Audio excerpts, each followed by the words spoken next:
always at the stick. From who's got it better than us to brick by brick. It's always the 49ers way, from off-season to game day. Yeah, we talk back. It's the 49ers Cutback.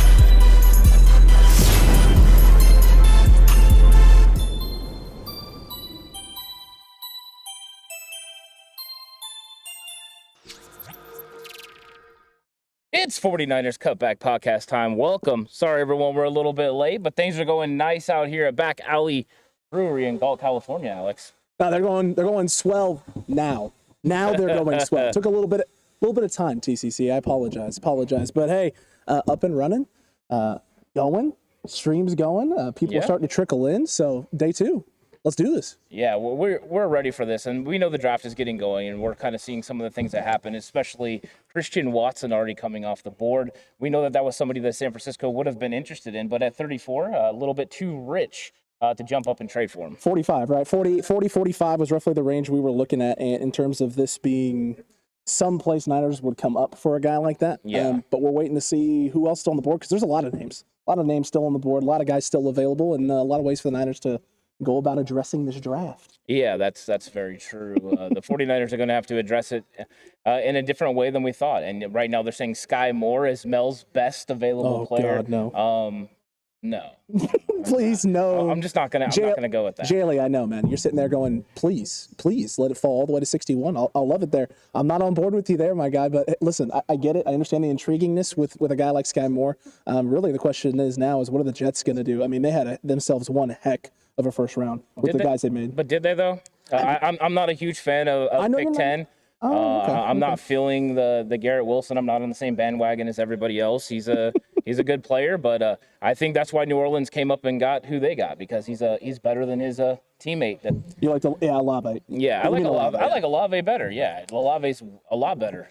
So I would have rather had Olave than Garrett Wilson. I get what they were trying for. I get what they're trying to do. Right now, they're trying their darndest, right, to get as much talent as they possibly can in there. Yeah. They get their corner that runs the cover 3 that Robert Saleh likes. So there's that at least.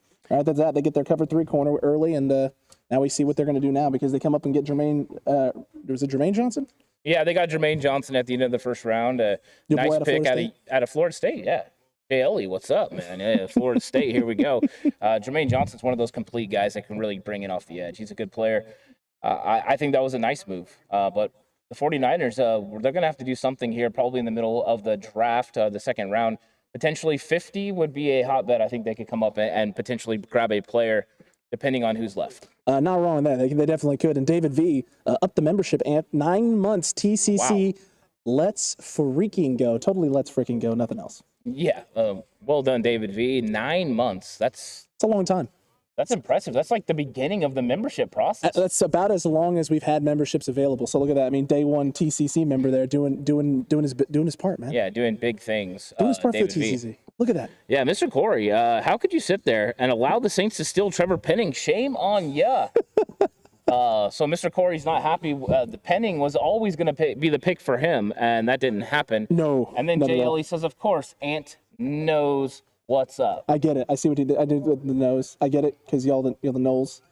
Knowles knows. It's close. Knowles is N-O-L-E-S, Alex. True. Come on. My bad. Come on. I'm sorry. This doesn't really work. No, it doesn't compute. It's not for me anyway. At least not for me, my guy. Not for me. Fair enough, though. Fair enough. Oh, Jan Stewart said, "You're not wrong, my guy." She's not. I mean, she not wrong, my guy. She's not wrong, my guy. Jan's a dude, so. I mean, Jan's a dude, but you're not. Oh, wow. She's not wrong, my guy. To you. I'm gonna have to get. We're gonna have to play the drinking game. Someone's gonna need to probably bring me a beer here in a little bit. Alex is gonna be in trouble here in a second. If I don't quit it, I don't quit it, you are not wrong. Yeah, you are not wrong. There you go. But look, this is exciting. Pick is in for the Jets, so now we're just waiting to see what's going to happen and waiting to see what names end up going off the board. I'm trying to pull up. It's Breece Hall from Iowa State is the pick for the Jets. The Jets go and get a running back now. What a nice pickup that was. Well, compliment right to the guy they got last year, a little bit more of a speedy running back. Now they got the power to go along with that in that backfield, and the guy who's a little bit more dynamic and maybe a little bit more closer to a 3-down guy. I don't know. Him and Michael Carter, that's going to be a nice tandem back there. Yeah, it's a solid pickup. That one of the better running backs in this draft. A guy that shows a great explosion.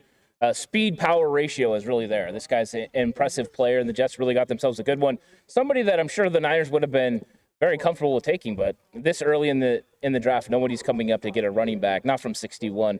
But they get a dynamic player there, and the Jets are building something for Robert Saleh. So 49ers in New York coming through with some players that would definitely have fit Kyle Shanahan's system, so well done.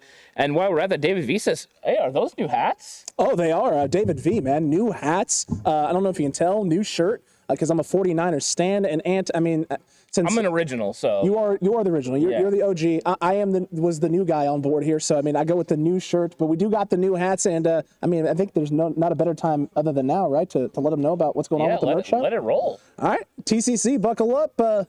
Merch shop commercial coming your way.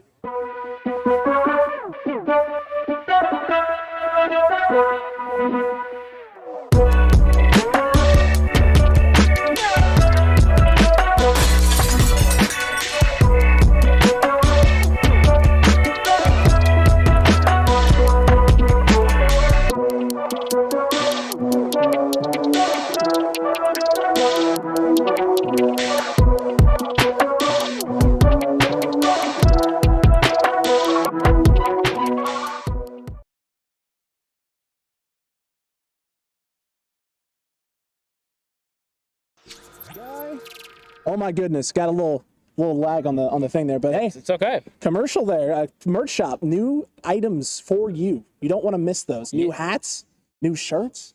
Yeah, the whole shebang. Yeah, get the Cutback swag going. Head on over to 49erscutbackshop.com right now, and you can get everything you saw on screen. You can go ahead and pick up that stuff whenever you want. So it's all at your disposal. Go over there and peruse a little bit, see what you like. I guarantee you guys will like some of the new stuff and new things that are available. They ain't gonna hate him, man. They ain't gonna hate him. It's a lot of positive, good stuff going on over there. And what did I miss here? What did I miss in chat? Jan Stewart coming with, we need some "You're Not Wrong, My Guy" merch. So there is a push for that. She's not wrong. Yeah, she's not wrong. Uncle Rob says, "My dudes, what's up?" What's up, Uncle Rob? What's How you up, doing? Uncle Rob? How's it going? All the way in Texas. All the way in Texas, and speaking of Texas, the Texans pick is in, and so now we're just waiting to see what's going to happen there. 37 with Houston. Yeah, Jalen Petrie is that what it's going to be? I don't know. It could be. Yeah, Jalen Petrie to the Houston Texans at pick 37. So here's a guy that a lot of 49er fans have fell in love with since the Senior Bowl, but he's off the market, and he's going to be good. He's going to be playing in Houston. A guy that has a lot of versatility to play both safety and in the nickel. One of the better guys in this draft. One of my favorite guys, in fact, a star player for me. So this is one of those ones that doesn't surprise me going 37. He could have easily went into the first round. He could have snuck in there with the immense ability to play a bunch of different positions. And I think that's versatility is what you're looking for in the NFL now. And he's one of those guys that can really get it done. Definitely can. A lot of versatility there. Going to be very, very exciting to see, what happens here, what guys are available, what guys fall down the board here, and what the Niners decide to do and what route they decide to go, right? Faithful fans have been consistently talking about how, the guys that they are looking at and guys they're targeting are interior O linemen, wide receivers, right? We've heard cornerback, we've heard safety. There's a lot of good names on the board. Ebiketie is still available, and this is a guy that we're looking at here. The further we get to 40, the more enticed I am to see if San Francisco is going to be aggressive and come up and take care of this. Yeah, I mean, the fact that Ebiketie and David Ajabo are still available. In fact, Nakobe Dean is still available from Georgia. This is a guy I told you the other day, Alex, that I'd be willing to go up and get if he was still around. I'm actually very surprised he's still around. I'm not surprised to see Drake Jackson around. No, I'm not surprised by that. Everyone put him in the first round. I knew that wasn't going to happen, but there are some very, very good football players still available. And we know that there's some of those guys that are high on our list, and Ajabo and Ebiketie were very high on our 49 big board. So those guys are still there. Potentially the Niners could come up and get them if they continue to slide. They could, and the Texans did go Petrie, so that was the pick for them. They did go Jalen Petrie, safety there out of Baylor, so safety off the board. TCC fans maybe getting a little worried, a little nervous. I don't know. We're waiting to see what the Falcons are going to do. How did you like that Falcons pick, by the way? They go wide receiver, did they not? Did I miss that yesterday? Oh, yeah. Are you talking about yesterday? Yeah, I'm talking about yesterday. Yesterday, go wide receiver and go Drake London early. Yeah, Drake London, adding another big threat to go with, the tight end they got last year. Kyle Pitts, a lot of ability there and a lot of size. They're definitely going for a certain type of look, and they're going to have to be able to compete in the NFC South. Two of the better players to go ahead and put there with the new quarterback. I guess we're going to have a Marcus Mariota quarterback there in Atlanta. Are you excited about Marcus Mariota? No, Right. Nothing about that is exciting to me. Who thought coming out of that draft we'd be talking about Marcus Mariota and Jameis Winston being in the same division, and everyone would still be like, "Nah." I mean, it's hard, right? It's hard to wrap your head around just that being. Jameis is still better, by the way, Alex. Jameis Winston. Yeah. Yeah, Jameis Winston is still solid choice. Solid choice to compare to some of these other guys and other names in the quarterback room, which is it's crazy to me, right? It's crazy to think that this is the route that the team like Atlanta is going after moving off of Matt Ryan. That they're going to go a direction that is an unproven quarterback with the talent they have offensively. Yeah, there's still questions defensively, but this is a team that has been built identity-wise around their offense. Even when Dan Quinn was there, Dan Quinn did a lot of great things with that defense, but after that Super Bowl run, that defense kind of took a nosedive. So interesting. They've built through O, haven't really addressed the D, don't address it this year, and don't necessarily have the quarterback to make the big plays. Yeah, and we got to give a quick shout-out to San Francisco, John Nevels. He's out. He's checking in from Highway 39 South, Illinois to Memphis. So thanks a lot for listening along the way, John. San Francisco, one of the many followers that's around, so really appreciate that. We super appreciate it. And Caleb's asking if we're going to be getting People's Brown merch. Caleb. We could do a People's Browns merch, apparently. We could do that for sure. Win the Cutback League first, Caleb. Win the Cutback League first. Take care of business in the Cutback League. Actually show up against Drew and do something first, and then we can get you some People's Browns merch. Until that happens, man, you're just, come on. You're wasting our time here. Wasting our time. Come on, Caleb. You're better than that. Yeah, exactly. I mean, that's what he wants. I see Todd Woodthrow here is talking about Jimmy G. He thinks Jimmy G is going to get traded tonight for draft pick guys. I believe it. He's trying to speak it into existence, Ant. Speak it into existence, Todd. Maybe. I mean, everyone thought that Deebo Samuel was going to get traded last night. That did not happen. Now everyone thinks that it's going to be Jimmy Garoppolo. We'll see if that happens. But if it's going to be Carolina, they don't have to do anything until closer to the 4th round, because that's the first time that Carolina has a draft pick. So that's a day 3 pick. That doesn't mean it's going to happen right now. It could happen between day 2 and day 3, unless players are involved. And Arnold Ebiketie is the selection for the Atlanta Falcons. That's who it's going to be. So Arnold Ebiketie is going to be off the board there, Ant. Going to be a little frustrating for San Francisco, but they're sitting pat right now. Looks like they may be waiting until 61, or maybe at least waiting to the 50s. Yeah, Arnold Ebiketie is a guy that could have easily won in the first round. Right now he's a situational pass rusher, but it is a very good first step. He's going to be able to get after it in a big way. A very, very talented football player out of Penn State. He's going to have to develop as a 3-down defensive end in the league, but Atlanta's going in there and getting somebody that can get after Tom Brady and get after the other quarterbacks in the NFC South. It's a solid move. I think that right now this is a very, very much a huge value pick. Probably the best player on the board, is according to our board. So well done by Atlanta. And unfortunately, once again, another really, really good player that comes off the board. A very good player that comes off the board. We're going to see what happens here. We're going to see what options are there. But again, David Ajabu, Ant, a lot of mock drafts, right? Before we got into actual draft season, before day 1 of the draft, David Ajabu is going back into the first round, early second. We're now 6-7 picks in here to the second round. Ajabu still available on the board.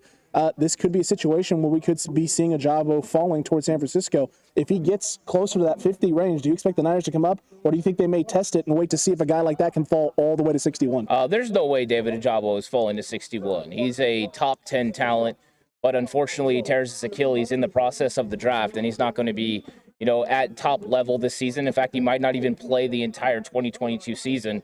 You are going to be taking a risk if you're bringing in David Ajabu. But you know who has the ability to do so? The San Francisco 49ers. Accurate. The amount of edge rushers they have is unbelievable. They're going to be able to rotate these guys continuously. So I think David Ajabu would be a target. But at some point right now, his value is going to become so much that one of these teams is going to go ahead and take him because he's just too good. So I wouldn't be surprised if he doesn't make it past pick 45. I would not be shocked by that either if he doesn't make it past pick 45. Either it's going to be a very interesting, Ant, to see where he falls, what he goes, and the pick is in for the Bears. So now we're just kind of waiting to see what happens at this point. But exciting times, exciting situation here for San Francisco. Just an exciting draft so far and what happened. A lot of trades in the first round, a lot of wide receivers taken.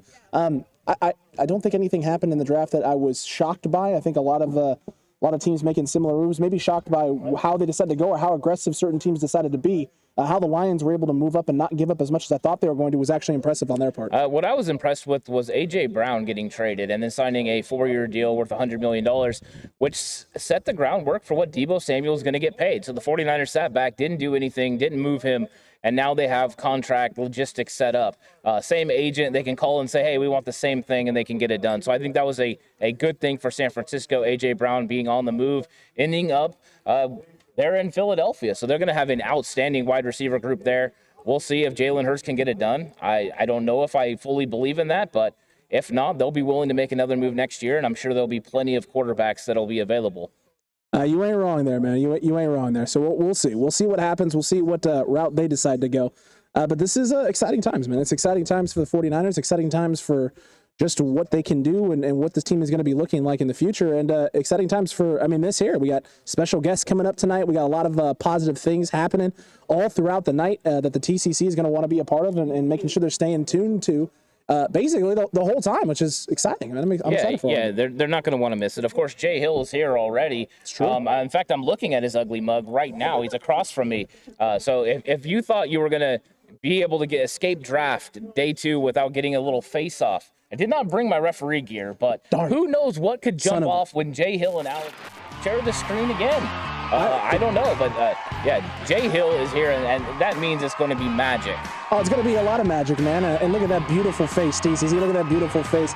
JHill going to be coming on with us, doing stuff with us, talking everything that's going on with this draft, and just taking a look at it. So no, I'm excited. It's just fun, man. We got the crew here, we got the gang together, and a lot of fun stuff planned throughout the evening. So make sure you make sure you subscribe if you haven't already. Hit that notification bell as well, because we're going to be going live tomorrow for day 3, and you still got plenty of time with us tonight, TCC. Plenty of time with us tonight. Oh, yeah. We're just getting started. Get strapped. Get buckled in. It's going to be a lot of fun. And it's funny, the Bears pick has been in now for like 2.5 minutes. The NFL is taking their sweet time announcing what's going on with what. The Seattle Seahawks have been the clock now for a little bit. Wait, you're shocked that the NFL likes to milk things? I'm stunned, Ant. No way. It's just baffling. Yeah, Absolutely baffling. Roger Goodell was like taking a complete circle last night every single time and just enjoying all the attention that he was getting. Walks of adoration for Roger Goodell were on full display last night. And I think he does enjoy that more than anyone else. The attention that he gets is really impressive. It is. It's very impressive, man. There's a lot of positive things going on there. Well, not positive, but I guess egocentric. I don't know. I don't know how to be nice to Roger Goodell without being mean. He got booed all night last night. Feel for the guy. You think I don't feel for Roger Goodell? Not even a little bit? No, he makes more money than the NFL players to be the head of the owners. I don't feel bad for him. I would want all the hate too if I was making that kind of money. I have no problems with that at all. It's fair. It's fair. So Mel Kiper's big boy. They got Malik Willis, Nakobe Dean, David Ajabu, Matt Corral, Sky Moore. Those are his top 5 that are on the board. When do you think the next quarterback is going? It's not going here to the Bears, obviously. That's not happening. I would be shocked by that. How far could Malik Willis actually fall? Round 7. No, I'm kidding. But do you think it's likely that the Seattle takes him with one of the next 2 picks? Maybe, but Malik Willis was never going to be a first-round pick. He should have never been anyone's number 1 quarterback in the draft. That's not who he is. And now we're starting to get into the land where his value is going to be worth it. And the Bears take Kyler Gordon, who could be one of the best nickel corners in the entire draft. Out of Washington. What a great pick by them. Solid. Another guy off our 49 big board, Alex. Another guy off the 49 big board, and a guy that is absolutely fantastic. Does a lot of positive things, Ant. Love Kyler Gordon. Love the things that guy does, and I'll tell you what, man, that's a great selection there for that Bears team, solidifying your secondary and doing some positive things with that. Yeah, look at him. I'm right there. You seen the highlight on ESPN. The guy, we're watching ESPN for everyone on YouTube. They're showing him making some drops and doing the things that he needs to do in zone coverage, but he's a very physical guy. But the understanding of what he's looking at and what he's getting from the offense is next level. That recognition from Washington secondary players is next level. You've seen it last year. You had players come out then, and now you're seeing players come out this year that are the same way. They have 3 guys that are definitely draftable out of that secondary. McDuffie went last night. Now Kyler Gordon. Potentially you could get another one late in the 6th or 7th round. True. Very, very good football players coming out of Washington, and I think this was a very nice pick by the Bears. He's a great player. He is. He's a solid player, man. What a great selection for them. Great value here. Still early in the 2nd round. This is about where I thought he could go. I thought latest would be like, mid 40s, but right here in this late 30 to early 40 range was the spot that he could land. Definitely one of the best nickel prospects and a guy who has potential to potentially shift outside, but you don't need him to. You don't need him to if you're the Bears, which is nice. Yeah, exactly. I mean, he does have versatility to play inside and out, so he can do whatever he's tasked with. He's a very good football player.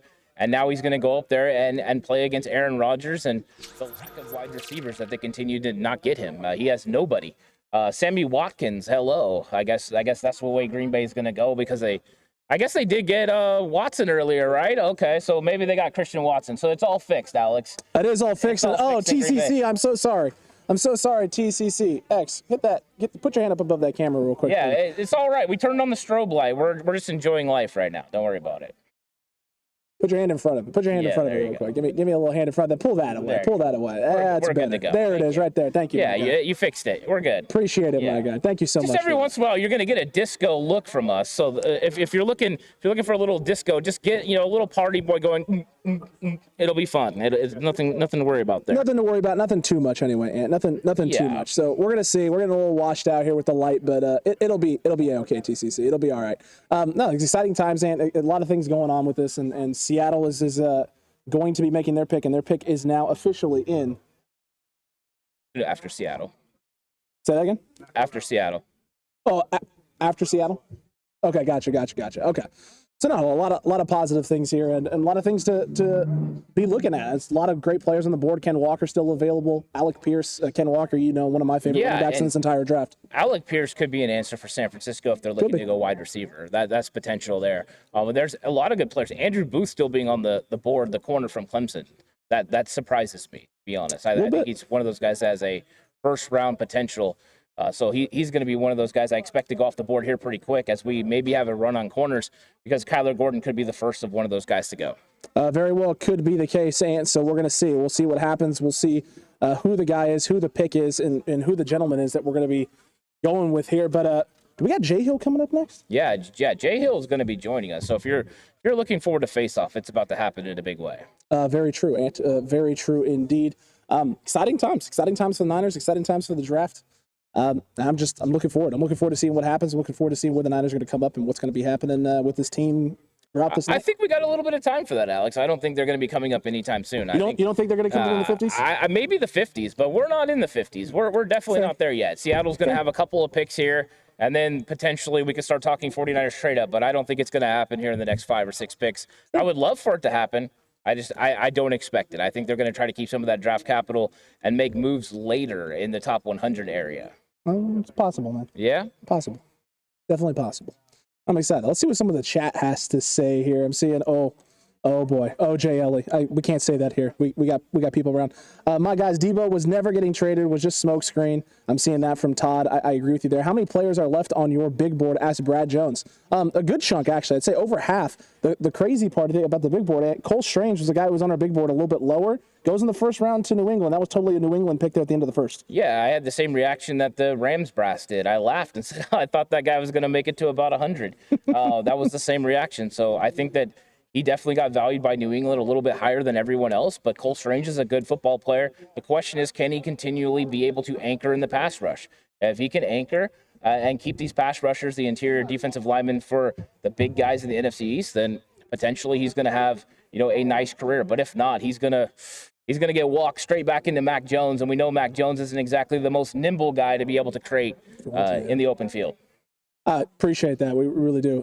And look, Boy Mafi was just a selection pick 40 for Seattle. So Seattle takes Boy Mafi there at the first one, and we'll see what happens with their next one. They got back-to-back picks, Ant. Back-to-back picks. So definitely. Yeah, Boy Mafi's a great player. And Seattle gets himself a guy that's going to be primarily trying to get after Trey Lance for the next few years. Mafi's a very good football player, and Seattle got themselves a really good player. So I think that this is a nice selection at a tremendous value at this point. Huge, a guy that can play 3 downs in the NFL, and that's what you're trying to get, a guy that's not just a situational pass rusher, but that can definitely set the edge in the run game. And he's an impressive guy. And if you're watching on ESPN, you're seeing the highlights right now of him being able to do those such things, disengage from the offensive lineman to make the play, but now get around the corner and create pressure on the quarterback. He's got a nice bend. He's a good football player. Perfect. Thank you, Al. Thank you all. Look at that. Teamwork. Teamwork, TCC. That's what it's all about, is the teamwork around here. Yeah, you're behind, Jess. You're not. You ain't live with us. That's A-okay. You're not live with this here. It's A-okay. It's fine. It's not the end of the world. It's not the end of the world there. Interesting selection there for Seattle, going O-line there and going Boy Mafi. And well done, player. Jan, with I wear my sunglasses at night. There you go. Oh, so that she can. No, she. But Jan's a she. No. But earlier it was not okay for me to say my guy because she's a she. But now it's not okay for me to change the lyrics because she's a she. I don't know, man. I don't know. I just want to get away from all that. Fair enough, Ant. Fair enough. Look, this is good though. This is good. The TCC seems to be lit, Ant. They're enjoying the chat right now. He wants the wide receiver from Alabama, Todd Winthrow, wants the 49ers to go with the John Mechie, your boy John Mechie out of Alabama, which is a good one. And JLA is saying that the pick is going to be Ken Walker. It looks like Ken Walker was the pick. They go running back. They go edge rusher then running back. Ant. Yeah, it seems like Pete Carroll's going to have his style of offense again and his style of football team. He's going to be able to run the football and then get after the quarterback. Got rid of Russ, and now he's going to be doing the things he needs to do to get after it in the NFC West. And you've seen Arizona take a nice shot with Hollywood Brown last night, and then now you've got Seattle making moves to do things the Pete Carroll way. And I think this is just one of those moves. Ken Walker's a very, very nice player, a lot of ability, and can do multiple things, including catch the ball in the backfield. So very versatile player right here in Ken Walker. I think this was a nice selection by Seattle, and to be honest, I kind of hate to see it. I don't want him playing against the 49ers a couple times a year, but this is what happens when Seattle actually has draft picks to use. Finally getting over the Jamal Adams trade situation. Even though they did lose a first-round pick from it, they're finally coming out on the other side. That they are finally coming out on the other side. Good for Pete Carroll. And we didn't think an older Pete Carroll, and this isn't just us. This isn't just an us thing. When talking to our boy Sam from the Always Compete Seahawks podcast, he said the same thing. He said, "Hey, I'm not sure Seattle is going to rebuild, and that Pete Carroll want to rebuild. All the trades start getting made. They're holding on to Pete Carroll. They are going full rebuild mode, and they're developing and putting effort in here to being able to establish a run game." Yeah, for sure. That's what the Seahawks are about, and I think that this was what they had to decide. Russ wanted to cook, and he wanted to be able to go whip the ball around and throw it to Lockett and DK Metcalf the whole game. And this is not what Pete Carroll's about. Pete Carroll's about running the football and playing good defense. He was even at USC when they had the high-flying offense with Reggie Bush and Lindell White. So this is not surprising to me, and he's kind of getting back to his core beliefs, and now they're going to be moving on. The only question is, can Drew Lock get it done? Not going to bet on it. Not going to bet on it. Not going to put a lot of eggs in that basket. But we'll see. We'll see if they go to quarterback a little bit later in this draft and get another young guy in there to do some stuff there and push Drew Lock. For sure. Definitely. See what you got here. TC is 61 too high for the Alabama guy? Asked Donald Johnson. For John Mechie. No, that's not too high. I love John Mechie. I think John Mechie is a top 50 player in this draft. He's got a lot of versatility, and he's very, very good after the catch. I think he's explosive. But I was one of those guys that was kind of out on a limb on him. There wasn't too many people that were high on him. Everyone was focused on Christian Watson, and everyone was focused on some of the guys that were going in the first round. But I think Mechie is one of those guys that's dynamic, and I'm not sure Jameson Williams would have had the same success he had if it wasn't for John Mechie. Fair enough. And JHill's giving me a bunch of looks. I think we need to get JHill on. We're going to get JHill on. JHill coming up next, TCC. Give us 1 second. We'll be right back.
right here he is. JHill is in the building. And once again, I had to sit between them.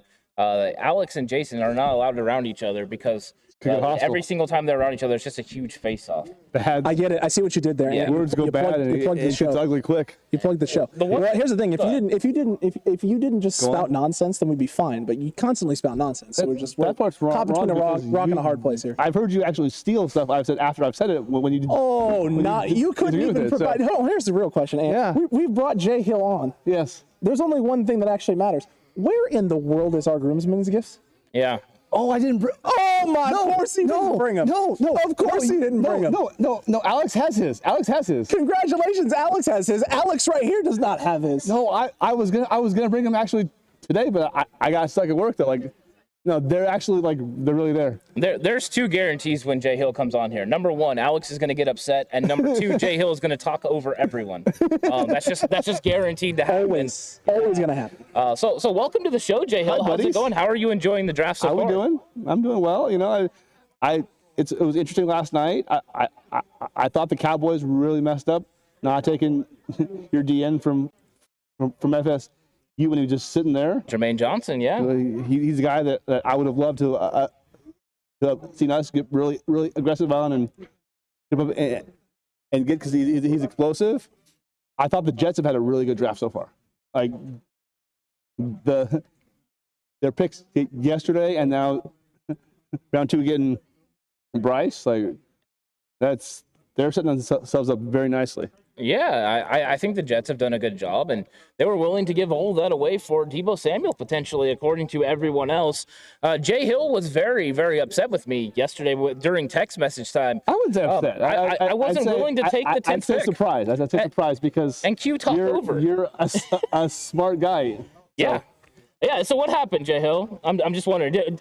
They weren't willing to give 4, so what happened? No trade. Yeah. No trade. Yeah. Hold on. I have a question for you. Wait, do we know exactly what? Yes, we knew what the offer was. We know what the offer is. 10 and a pick swap. 10 and a pick swap for Deebo Samuel. That's it. A late round pick swap. Which even is not worth it. No, it's not even close to worth. Now, if it was 10 and 35 and a 3 and a 2 next year, yes. At the very yes, 100%. I would agree with you, but that wasn't. I don't think it was ever going to happen. I mean, this whole Deebo conversation was absolutely nonsensical because everything that was stated or said was going to happen didn't happen at all. None of it ever came to fruition. I as much as I would love to have number 10. Disagree? No, I'm wondering why you guys are surprised. Last year it was all about McCorkle. McCorkle was obviously going to be the 49ers quarterback. True. And so you are all surprised that there was false information about Deebo Samuel. Breaking news. I'm not surprised. I don't know why everyone well, not everyone. I can't paint everyone with the same brush, right? But why so many people are quick to jump on it? I guess people just want to have something to talk about. Because or a trade is it drama? exciting. Is it the drama? It is. Yeah, it's excitement. There's been 13 seasons of the Kardashians. I mean, that's touche. No, hey, that's what bro. I don't watch the Kardashians. That's the problem. You watch San Francisco 49ers Twitter, right? True. It's like 20. Touche. Says Tom crowd's Rathman. not wrong. Thank you, Tom Rathman. All right, good. Yeah. It's actually, Yeah, there you go. Actually, it really is Tom Rathman. He's on it. Right. The gentleman over here is on it. Well, the Minnesota Vikings are on the clock right now, so we'll see what they do. See what they do. This could be an interesting pick. And JHill, were you shocked by that, by the way? The Vikings trading back as far as they did? Yes, and I was more shocked by the lack of what they got in return. True. To go back 20 spots, you should be getting 3 picks plus a future one. They really didn't get enough. I really thought that was a terrible trade by a rookie GM to kind of get worked over there. Yeah, maybe. Interesting. It was an interesting trade back. I expected that to be a haul, and then when I saw what the Lions actually gave up, I was like, oh, that's all? It's kind of beneficial for them. Wow. It's kind of nice. Go on the Lions.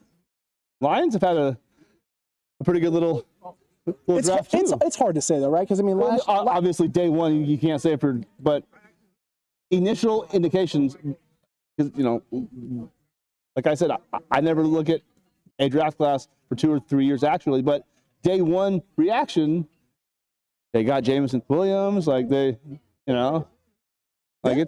not. Yeah, I mean, they had to get their guys. I mean, that was the thing. They had all those picks at the beginning. And the Vikings, though, Yeah, and it looks like Andrew Booth is going to be the pick to the Vikings. So the Vikings go ahead and get the cornerback that they need. And this is what we were talking about just a second ago before we brought JHill on. He's a good player. Is a guy that had really good first-round talent. Really good player, yeah. Yeah, solid player. He's got a lot of experience too at the college level, high level college. Big game guy. This is a good pick for them late here. Well, not late, but here in the second round. I didn't think this was going to be a guy that was available at this spot. Yeah, I thought first round potentially. Yeah, I did too. I actually thought this guy could go into the late first round. Going right here is a very nice pick for the Vikings, and they're adding to that secondary, and they need help. And this could be the effect, right, of Green Bay going down and getting Christian Watson. Is now that they're looking at Sammy Watkins, looking at Christian Watson, and saying, hey, we got to have guys that are going to be able to cover these guys. But you see the dynamic ability to come up and stuff the run as well from Booth. Very nice pick for the Vikings. I'm not sure if you can look at that division and say that it feels like it might be the Vikings division to actually lose now. You think this pick and no, not this pick overall, but just like they've got more explosive offensive players. Obviously, Kirk Cousins is nowhere near as good as Rodgers, but Rodgers has Aaron Jones, and that's it. And we got Christian Watson now.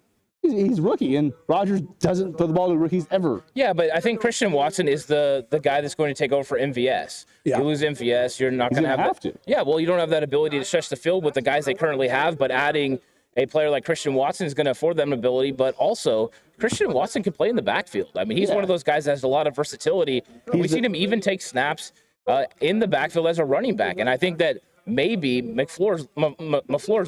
Almost called him Mick Floor. Wow. Yeah. There you go. LaFleur is going to use him in that sort of dynamic way and try to get a lot of versatility out of the player. And Wan'Dale Robinson is the pick for the New York Football Giants. So they go Kadarius Toney last year, Ant smaller, and they're trying to trade him, guy. They are trying to trade him. They missed on that pick last year. Now they're course correcting with this pick this year. I do like actually Wan'Dale Robinson, especially at this spot where they're taking him a lot better than what they took Kadarius Toney last year. Dave Gibbons is a horrible GM. He missed a lot of picks. Yeah, but this is a guy that's really good in the open field. Correct. Wan'Dale Robinson is very, very dynamic. So I think this is a nice pick for them. And Dauble's getting a guy that's going to be able to do a lot of things in the open field. And I think that's what he's looking for: explosive players that can trade in the open field. The Raiders not committing to the fifth-year option for Josh Jacobs. Is it health? It's probably health. It's health related because he's missed so many games over the course of his time in Vegas. If they're obviously looking to move off of him, would you throw a fifth-round pick and see if they might? I don't know if they go for a fifth, to be honest with you. But I mean, like a fourth, or something where they're obviously not going to commit to him. So fifth would be intriguing, but I don't know if they move off him for a fifth. I think if they're going to move off him, they want something similar to what you're going to get out of Saquon Barkley. They want a third or a fourth. It's all about financial, responsibility, and you don't want to have to pay a running back more than what he is worth. And you see the way they go through running backs right now. Not a lot of running backs are getting big second contracts. Josh Jacobs is just not going to get that big second contract. So I think that they'll potentially move on or sign him to a deal that makes sense for them, but they're not going to want to pay him the amount of money they'd have to pay him in a fifth-year option, which is more of an average of other running backs. Yeah, top 4 or 5 guys, right? There you go. Yeah, there it is. I was surprised that they didn't. Sam Howell, preseason top 10 guy, and I think a lot of running backs still fell. And you're looking at the running backs on the board. James Cook and Pierre Strong are still available. James Cook, I like him a lot. James Cook is a huge fan favorite, Jason. 49er fans absolutely love James Cook, the fluidity. And you got the Browns with the trade to the Texans. Jay Ellie put this in the chat as well. So right now the Texans have come up and they're targeting somebody right here. Cleveland has decided to move back. I'm curious about the particulars. They of this make trade. Another trade then. Yeah, there you go. That's their second trade in the last month or so. And Frank's just want to know, guys, if we've taken Ariazi yet. No, we got a little way. Got a little ways. Got a little ways for a punter. Where are we in the draft right now? Asked BV50. So we're currently pick 44. Pick 44. So Houston at pick 44 here. Picks. 12 picks. You're basically on pick 12 of the second round right now. So Still a little ways to go, but we're getting closer and closer to that 50 range where San Francisco is likely to do something.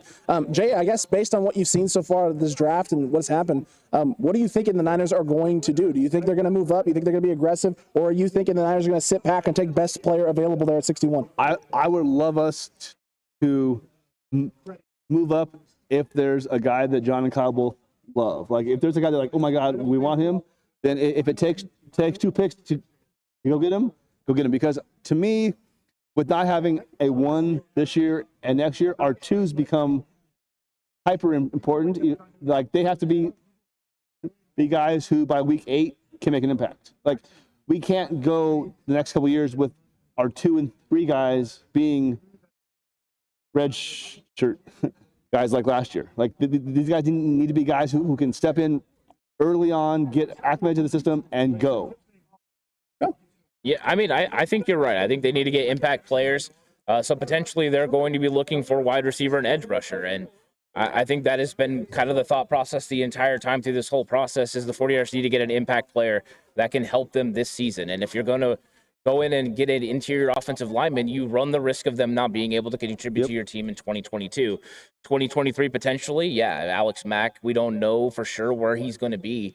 So you could potentially need one of those guys. And there's going to be a run on really good guys in the interior offensive line coming up pretty soon. So we'll see what happens. Has the Colorado State tight end gone yet? Trey McBride is still available at this point, yeah. That's one of the guys that you guys had on was in love with him, almost to like man crush. Well, I think Trey McBride's a solid prospect. I think the question would be, where would he go top 50? I'm not sure Trey McBride's a top 50 player in this draft. And there it is. There it is, guys. By the way, the Texans take John Mechie III out of Alabama at 44. There you go. John Mechie III. What a great selection by the Houston Texans. Wow.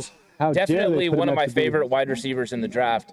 A lot of versatility and flexibility with him. And now they're going to add him to the extended Brandon Cooks, JHill. Extended Brandon Cooks. So they're definitely setting up the young quarterback for a lot of ability. It's true. Bebop Jones said Malik to Houston. No, they go with the wide receiver out of Alabama there, adding some more diversity and some more firepower to that offense. Yeah, I mean, did anyone really expect them to go second-round quarterback after going second-round quarterback last year? No way. I didn't think that was a real possibility. So they're more likely to go after a free agent or a veteran quarterback that they could trade for before they would draft a rookie in this draft this early. 6th or 7th round, maybe undrafted free agent, possibly. Definitely not that route in terms of drafting one in the first 3 or 4 rounds. Yeah, I mean, this is all about helping the young quarterback, and adding John Mechie is going to do that. You're going to definitely create some opportunities for him in the open field, and this is really a good situation for him as well.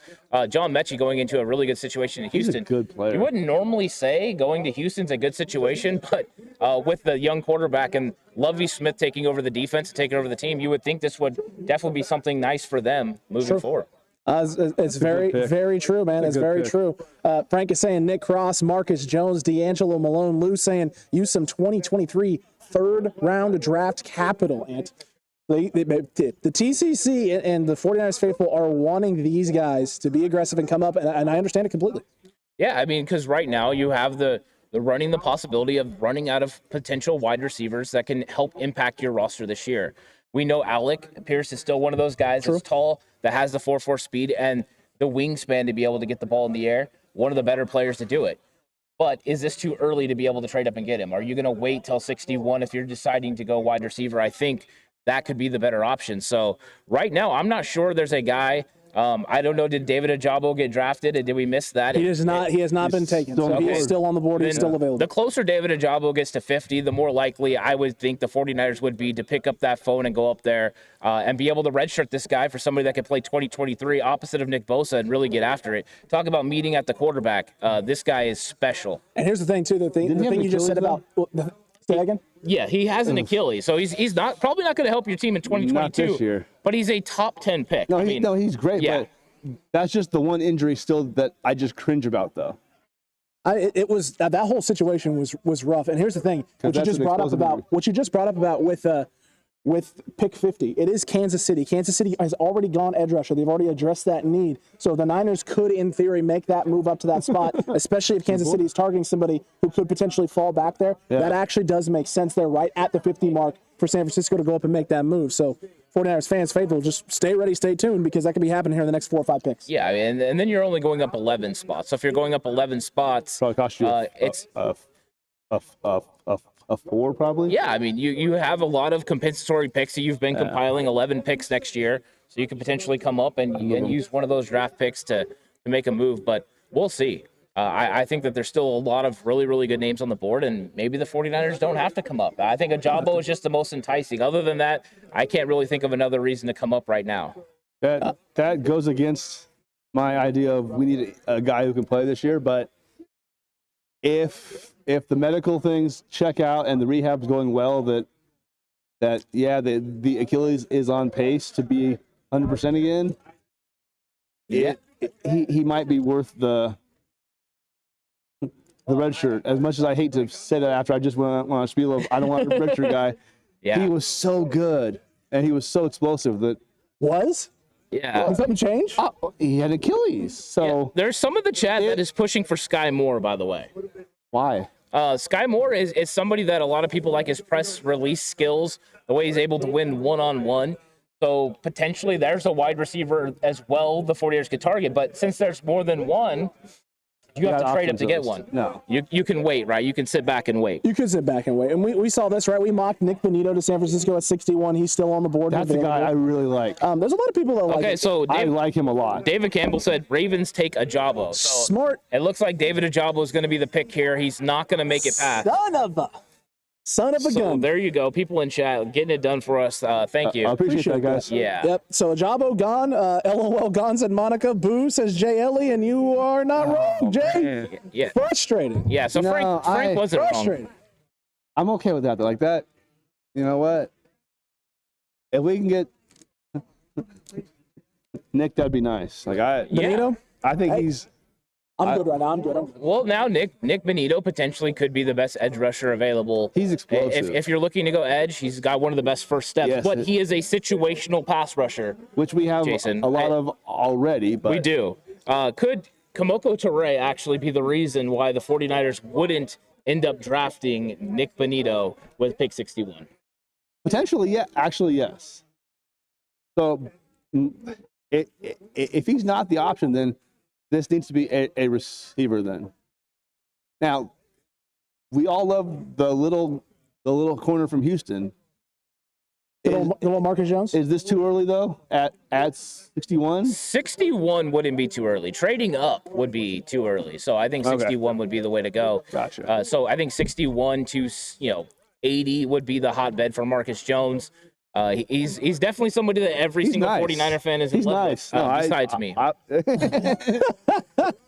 And that's a good one. We know Solid. that we know that I'm a little bit higher on Damari Mathis in the same Correct. region. I like Damari Mathis from Pittsburgh, and so he's the guy that I'm kind of rolling with right now. But I don't hate Marcus Jones. I think he's a very good player, very talented. That would be a nice selection for the I Niners. like his ball skills a lot. Like he's aggressive in the air with the ball. This is something too you might be seeing now is there's been some cornerback guys and options kind of falling and dropping. Teams aren't very aggressive right now going after cornerbacks. They've been very aggressive going after interior D linemen. They've been very aggressive going after edge. They've been very aggressive going after wide receiver. Maybe the Niners are thinking cornerback or safety right now and seeing some guys fall and being like, we'll just sit tight. Wait till 61, see what options are available for us at that position, and then strike while the iron's hot. The only problem though with that though is if they want a receiver, then they're left holding the door then. Yeah, and JHill brings up a good point. Jaquan Brisker from Penn State, the safety, is still available. This is a guy that could go, should have probably went in the first round. Oh, He's my. very impressive. So Joshua Pascal out of Kentucky goes to the Lions there. So pick is in. They're going Joshua Pascal out of Kentucky. Yeah. My goodness gracious. I did not expect that. I didn't expect Pascal to be going before Benito. Benito would go off the board. I thought they would go speed, but maybe they're thinking right closer to being a 3-down guy right now than a guy like Benito. Yeah, Josh Pascal is an every down player. He can play all 3 downs, where Benito's a specialized pass rusher. So you're looking for somebody to come in on 3rd downs. Benito's the better option, but Pascal's going to be able to get it done, in every situation, and he's better against the run. He can definitely set the edge a lot better than Nick Benito currently. I worry about taking edge rushers out of the Big 12, but Nick Benito is a special guy with a lot of potentials, and we're getting into Nick Benito area. True. Right? Anytime now, Nick Benito could come off the board. Accurate. accurate there. That's a good pick. Lions are having a good, at least initial good-looking draft as well. Well, how upset do you think, Jay? I want to ask you this because you tend to watch other quarterbacks in the league, and Yes. you like talking about all the other quarterbacks and Yes. giving them rankings, even though I may not agree with said rankings. They're usually right. How do you feel? How do you think Lamar Jackson's feeling right now after trading Hollywood Brown and then going no receiver? Judging by his tweet last night when the trade went through, I'm gonna guess he's what the blank. Thank you for bleeping was yourself. his comment, and I'm guessing that hasn't changed yet. I wonder if how bad this could be, though, in terms of could this start to drive a potential wedge there where he might be like, okay, what are we doing here? Either pay me more or else I'm going to explore options, because that was a 93 catch guy that they got. Well, 93 catch guy with no other really receiver producing a whole heck of a lot in that wide receiver. Although Bateman's flashes. Showing something, though. He might be flashes. Yeah. Got to be healthy, though, too. You got to be on the field. Well, with Hollywood, though, too. Like, that's an issue for him, too. Well, drops were, too. Chad is also starting to talk about George Pickens, potentially George Pickens being a guy out of Georgia that would have a lot of ability right here, a guy that was definitely hyped up before. Pre-ACL, he was a monster. Pre-ACL, he was an absolute monster in the SEC. Like, I loved watching him a lot. I saw flashes, not a ton, but I saw flashes of a little AJ Green style guy, actually. AJ Green. You're going all the way to the AJ Green comp. Little bit. AJ Green? Bold. That's really bold. You guys know I love me some AJ Green, so you also like being bold. Yeah, he does. somebody has even if you're just dead wrong, you're gonna be bold. That's right. Oh, whatever. I guess if you got to be bold, you go that way. You go big or go home, right? You have to. Yeah. No, Well, I mean, you could just go home. You could just do that and not go that bold. Yeah. In fact, see you later, Jason. It's been fun, huh? Time's up. You're out of here. Yeah. Yeah, for sure. I mean, I think George Pickens is a good player. He was big time. You're a little bit higher on him than I am. I've seen a little bit of struggles with separation, him being able to create separation consistently against man coverage. A guy that does well against the zone. He sits down well. He's able to present himself to the quarterback and then get upfield and get yardage. But a guy that can't win in the SEC one-on-one, and those separation things are going to be big in the NFL. I would agree with you, but I also saw that same thing from a certain USC receiver who went number 8 overall too. So you're talking about Drake London. I am. Yes. But you're also talking about a guy that is 6'4", well over 200 pounds, exactly. and has a longer wingspan than George Pickens. That's true too. So that's the reason George Pickens is still on the board and is not drafted number 8. He couldn't separate from Pac-12 corners, not SEC corners, though. What are you trying to say? That the SEC is a lot better at defense than Pac-12 is. Oh, really? Yeah. I think you might need to go talk to the Washington cornerback. The Washington secondary would disagree with you They're completely. the only good secondary in the whole conference.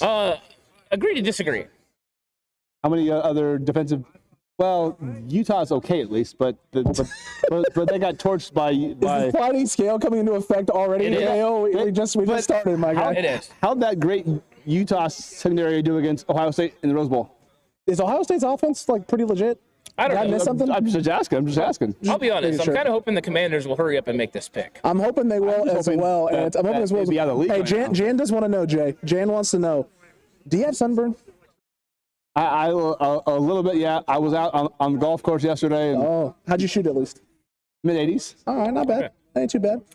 So yeah, no, Pickens still around. I've seen a couple people in chat too talking about Ken Walker, but yes, the she cooks, as JL referred to him as, the Seahawks did take Kenneth Walker III out of Michigan State. So they got themselves the running back there. He's no longer on the board. Yeah, exactly. And I think we're getting closer to 50, which is kind of striking distance for anyone willing to make a trade, especially San Francisco, if they're willing to move up. But right now, we're just in a wait and see, and I'm looking forward to seeing what the Commanders decide to do, because they've had an interesting draft so far. It could be anybody. It really could. This could be all over the board. It's not quite the Houston Texans where they need everything. But, the Commanders do need a lot of really good football players because they have a really bad football name. A terrible name choice. Yeah, it's not great. That was awful. It's not those poor commies. Those poor. Commanders. But we're gonna say bye to JHill right now. JHill, what a great job you did joining the show. I was terrible today. Fantastic. Glad to have you here, man. Yeah, thank you. It was a lot of fun. Thank you for stopping by. And I'm sure I'll be on in a little while. So yeah. Hey, man, we'll catch you later, my guy. JHill, good to see you. Pick 61 coming up soon. JHill checking out. But we got more people coming up later tonight. Warren Brown as well. You're not going to want to miss Warren when he's on talking about the 49ers and maybe, just a little bit after the Niners have made their pick. So that is going to be a lot of fun. We will see Warren for that. Catch JHill just a little bit later. Yeah, so it's fun stuff. Yeah, in a shocking development, you and JHill decided to talk over each other for a little bit, so we got that. Just a smidge. Yeah, so this is going to be the pick that I'm most interested in right now because I think that they could go wide receiver. They didn't, though. They didn't. The pick just came through. It's defensive tackle Fedarian Mathis out of Alabama. Fedarian Mathis, what a nice player this guy is. Very versatile at his size. He's able to get, going. He could play in the 1 tech or the 3 tech, I think, in the NFL. How do you think they're going to use him? I would imagine they're going to use him in the 3 technique. He's going to be a guy that plays 3 downs for them, I would imagine. They're not taking this guy, I don't think, to have him kind of plug and play. They're trying to do very similar things to what San Francisco has done, though, in terms of building through that front, right? Building through that front forward, making sure you have quality linebacker play. And then, offensively, you're going out and getting Carson Wentz. You're trying to get an uptick in terms of production on the offense. Very interesting how they've built this thing out. But, again, a very athletic guy there on the front. He's got some speed. Does have some technique things he can clean up. But, again, bolstering the strength of that front four. Yeah, he's got a really good first step. I mean, he gets into it really fast. I like this guy's ability to get down the line of scrimmage as well. As you can see him run down a lot of plays when you watch his film. He's got some of that sideline-to-sideline ability from the interior defensive line spot, which I liked. I think this is a nice pick for the Washington Commanders. Well done for them, and now they've gotten Dotson and Mathis. So, wow. The Azorean One has entered the building and is already getting excited. So there we go. Through the table? Wow. But we have a stream. I'm like, you don't care. Oh, my gosh. Through the table at 8:15. Wow. Oh, my gosh. That means when we're ended. Okay, so the pick for the Bears is already in. I mean, they're already getting this. The pick is in, but they won't announce it for another 4.5 minutes. That's true. that is true. It's most likely going to be happening. I mean, let's I was going to say, let's to the draft party a little bit. You can kind of get a look at everyone hanging out here with us at Back Alley Brew in Galt, California. TCC having some fun, doing some things, and just football fans out here having a good time. And so glad that they decided to join us, and glad you're joining us here, YouTube, Twitter, Twitch, Facebook, wherever you're watching right now. Appreciate you being here and watching the stream. Make sure you like if you haven't already and subscribe. But look, waiting on the Bears now and seeing what they're going to do. The Washington Commanders, the commies as it may be, ain't going with an interior defensive lineman there, bolstering that front four. Teams like the Seahawks building through running back here at this middle point of the second round and getting closer and closer to San Francisco being on the clock. And there it is. Safety Jaquan Brisker out of Penn State for the Bears. The Bears address secondary. Is that the second secondary player they've gone after now? Yeah, they went Kyler Gordon just a little bit ago here in the second round. So they are definitely addressing the secondary and making sure they can lock it down. They're not going to let Aaron Rodgers beat them. This is a great selection. Jaquan Brisker is a very, very good safety. I like this guy a lot. I thought he was one of the better safeties in the draft. The versatility, to come up and cover guys in the slot. So this was a nice pick by the Bears. And another guy, Alex, that the 49ers definitely could have been targeting later on. Of course, weren't going to jump up to 48 to get him, but Chicago building their roster through the secondary right now. And we know that there's different trains of thought. Some, like the 49ers, build it through the defensive line. True. And then some build it through the secondary. And it appears that's how the Bears are going to approach the 2022 draft.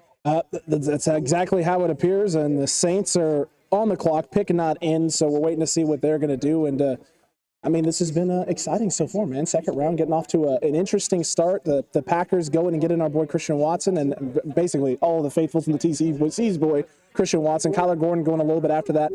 No real surprising names. I think the only surprising name, I think the most shocking thing that's happened so far between day one and day two has been Cole Strange at the end of the first round to the New England Patriots. But it seems also like it was 100% a Bill Belichick New England Patriots move. Yeah, Bill Belichick doesn't really care, what anyone thinks about his draft picks. He's just going to get the guys that fit his scheme, and he's going to put them in the right positions. And I think that Cole Strange is one of those guys. So it's going to be fun. It's gonna be a lot of fun, and so we'll see what the Niners decide to do and what they're planning to do. But look, TCC, if you missed it a little bit earlier, if you're just joining the stream, we got new merch dropping. We got the merch shop up and running, and a lot of positive, huge, nice gear. You can see some of it on us right now. 49ers stand shirts, 49ers cutback hat. So if you missed that a little bit earlier, you're not going to want to miss it now. I'm going to play it for you again, TCC, so you can get a look at the new merch drops on the shop. So make sure you head on over there, 49erscutbackshop.com. Get yourself some 49ers gear. Rep the Cutback crew wherever you go. Let's check it out.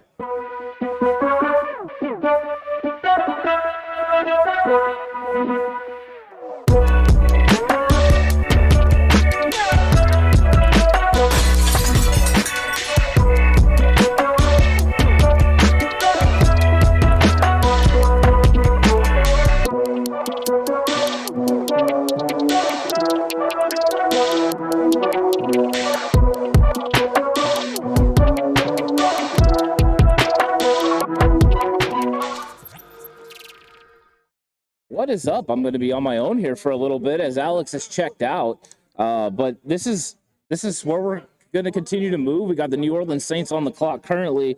And then I seen Frank talking about potentially Mac retiring. Is that confirmed? I don't know if anyone knows if Mac is retiring or not. Let us know if you think that Mac is going to be retiring. So, New England drafted a very nice player in Cole Strange, and I think that Cole Strange is a very solid player, but there are some questions about size, and I'm sorry, I'm getting a little distracted. It's off in the distance. There's people dancing around and stuff and having a good time. What is up, David Campbell? Thanks for that. The Ant Colony shirt is awesome. I really appreciate that. Thanks, everyone, for checking out the shop. But we got New Orleans, and New Orleans has already been making moves throughout this draft, trading up, trading back, and creating some nice opportunities for them as they continue to build in the NFC South. They're going to be rolling with Jameis Winston again at quarterback. So that's going to be something that's interesting development. Can he recover from the ACL?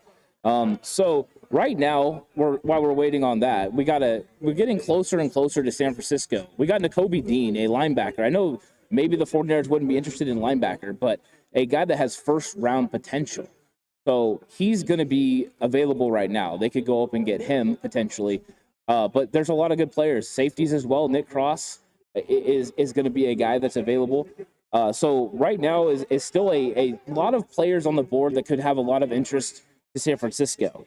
JL says, hey, are you tracking your top 50? Who's left for 61? I don't currently have that list in front of me, JL, but I will get to that momentarily. I'm on my own right now as Alex is on a little bit of a break. So I'll let you know when I get a chance to get to my top 50 big board, and then I'll let you know if anyone is still available. And yes, Mark Graves, Alex, I believe, is making a beer run.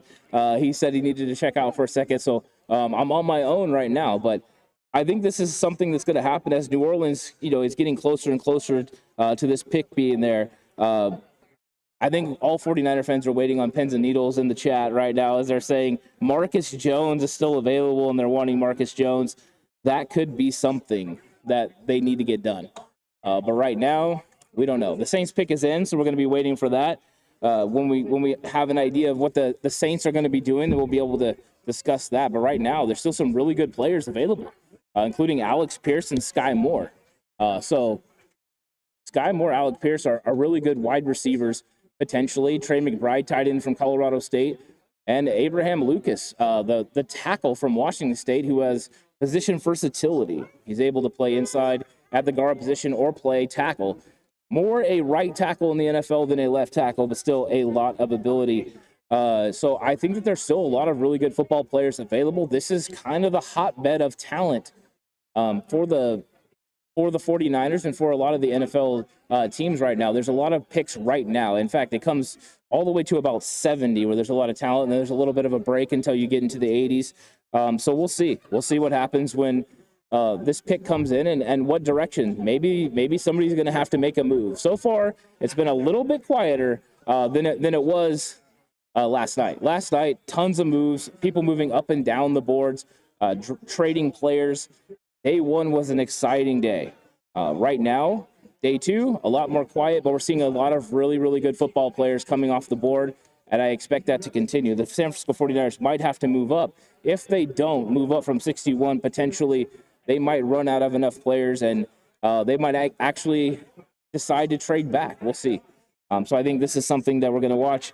Kid Martin said, Debo just came on draft meet and greet and asked him what you want to tell 49ers. He said, I love you all. So, yeah, there you go. Debo Samuel still showing some love for San Francisco. I don't think it's ever been a problem with the fans. And the New Orleans Saints have selected Alontae Taylor, cornerback from Tennessee. So New Orleans continuing the trend of the South is going defense.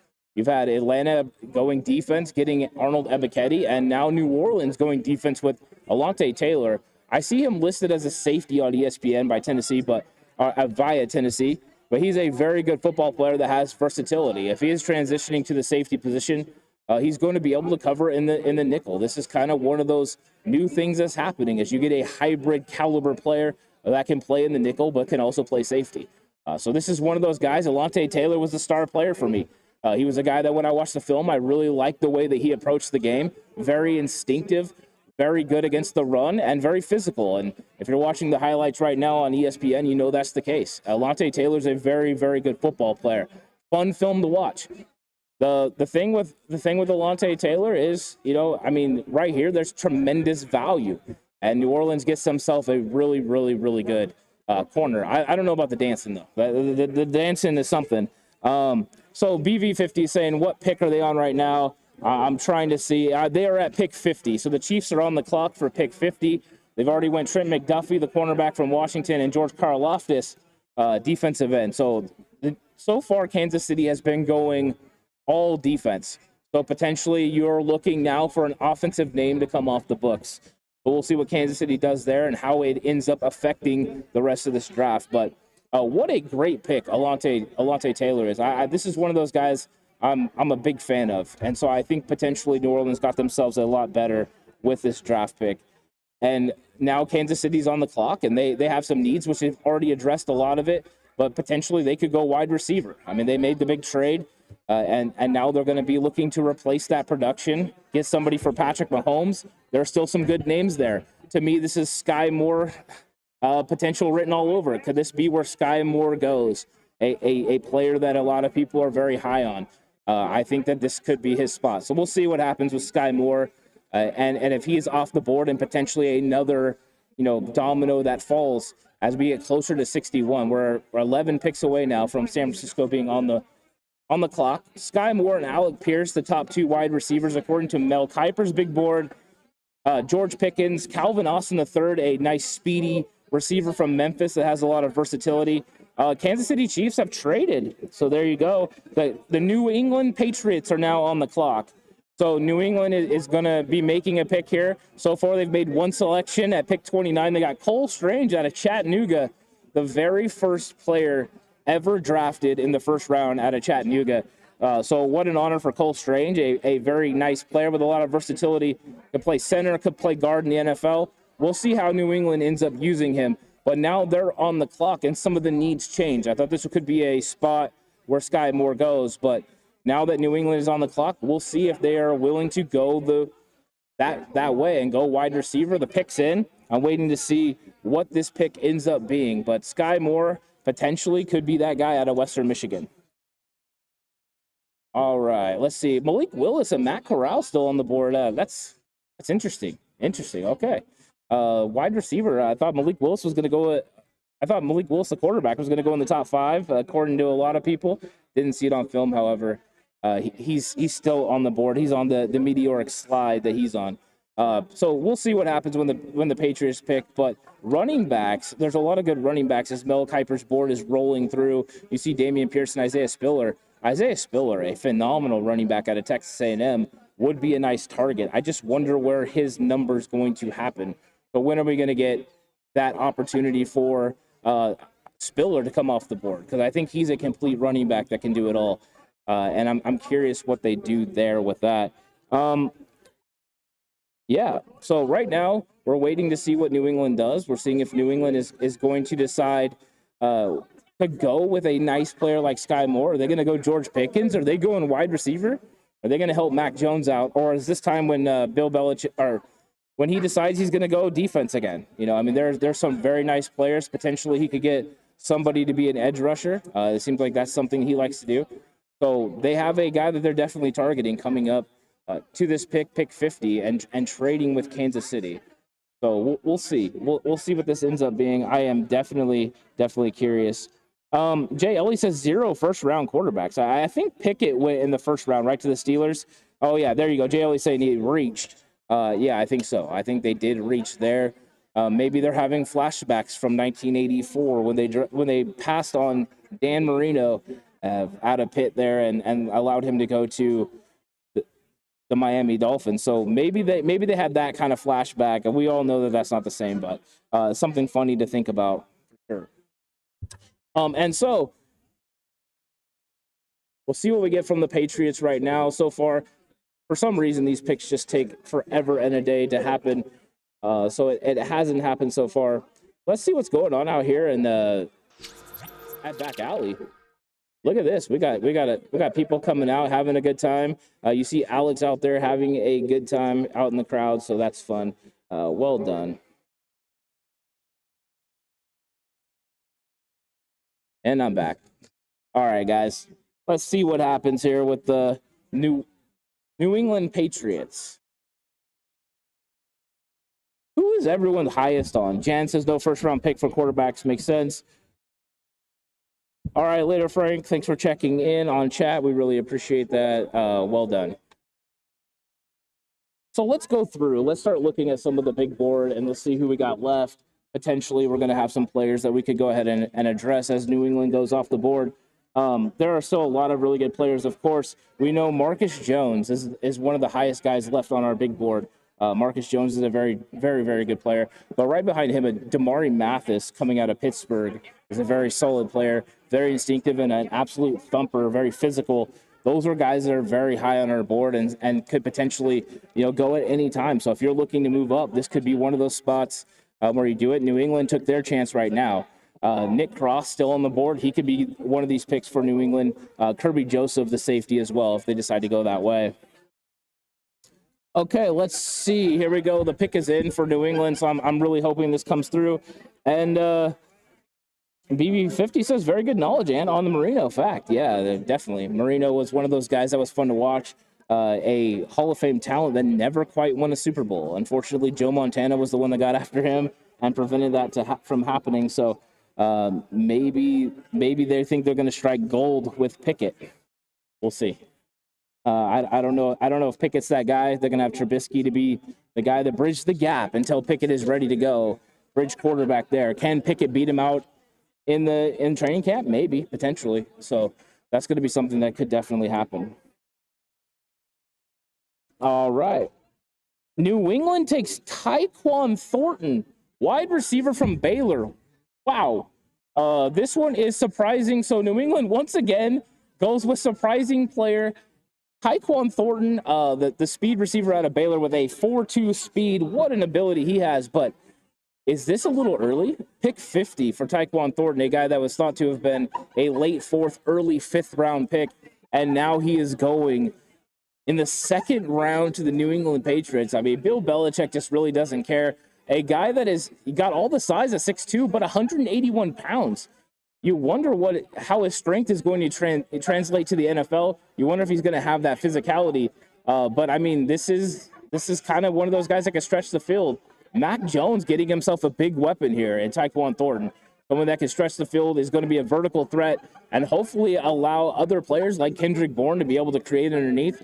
They're going to help their young quarterback, and they're doing it in a big way with a Baylor wide receiver, Tyquan Thornton. A little early, so I'm surprised about this. But definitely a talented player and a very, very good guy. So I think that Tyquan Thornton being the pick was a huge surprise, and New England continues to surprise us with their selections. Bill Belichick, he's looking at his board. He sees what he's got, and he really, really, really doesn't care. And chat lit up on that for sure. Chat is definitely talking about Thornton and the fact that this was a little early for him. And right now, that's an interesting draft. If you'd have told me they took Cole Strange at this pick, I would have said that was a great selection. And if you'd have told me they took Tyquan Thornton in the 3rd or 4th round, that would have been a great selection. but they decided to go right here with Tyquan Thornton, not miss the chance to get their guy and get their speed receiver. So well done there. And we still got a lot of really good offensive linemen. It appears the 49ers are going to have a very nice player available at pick 61. We're 10 picks away now as we're at 51. The Eagles are on the clock. In fact, their pick is in, and so that will be coming down pretty soon. Myjai Sanders, Cameron Thomas are still players, edge rushers available. So it's a lot of really good guys. It looks like the 49ers are going to be able to stay put at 61 and be able to get the player that they want. So I don't expect to trade up now that I see the numbers. I'm sure there'll be some sort of a push to come up and get someone, but I think the 49ers can stay put, keep their draft capital, and then move around after 61, potentially. Yeah, that's it. And you know what? That's a good question, JLE. Everyone wants to know. I see Megan right now, but I don't know how she's reacting. There's no reaction from Megan on Tyquan Thornton. But she's busy right now, so we'll see what we get to. Alex is getting ready to come in, so we'll be going to that in 1 second. So everyone check this out. You subscribed, but are you a channel member? You probably should be.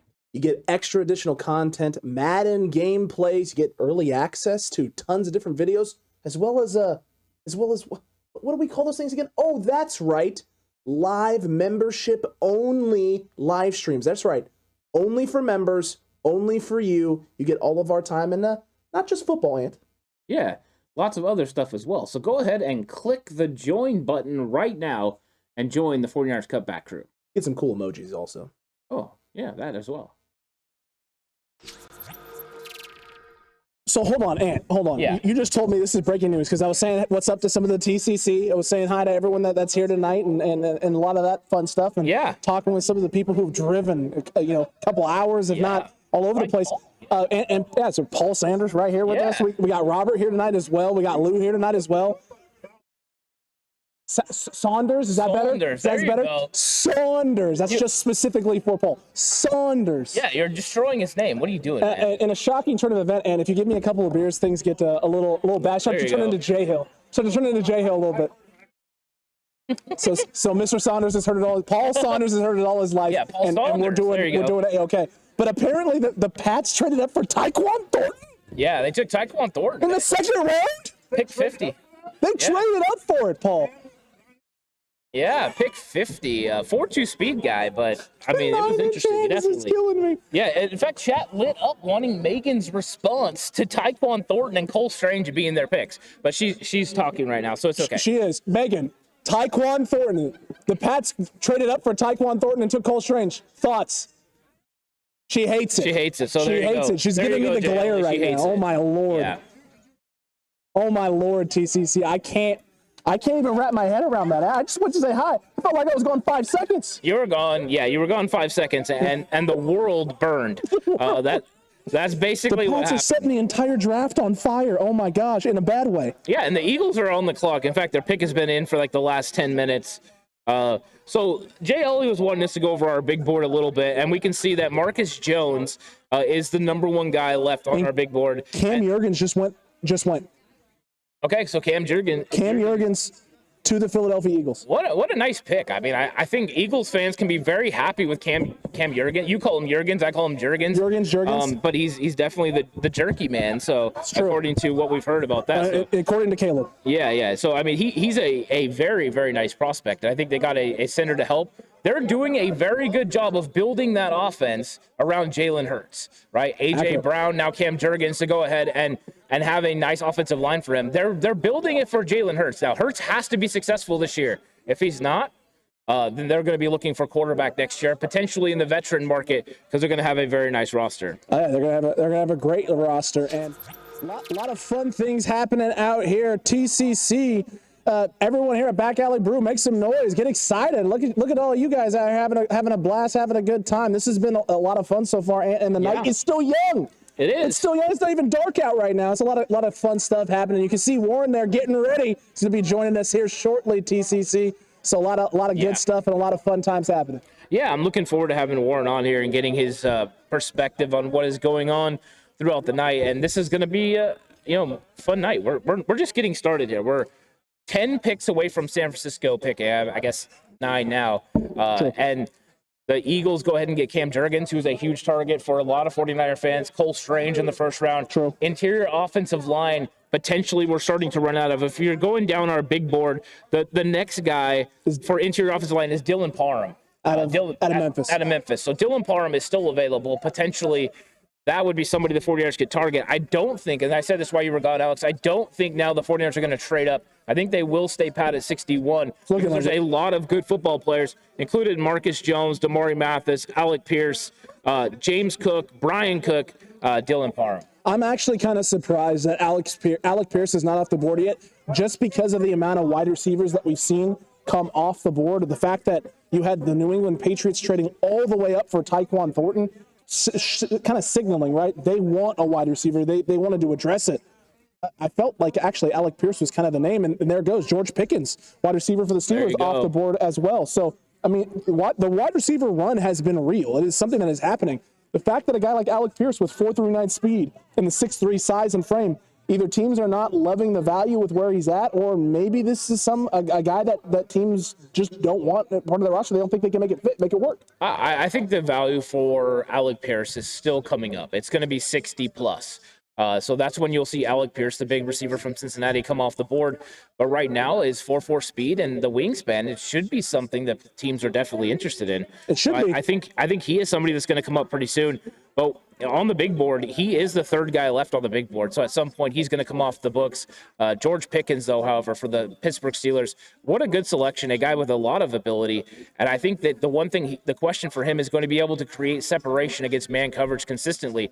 If he's able to do that, he's a great player because he can sit down in zones. He presents himself to quarterbacks really well. He has a nice feel in that area, and he's pretty good after the catch. So we'll see how he does in Pittsburgh. Speaking into existence is David Campbell. Colts take Alec Pierce. There it is. Alec Pierce off the board. There you go. So Alec Pierce, another guy, is off the board, potentially a 49ers target. The 49ers will not be getting a receiver that's 6'4 plus, Alex, that can stretch the field. And a solid first name, man. It's one letter off from being a perfect first name. It's literally one letter off from being a perfect first name. Well, maybe they can get Alec Lindstrom later, and that'll make it that would actually it makes up for it, right? It does make up for it. So there it is, right? The big, tall wide receiver with the speed goes to the Indianapolis Colts. They're looking to replace some speed with T.Y. Hilton with some size as well with Alec Pierce. So solid choice there for them, and giving Matt Ryan some targets and options to throw to coming up this next season in 2022. Yeah, and that means that the next wide receiver on our big board is Danny Gray, the wide receiver out of SMU. Something that the Niners met, a guy that the Niners met with also. Right, and then Khalil Shakir, the wide receiver from Boise State, are two receivers if the 49ers are interested in going wide receiver. But there's no guarantees that they will at this point because there's a lot of players at other positions they could potentially go after. And, of course, everyone is going to start spamming chat with Marcus Jones because we know that the TCC loves them some Marcus Jones. But don't forget, James Cook and Brian Cook are both available too, the running back and the safety. So potentially those guys could be also targets at 61. Unless you're someone, Lou, you are an absolute darling sweetheart, the best of all of us here. And these are lumpias and tacos. Wow. Lumpia and tacos. This man knows we love lumpia. This man knows we love tacos, and he just brought us lumpia and tacos. Well, thank you, Lou. We really appreciate that. And I know you've been high on the lumpia, so I think Lou's excited to see your face as you bite into one of these. I mean, Lou, you're going to get it. You're going to get an absolute reaction here as I take my first bite of lumpia of the night. There you go. This is absolutely solid. But look, I think the exciting thing about all of this right now for the 49ers is just what you're going to do, how you're going to address this. There's been plenty of TCC, and there's plenty of TCC out here tonight who have felt very, very strongly about safety. They felt very strongly about interior O-line. They feel strong about the wide receiver position, edge rushers. You still have options. You still got Benito. You still have wide receivers on the board like Danny Gray, who they've met with, right? You still have Dylan Parham, a guy that everyone's very high on. Guys like Donovan West as well. Alec Lindstrom, who you're very big on as well. So a lot of positions they can still address with this. The problem now is just safety position, who you're going to go with that, because we said, right, if you don't go early at the safety spot, if you're not able to go early with that, you may not go the safety route. It's looking more and more like maybe safety isn't an option for San Francisco in this draft, and that Jaquiski Tartt may end up back in San Francisco. Maybe. I mean, you still see safeties available. I mean, there's really good safeties on the board right now, and somebody's going to be there at 61 if that's the way they want to go. Now, Jay Ellie did point out to me that I did miss a wide receiver with that top end ability as Alex bites into his lumpia and has a wonderful look on his face. God. Isaiah Weston from UNI, 6'4", over 200 pounds, that can run a 4.3. Isaiah Weston is fantastic. I am. Yeah. On air, Esteeves. on Azorean One. Listen, you can't beat this lumpia. You literally can't beat this lumpia. If you're here right now and you have not had the lumpia, I don't know what you're doing. Head on to the back and grab that lumpia. This is absolutely fantastic. It's phenomenal. Lou, I love you forever. You're my favorite TCC member forever. And the lumpia lady doesn't need a commercial because she just got Alex with a wonderful enjoyment I'm the plug man. Since when have I not been the plug man here? I'm the plug man on this. Yeah, pod. there you go. So lumpia lady at Back Alley Brew House in Galt, California. Whenever she's here, you might want to make sure you're here. Yeah, thank you. Right here in Galt, California. Cheap pop, baby. Cheap pop, baby. That's all you can do. Oh my goodness gracious, Aunt. It's all good. It's all good, Steve. You're fine here, my guy. And so I haven't seen if anyone's gone recently, but Nakobe Dean, the linebacker from Georgia, has continued his slippity slide down the board and is still available here. Nakobe Dean, a guy I would have been interested in trading up for. I know linebacker's not normally a big position the 49ers need to address right now. They will have to replace Greenlaw or Aziz Al-Shire, but geez, I mean, at some point, this guy's just, there's too much value there. You're not wrong. You're not wrong there. And we do have Warren Brown cut up tonight as well, TCC. So make sure you hit that like button right now and subscribe if you haven't already, because we got Warren coming up here in a little bit. But look, I think there's a lot of positive things that can still happen for the 49ers tonight. A lot of good things that can happen tonight for the 49ers. A lot of ways they can still address positions and players and just needs. But it does look more and more the closer we get towards this top 50 back end of the pick 50, then the Niners are just going to sit pat and not be aggressive and come up, which means maybe they're coming up later, or maybe we could see a trade at 105. We have a very good question right here, Alex, and this is going to go into what you're saying. So Brandon West says Cam Jurgens, who's gone, but Nick Cross, Drake Jackson, who are we picking? Drake Jackson from USC is still on the board. Would you be willing to take him if he makes it to 61? Yes. Wow. Yes, but only if Nick Bonito is not available and edge rusher is the way you want to go with this. Okay, there you go. That is the only way. So you're still high on Nick Bonito from Oklahoma. Well, I mean, it's not that I'm high on Nick Bonito. I like a lot of things that he does. I think if he's the best player available at that spot, that it makes sense for San Francisco. The real question is just with Nick Bonito, it's you're more kind of confined. You're confined to roles. You're confined to areas you can play him, which would be passed down situations. Sky Moore has just been picked by the Kansas City Chiefs. I called it at 50. He did not get picked. They traded back and still get Sky Moore. So there you go. Sky Moore being added to Patrick Mahomes. So are they thinking here this is the guy that can replace Tyreek Hill? This is what it would feel like, right? I don't think they can replace Tyreek Hill with one player, but I think this is where they start with a guy that can win, in press coverage situations. Sky Moore, a guy that creates after the catch. So a very nice selection out of Western Michigan. Sky Moore to the Kansas City Chiefs. In a shocking development, the rich get richer with another speed receiver. And San Francisco continues to wait. They continue to sit and wait. And they should. I mean, we're now apparently, 6 picks away? Sure. We're right there where they want to be. We'll see what the 49ers get. But there's a lot of really good players, like we mentioned on our big board, Marcus Jones, Damari Mathis, James Cook, Brian Cook, and Darion Beavers, the top guys on our list that are still available. And there you can see it, Paul. You can see the deep slant that Sky Moore just ran. He runs a slant. He runs a slightly deeper slant and a really good vertical route. That's what you get out of Sky Moore most of the time. There's the vertical. Yeah. I mean, that's what he's going to have to do, right? He has more speed than everyone he's going against. It's easy. It doesn't mean he can't translate to the NFL, though. Very true. I think Sky Moore can translate to the NFL, and he's going to have the advantage of playing with Patrick Mahomes and that really dynamic offense that they've built there in Kansas City. I want to say it, Ant, but I also don't want chat to rip me, so I'm gonna hold. Chat, look what you've done. You've made me self-conscious. I hope you're proud of yourselves. Congratulations. Did you all see Debo shout out to 49ers fans at the drafts? Ask Mr. Corey. Yeah, actually, it was brought up earlier. Somebody brought it up in chat as well about Debo shouting out the fans. I don't think Debo ever had a problem with the fans or with San Francisco in general. He's just trying to work things out. Oh, you're just listening. Paul came up, and so we're wanted to say hi to Paul. We want to make sure.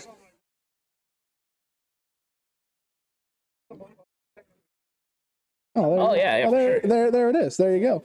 I wouldn't be surprised if we reach for a guy like Luke Fortner, said Brandon West. So Brandon West going Luke Fortner. Yeah, Luke Fortner, a lot of position versatility from center guard out of Kentucky. So Luke Fortner could be a guy they could go with. But is it a reach for interior offensive line at pick 61? I would argue it is.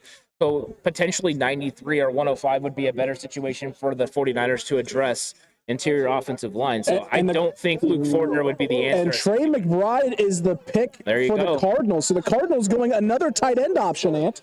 The Cardinals are all about adding weapons. And once again, another big weapon for them as they go tight end. This is the eventual replacement for Ertz. Ertz is going to be there for a while, but now they can go to a 2 tight end set.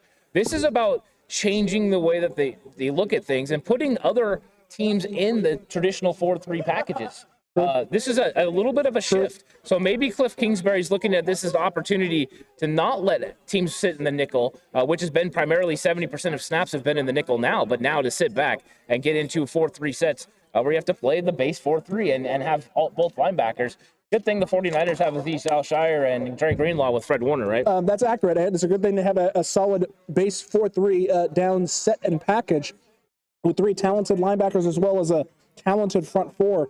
And also, when you had Jaquiski Tartt and Jimmy Ward, incredible safeties who can come up and play in the box. Now, you may go safety in this draft. You may be able to re-sign Jaquiski Tartt.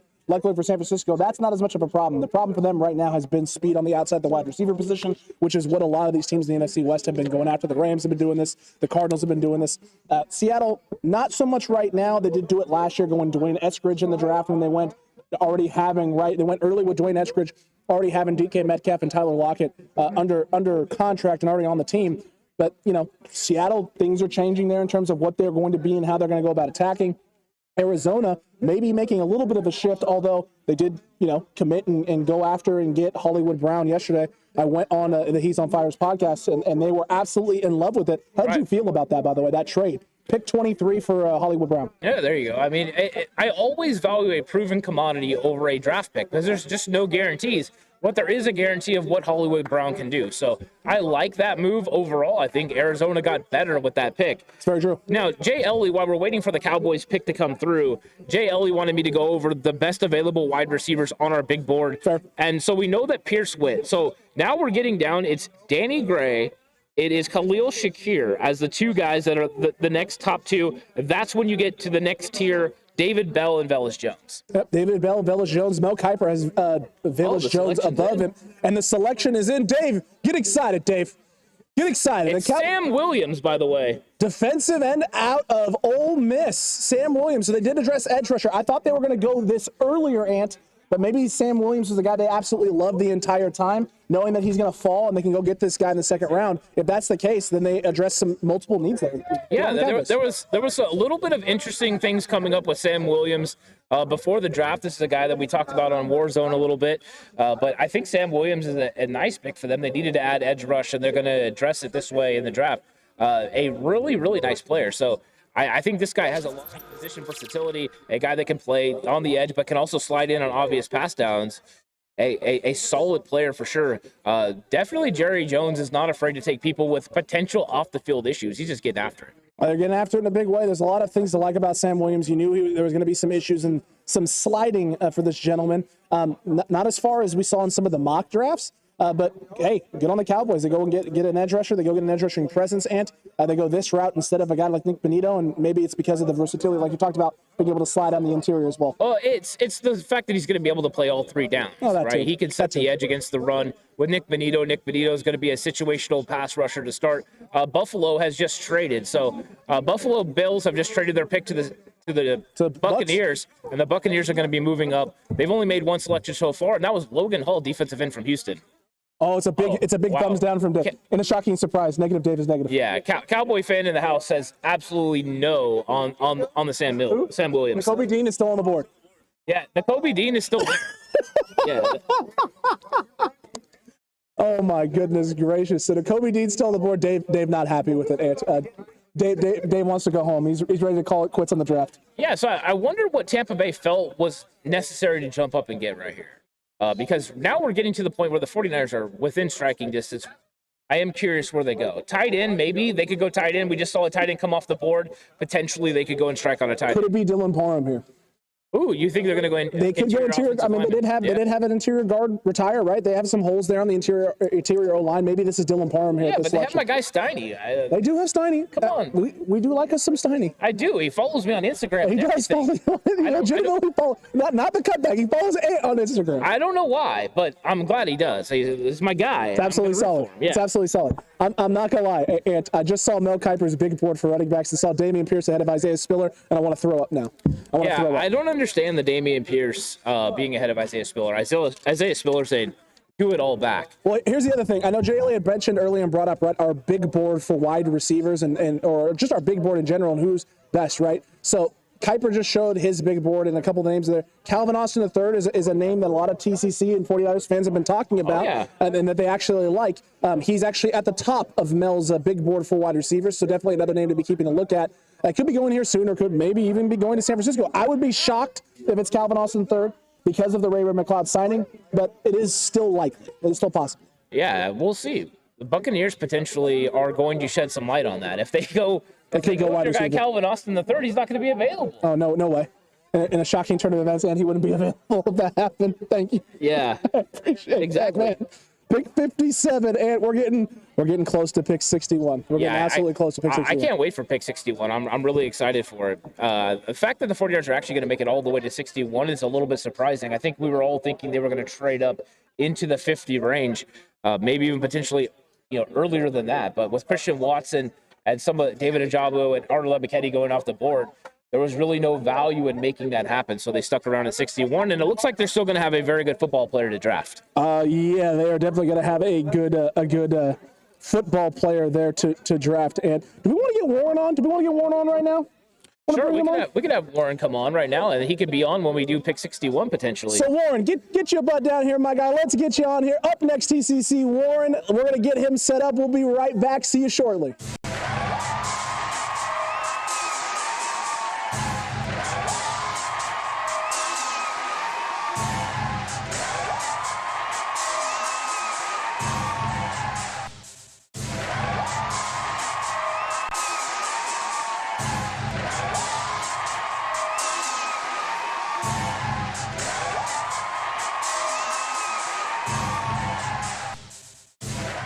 Hey, Alex, what are you doing, man? You're not ready. How am I not ready? I'm here. Your shirt. You can't do things out in public like that. Especially not on the podcast like that, man. I better get into something else quick. Oh my gosh, that was quick. That's better. And thank goodness we have 49erscutbackshop.com where you can get all your 49ers cutback needs very easily as well. Yeah, go over there, check it out. Peruse a little bit.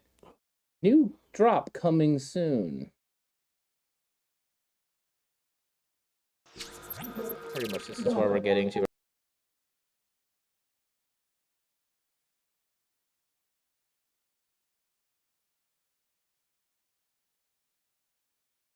We're the most electrifying per Esteeves, TCC. I don't know if you can see him right now, but he's out there doing his thing. He's killing it right now. Look at him. Look at him over here killing it. Okay, I'm gonna break. Look at that. Luke Gadecki, by the way, just got drafted by the Tampa Bay Buccaneers. So they go up and get a offensive tackle who has versatility to play guard. So you're right on the guard. You're just wrong on the player. Wrong on the player. But hey, they did address the O-line. And Warren, man, how you doing? Good to see you, man. I'm doing great, man. I'm glad to see you guys out here. I'm excited. I'm excited to have you here. You're going to be on for pick 61, which is even more exciting because you get instant reaction. I'm ready, man. I'm ready. Out of the players that you see, Warren, I mean, who would you go with pick 61? Oh, man, at pick 61, I'm feeling corner or safety, man. What we got available right now at corner or safety? At corner on the big board, we got Marcus Jones, of course, Damari Mathis, both nickel corner type players. Both of them are available. And then when you're talking about the safety position, you have Brian Cook as the number one guy available. And I believe we still have Kirby Joseph available as well. So Kirby Joseph is another guy from Illinois that could potentially be one of those safeties. I know you were high on safeties when we had you come on Aftermath. You were talking about safeties was a area they needed to target. Correct. I'm seeing corner, center. That's what I'm looking for the most right now at this pick. I don't know though. What's your guys' feel about it? Well, it's going to be hard for center, right? Because you've already seen Cam Jurgens go off the board. He's gone. Cole Strange went in round one in a shocking move by New England. So both of those guys are gone. Yeah. So you still do have players that are available. Alec Lindstrom, but this might be too early for Alec Lindstrom, potentially more in the third round. So I don't know if center is an area they're going to address. There are players, I'm sure, that you could go that route. Luke Fortner, somebody that got brought up in chat from Kentucky, with a lot of versatility to play center and guard. Maybe that is somewhere, but I'm starting to believe that interior offensive line might be a reach at 61. Okay. And you might actually want to go 93 or 105. So we'll see. We'll see what's available. But with those guys going earlier than potentially everyone thought, it makes 61 a little bit more interesting as far as the interior offensive line goes. No, it does. It definitely makes the interior O-line interesting in terms of how if they're going to do this, if that would be the option here at this point. I still think there's a lot of good wide receiver options. They did meet with Danny Gray, right? So that may point, all of us, right? 49ers fans, faithful TCC members. Falcons pick is it, Alex. I'm sorry to cut you off. You're good. Who is it? Falcons take Troy Anderson, linebacker from Montana State. So he's off the board now. A lot of versatility.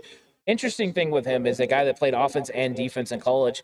So we don't know exactly what he's going to be. You would think it would be linebacker, but we're not sure right now. Well, with a guy like Cordell Patterson already on the roster, right, with that flexibility to do a lot of different things, maybe that is the plan, is to try and get as much out of this guy as you can. You got a coaching staff that already does that with Cordell Patterson. Maybe they feel they can do this on the offensive defense side of the ball with this guy. Yeah, and we got Lou in chat saying J.C. Treader. J.C. Treader is still a free agent option. Better option than everyone here, but Jimmy has to get dealt. You're feeling receiver for the Niners pick?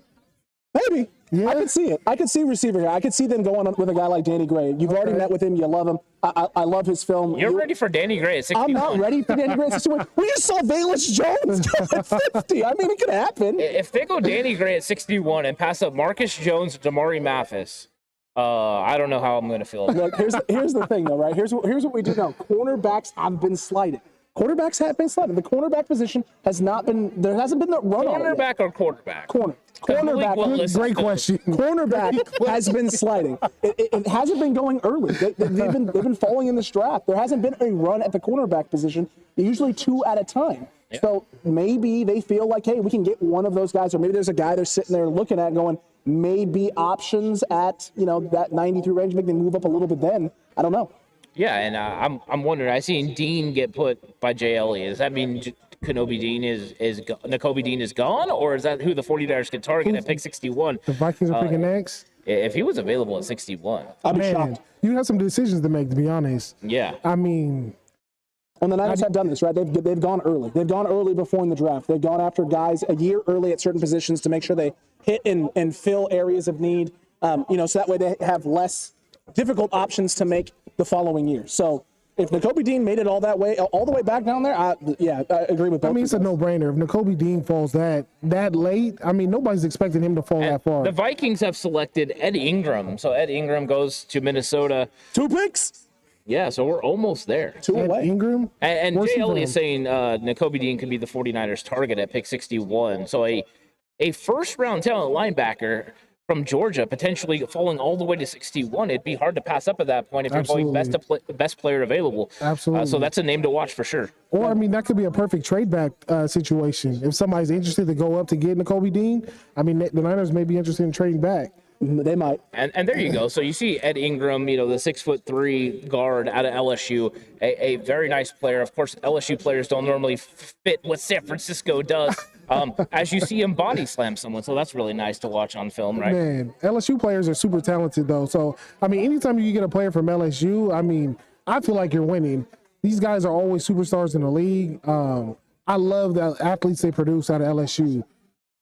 It's an SEC, right? What do we know about the SEC? You got teams like Bama in the SEC who are stacked, talented. They got backups that are backups that are backups that are going to get drafted at some point in time. Yeah. So just when you're in the SEC, you got NFL talent just kind of dripping all over the place at every position. With every school, it just tends to be the case. So not a bad selection there for the Vikings. And we got a good question as Buffalo comes on the clock here at pick 60. Is Anthony Colbreth says, hey guys, if we trade back, how far do you want to, and what would you want in return? Not further than about 6 or 7 picks. Because if you start getting back further than 6 or 7 picks, and you're starting to get yourself in a position where some of these guys that you like or that you're targeting may not be available, there could be a run on those type of guys that are top level talent in that area. Because I have multiple guys on my board that are available that I'd be willing to take at 61. I'm ready to go back, like JHill said. Give me 6 or 10 picks back. Let me get the value that I want and need, so that way I can move throughout the rest of the draft. The way that the draft is unfolding currently, the 49ers are going to have a lot of players they could take at 61. So you just go ahead and you wait, and if that trade presents itself, and you're right, Nakobe Dean could be the reason the 49ers have a nice trade possibility. I'd be willing to do that. And also Drake Jackson. I don't think Drake Jackson has went off the board either. He's still available from USC. True. The edge rusher. So maybe somebody's interested in him as well. Absolutely. And it depends on who the Niners is targeting, to be honest. If it's somebody that you could get, 6 or 7 picks from now, why not? You know what I mean? Make the move. So, I mean, we all want to know who they're targeting, but it all depends on who they got their eye on. Okay, so a trade potentially coming through here. Oh, my. Let's hear it. We got a $2 super chat from Jag. Jag, thank you, my guy. We really appreciate that. Luke Fortner, too high for Cross or Cook, the safeties? I think Cross and Cook right here. We know I like Cook a lot. So I think Cook in this position would be a nice pick. That's why I said I like a lot of players at 61 and be willing to trade back. Cook is one of those guys, but he's not the only one. You also have, Marcus Jones and Damari Mathis as well. So the Bengals are on the clock right now as they've moved up with the Buffalo Bills. You would take James Cook at this pick for the Niners? James Cook at 61. James Cook is a very nice running back. Right. But I'll ask you this. From what I've seen on film, I see him as a third down back right now. A lot of fluidity coming out of Georgia with him, and third down back, catching the ball in the backfield, very, very good. I just don't know if he is a 3 down back right now. I think he could develop into that. Is 61 too high to take a player that's a developmental 3 down back? I think so, because at running back, how much of it is a need? I mean, is that a major need for us right now? Would you say running back is more of a need than corner? Or maybe, let's say we lose Alex Mack, center? I know you said it was a reach that you felt like at right now at 61 for center. I would love to take James Cook. As a fan, I would love to take James Cook. Just because the talent he'll bring to the running back room, I feel like he's going to bring something that we're missing with Mostert. But taking a running back right now at 61 without a first-round pick, to me, that would be a reach.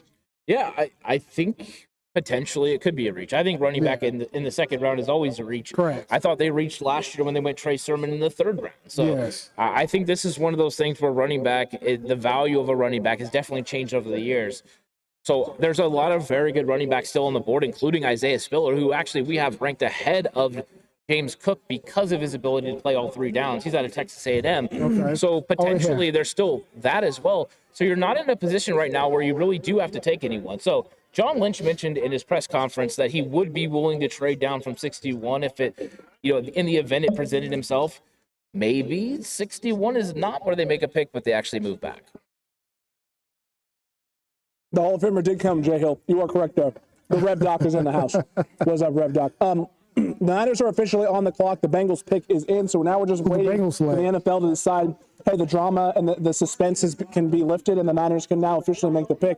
And most everyone here can now start to get excited to find out what the Niners are officially going to do at 61. This was one of our things we wanted the Niners to do, right? The draft plan, be aggressive. They weren't early. They still have a chance to be aggressive in a lot of different ways. So we'll see what happens here at pick 61. But we'll first wait to see what the Bengals are going to do. Yeah, and you see Nakobe Dean still available. Maybe the Bengals are going Nakobe Dean right now. And if they do, maybe the leverage the 49ers would have in a trade back will somewhat diminish. But we won't know that until we see what the Bengals do. BV50 just asked, guys, who's the best center on the board? On their board or on our board? I think that's the better question. On our board, it's going to be Dylan. Well, I guess Dylan Parham. It's Dylan Parham. Yeah, Dylan Parham is the number one guy, and then Alec Lindstrom after that. Nakobe Dean in Cincinnati would be a nice pick, to be honest. We'll see what happens here. I haven't seen the Bengals. If anyone lets us know who the Bengals pick, that'd be great. The Bengals, though, Daxton Hill, right? You're very familiar with Daxton Hill out of Michigan, the safety / nickel corner. Right. In fact, my favorite safety in the entire draft because of the versatility to do that. What are your feelings on Daxton Hill that the Bengals got? I thought it was a great pick for the Cincinnati Bengals. To be honest, the only problem with the Bengals right now is their defense. Their O-line, they fixed their O-line in free agency, so they shored up, which was one of their biggest weaknesses. But on defense, I feel like they need to get after the passer, and they needed to need that safety. I love Daxton Hill. Obviously, I'm a Michigan fan, so I watched him real closely. The guy is, like you said, like you mentioned, he's super versatile. Like, he could cover, he could come down playing the nickel. He never gets beat over top. Like, I love the guy. He made huge plays for us during the season. So I feel like it was a great pickup for the Bengals, to be honest. There it is. The Bengals have gone corner. Cam Taylor-Britt out of Nebraska. Okay. So Cam Taylor-Britt is the pick for the Bengals. They address the secondary, which means Nakobe Dean is just sitting here at 61. Who would have thunk it? I didn't think Nakobe Dean. Now, when I mentioned him the other day, I did not believe he would actually slide this far. I thought it was going to be early second round, but he would definitely be a target. Could the 49ers potentially go with a linebacker? I think this would be something interesting in a draft development type situation where you would insure yourself in case you lose Azeez Al-Shire or Dre Greenlaw or both during the offseason, as both will be unrestricted free agents. Maybe you're preparing yourself in case that happens. Nakobe Dean would be a great selection, but also keep an eye on Brandon Smith out of Penn State if they decide to go linebacker. Yeah, I mean, that's definitely a possibility as well. I'm seeing JHill saying, hey, it's time. We're here. This is our moment now. Yeah. This is our moment. The 49ers are officially on the clock. The pick is not in yet that I've seen. Before it does, are you more likely for them to pick or trade, Alex? What do you think? You think it's a pick? Definitely pick. And JHill just said, as the words came out of my mouth, JHill in chat, the pick is officially in. Okay. So the Niners have made their selection. I think it didn't seem like it took them very long to make that decision. So who do you think it's going to be? I don't know, man. I can't. What do you guys think? I mean, I don't. Brandon West is saying that it's going to be Drake Jackson, defensive end from USC. From USC? A lot of people consider him a first-round talent. I wasn't one of them. So if he went right here, though, I think this is a lot more of the value. But once again, they'd be adding edge rusher. I think that would be very interesting. Mr. Corey as well saying Cameron Thomas, another edge rusher, but this time out of San Diego State. I think that's interesting that everyone in chat is lighting up the potential of it being an edge rusher. I said we take a book out of the pick is in. We are waiting right now to know, so everyone is waiting on pins and needles right here at Back Alley Brewery in Galt, California, waiting for this pick. Great cheap pop there, yeah. Great cheap pop. Look, I think at the end of the day here, the Niners it's all about the cheap pop, man. Brandon is claiming in chat right now before the pick is even announced that he's already heard it's Drake Jackson. So Brandon is claiming he's got sources. We're going to find out, my guy. You're either going to be the most loved person in the chat or you're going to be the guy who doesn't have factual information we can never believe again. Yeah, we'll see what happens. In a time when everyone has sources, we'll see if Brandon's source comes through right here. JHill keeps giving me faulty sources on the Brandon Cook saga. Accurate. We'll see what happens. You can't just eat one. BB50, you are correct. I've already had two, and there's a third one just waiting for me to be grabbing. Alex is eating all the lumpia. I'm trying. So, he's going to single-handedly help the lumpia lady be ready. That's accurate. But we're waiting for this pick. Who do you think it's going to be, Alex? Final decision, who's it going to be? Is it going to be a safety? Is it going to be an edge rusher? How do the 49ers attack this? Could it be Nakobe Dean? Could it be UTSA? Could it be? Oh, you talking about Tariq Woolen? Could it be Tariq Woolen? It could be Tariq Woolen. The corner with versatility to play safety. Yeah, 6'4" with the sub 4.4 speed. Could it be? It's true. Caleb wants it to be Hingle McCringleberry. It's just not going to happen, man. Oh, wow. It's not going to be Hingle McCringleberry. If it was Hingle McCringleberry, we definitely know end zone dances would take an uptick for San Francisco. It's excited. I'm on pins and needles, but yeah. I'm thinking and leaning towards.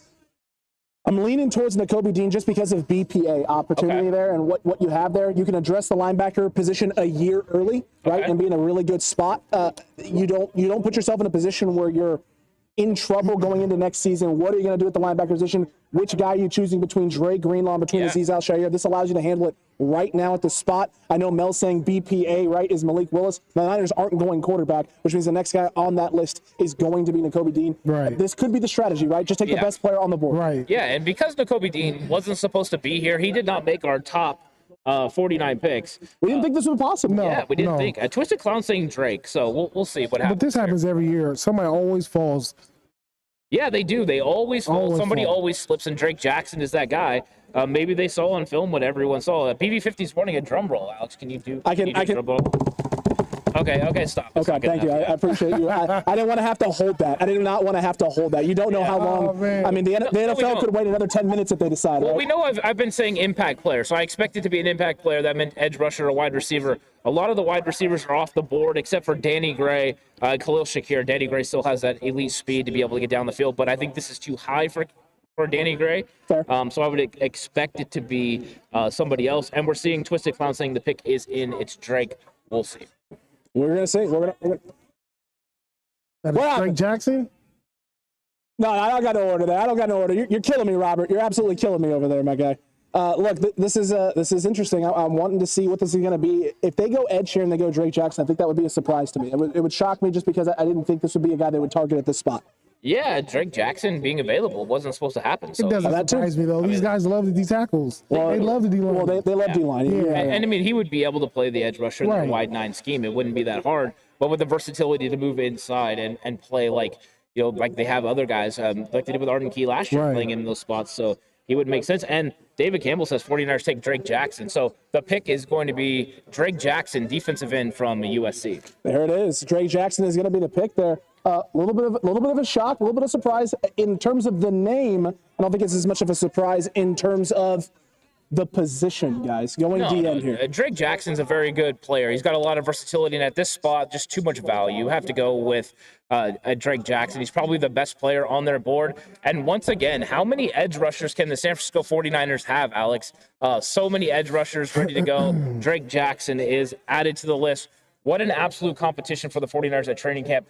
Could we see potentially one of those guys get moved now? Because they have an abundance of edge rushers, maybe even too many. They might have too many. I mean, you're talking about. I mean, let's go through the list of names, right? We got Jordan Willis, we got Kamiko Toure, who they just brought in and signed. You now have this guy Drake Jackson. You got Nick Bosa, you got Samson Ebicon. We don't know what's happening with D Ford and that's the biggest question. What are they doing with him there? You also have Charles Omenihu. You have Kerry Hyder. That's 8. That's 8 guys right now at the defensive end spot. Now, I don't think any of us believe Kerry Hyder is playing the traditional outside DN role. He's probably going to be sliding in more closer to where you saw with Arden Key last year. But some of these guys you got to think may be expendable now for the Niners. Oh, absolutely. I mean, what does it tell you about D Ford? He's not healthy and probably not playing. When is the decision going to be made about D Ford? I think post-June 1. You're waiting until post-June 1 so you can make a decision that's best financially for you.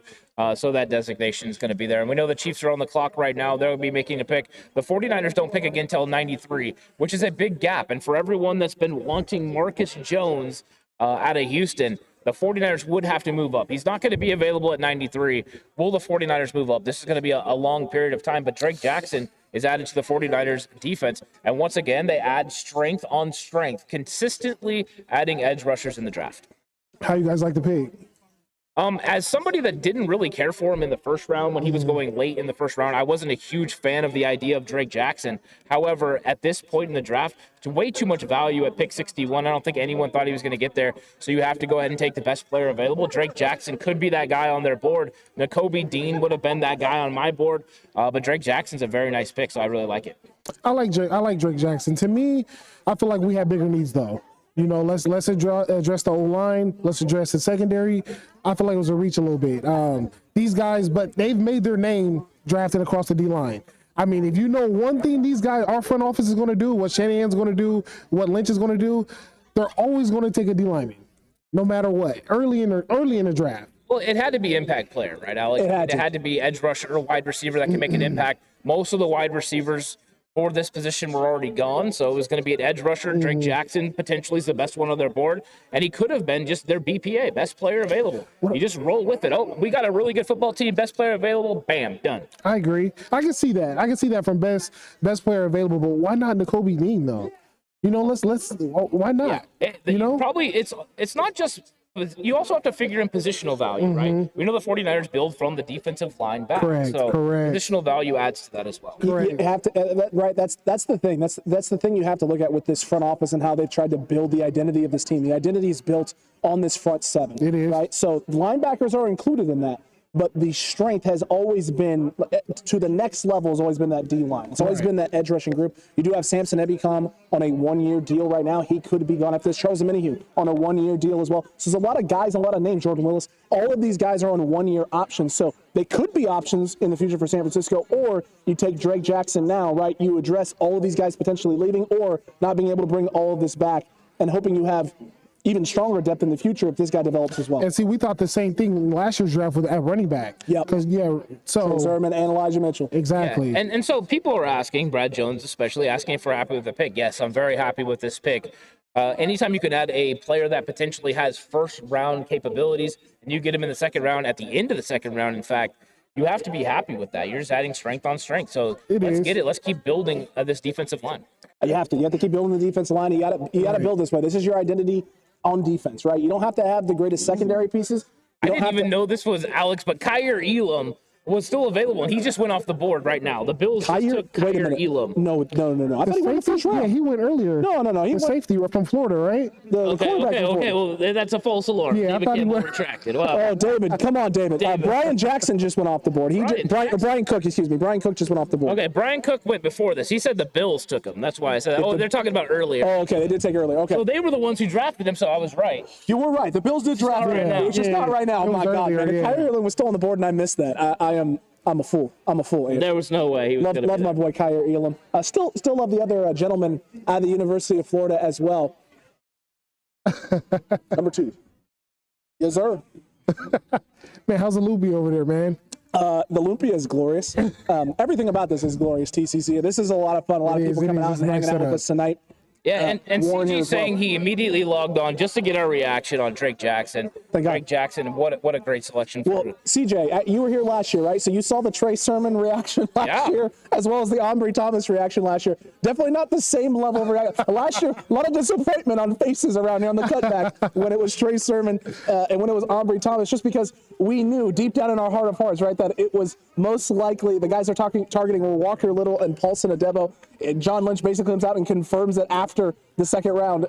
By saying literally we were targeting Paulson Adebo. Yeah, I mean, it just broke our hearts because we knew they wanted it. It seemed like a match made in heaven. Right. It doesn't happen, and then you have to end up settling. This is what San Francisco did last year. They definitely didn't settle here in this situation. They got themselves one of the better edge rusher prospects on the board at this spot. So. Right. Yeah, I mean, Jermaine Jackson is basically. I'm not Jermaine Jackson, but Drake Jackson is Jermaine Jackson.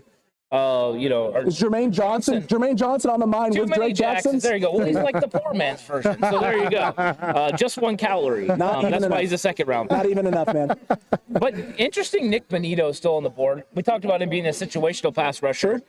So that's somebody that's still there. So we're up next in 91.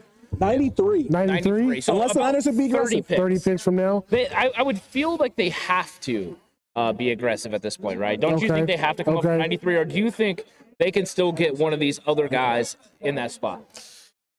Oh man, I mean, nobody would have thought Nakobe Dean would be available right now. That's true. So no. I think with the draft, you need to be patient. I say be patient right now. Maybe make a move to go up. I mean, where would you like to see the Niners move up to? Ideally before 80. If James move Cook before 80 is going to be the pick for the Buffalo Bills. They go running back, and that's actually solid right there. Yeah. That's solid for them. So James Cook is off the board here in Buffalo at 63. That's a nice pick. That's good for them. Pick. I mean, they got to try and find a way to do something with that run game and add something there. Absolutely. It seems like the Singletary Zach Moss pairing there hasn't worked out the way they wanted it to. So you go after a guy like this with some talent that can definitely do things on the third down that may not eat into the Singletary role early, but they're hoping maybe could develop down the road later in the season. Yeah, he's going to be nice being with Singletary. Yeah. That's a nice 1-2 punch. Right. This was a great selection for them. Somebody that did this at Georgia as well, a 1-2 punch there. Right. So he's already adept to that. He knows about the certain amount of carries that he's going to be asked to do. I think this was a very nice selection for them. James Cook to the Buffalo Bills makes sense. At pick 63, could be considered early, but, I mean, this is one of those times where if you know your guy is that guy, you just go get him. I love that pick for Buffalo. I mean, if you look at their offense, I mean, that's all Josh Allen needed. To be honest, I mean, a little bit of a run game will help him. That's all he needed. I mean, he really didn't have no help in a run game. I mean, I don't think any of the guys he had ran for 1,000 yards. So I love the pick for Buffalo. I feel like he's going to be a big addition to that offense. Robert here at the table right now asking the question that a lot of TCC and faithful may be thinking right now, which is why didn't we get the linebacker out of Georgia, Nakobe Dean? That is the biggest question, because I think Nakobe Dean was probably the best player on my board for sure. Very athletic. I don't know why he's falling, to be honest with you. I can't understand why he's fallen all the way. I thought he was potentially going to go at the end of the first round, and here we are getting ready to go into the third round, and he's still on the board. It's crazy. I thought this was a guy who could go at the end of the first. Yeah, so I mean, there's a lot of value there. Yeah. If you're looking to add to your linebacker room for sure, Nakobe Dean is to me, he's the best guy on the board right now available. At the moment, 100%. It's not close. Yeah, Nakobe Dean, and then probably after that, Marcus Jones. What's crazy is he looks just like his brother. John, San Francisco is saying right now in the chat, Marcus Jones. This is someone everyone is mocking, right? Marcus Jones, the 49ers, although every other fan base has mocked Marcus Jones to their team as well. So everyone loves themselves some Marcus Jones. No one's taken him so far, but this is about what we thought, right? There was a chance that you could get him around that 80. Nick Bonito just got drafted by the Denver Broncos. So Nick Bonito is now off the board. They get their edge rusher. And guess what you got to do in the AFC West? You got to be able to get after the quarterback because there's way too many weapons there in the AFC. So the AFC West just continues to get stronger and stronger. That's true. An Android user in the chat. Hey, great production on the show, guys. And Alex, good to see you, Android user, out there as well. Yeah. Is there ever a name for Android user? No, and Android user will be known as Android user forever. I love it, though. I love it. Right? I thought it was very original. I like it. Lewis frustrated right now. He wanted James Cook, guys. Watching James Cook go one pick after Drake Jackson, Lewis, he's disgusted. I think James Cook value there, though. Drake Jackson has more value than James Cook in that position. I agree. If it would have been like 93, you're like, oh, we should take James Cook. But right now, I think right there, you get the edge rusher. You get somebody that can potentially rush for a long time next to Nick Bosa. And you're going to need cheaper options because Nick Bosa is going to get a lot of money next year. The fifth-year option got picked up, so we know that's a lot cheaper. $16 million, not bad. But after that, $30+ million. Yeah, he's going to definitely get a bag, and he deserves it, to be honest. Nick Bosa, you can't replace him. I mean, the guy's a stalwart. He's the heart and soul of our defense along with Fred Warner, so, I mean, he deserves every dollar he gets. Oh, yeah, for sure. And the Jaguars are on the clock right now, which means hello, round 3. So, round 3 is now available, and, of course, Mel Kiper says they need everything. You might as well just list everything. Man, Trent Baalke, man, that guy over there is hilarious, man. To me, yesterday, how we didn't take Aiden Hutchinson number 1. Yeah. I was bothered by that. I feel like Aiden should have went number 1. Well, I mean, the thing. Baalke, normally I criticize Baalke on a lot of things. One thing I don't criticize him on is edge rushers, though. Fair. Because he's the one that got criticized for taking Aldon Smith. And then Aldon Smith was an absolute savage on the field. Off the field is a completely different story, but on the field he was fantastic. So Baalke knows what he's doing when it comes to edge rushers, and a lot of times it ends up being length of arms that he loves. He loves the length of the arms of the edge rushers. Was he the one that took Josh Allen? I do not believe he took Josh Allen in Jacksonville. But that was a nice selection. It was a very good player out of Kentucky. I don't know if he'll ever reach his full potential playing in Jacksonville, but they also took Jordan Smith at a UAB last year. Another really big guy with a lot of arm length. It is something he definitely does. What type of year did he have? Do you know last year? I don't think he got on the field very much. I didn't follow Jordan too much, but he was one of my favorite mid-round guys last year. Jacksonville was a disaster last year anyways. Yeah, that's true. So Jacksonville's up next? Yeah, so Jacksonville's on the clock, so we'll see what they do. And we'll see how they continue to try to build around Trevor Lawrence. Trevor Lawrence has got a lot of ability, and we've got a lot of time between the 49ers' next pick. So right now, there's a lot of guys on the board, still really good players available. You got Marcus Jones, Isaiah Spiller, Damari Mathis, and we know that James Cook and Brian Cook went. But still, Cincinnati, Brian Cook's friend, Darion Beavers is still available. If you're looking linebacker. Also, Brandon Smith, linebacker from Penn State. There's some solid linebackers on the board that I didn't think would still be here at this point. Yeah, and with Nakobe Dean, I mean, still being there, right? Those guys are still sliding potentially. That's true. So, this may be why they did not go linebacker, right? This could be why. There's a lot of guys that are looking at, right? They were at the Penn State Pro Day. They were there. So they went through the Jahan Dotsons of the world, the Arnold Ebikettis, the Jaquan Briskers, and the Brandon Smith. So maybe Brandon Smith is the linebacker they're looking at right now that they really like, going, he's not even the top best available linebacker. Linebackers haven't gone in a little bit. We have some time. Right. Yeah, and is Dylan Parham still on the board? I didn't mark him down, but Dylan Parham and Max Mitchell potentially still on the board, offensive line targets.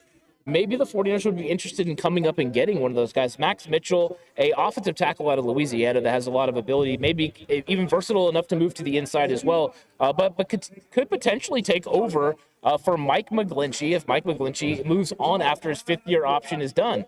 that could be a cheap option, and Max Mitchell might give him the versatility to play guard in a pinch, but also play tackle. Yeah, I definitely see the value in that. If you could get an offensive lineman that can play multiple positions, I mean, that's beautiful. I mean, plug and play. So if he's good at guard, move him at guard. If he's better at tackle, move him to tackle. Whatever your team needs are. So anytime you can get an offensive lineman that could just play across the line, I feel like you're winning. Oh yeah, for sure. I think offensive line is now in a spot where the Niners would be interested in going offensive line. I thought it was a little bit too expensive at 61. The closer we get to 70, offensive line. But we know that our chat is going to absolutely explode with no offensive line. Marcus Jones has to be the guy. You're not wrong. In fact, Tommy just a little bit ago said, guys, we didn't need D-line. We need O-line. We need slot corner. What the freak is going on? He's already starting to freak out. There's a lot of people who are going to be upset with that pick of Drake Jackson there at the edge rushing position. Yeah, and Luke Fortner is the pick for the Jacksonville Jaguars. There's the guard center versatility out of Kentucky. So they get a guy that's literally can play guard, center, and tackle. So a great selection there for Luke Fortner as the Jaguars. Once again, like we talked about, building around Trevor Lawrence. And definitely that's what they need to focus on. I mean, they picked up Christian Kirk in free agency to add to their wide receiver room, and now you see that they're beefing up their offensive lineman with Luke Fortner. So they definitely need to help out Trevor Lawrence. I mean, Trevor Lawrence struggled this year. I thought a lot of us thought he would have a better year than what he did, but I think they're doing the right thing. They're heading in the right direction. Help out Trevor Lawrence, your number one pick from last year. Yeah, and what's interesting is they're bringing up in chat, Malik Willis is still not drafted. Malik Willis, a lot of people saying maybe top 5 pick. He's still on the board as I'm guessing the best quarterback available. Maybe the Vikings. I mean, sit for a couple years behind Kirk Cousins. I mean, Kirk Cousins is not going to play forever. I mean, he's not going to play as long as Brady has. I mean, Kirk Cousins is a serviceable quarterback. Yeah, and they're saying Asamoah is about to be the pick. So Brian Asamoah, linebacker for the Minnesota Vikings goes. Very athletic linebacker out of Oklahoma, 6 foot, 226 pounds. A very, very fast guy, sideline to sideline.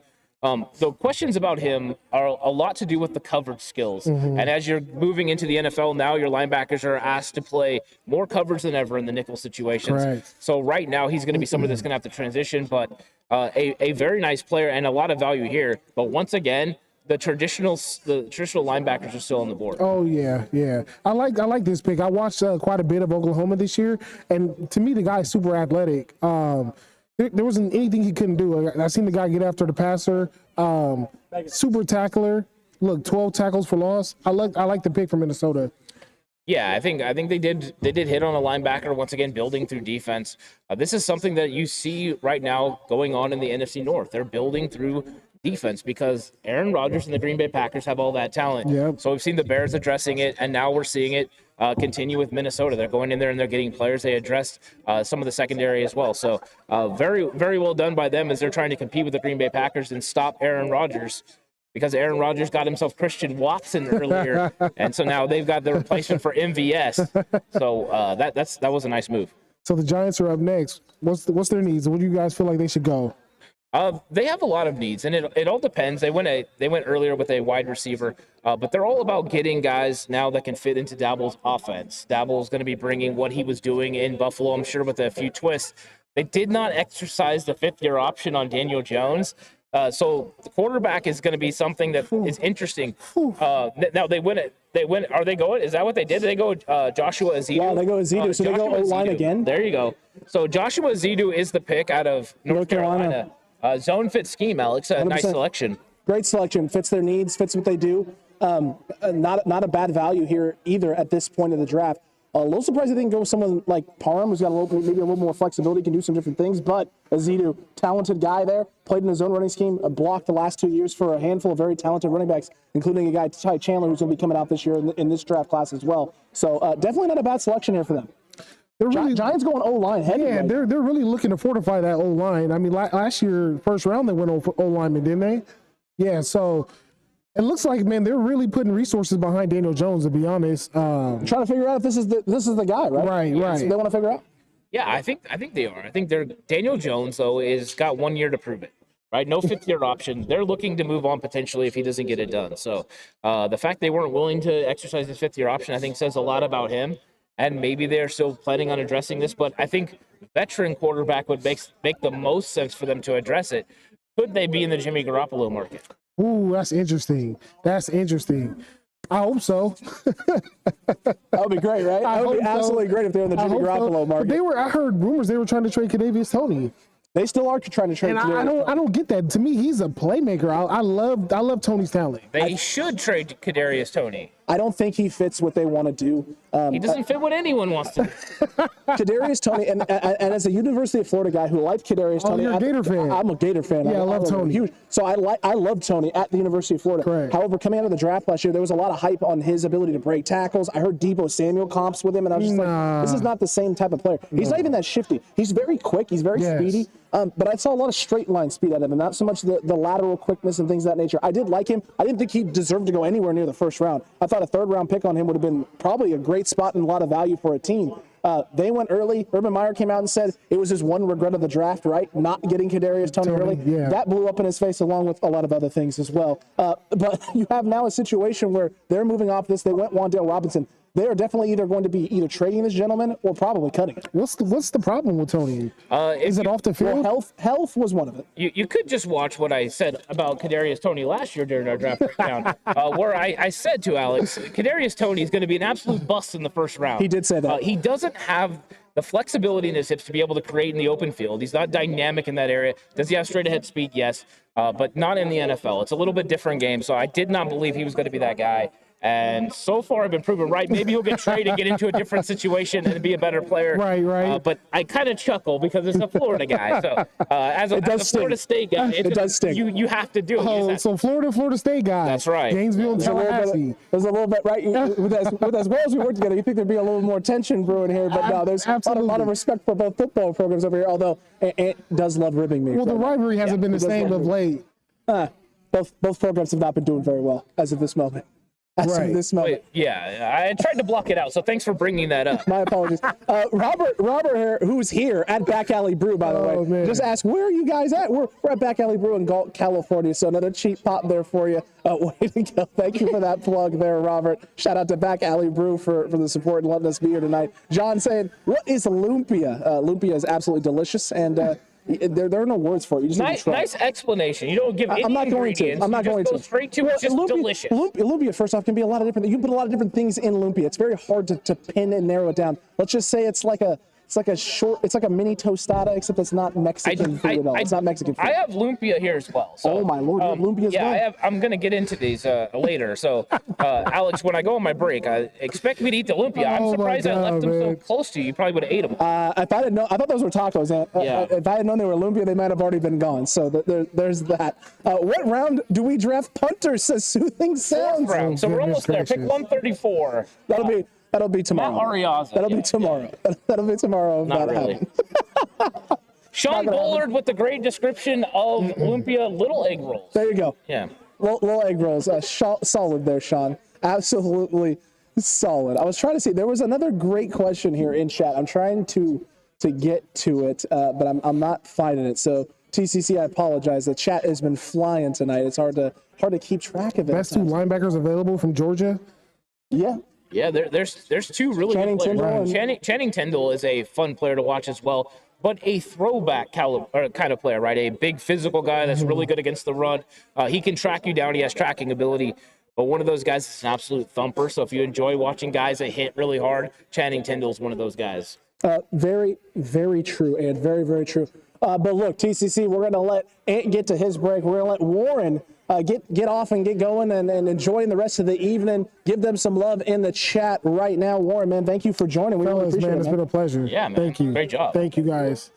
It was absolutely great. And again, some more promos for you too. Some more shows coming soon. TCC, we'll see you here in a little bit.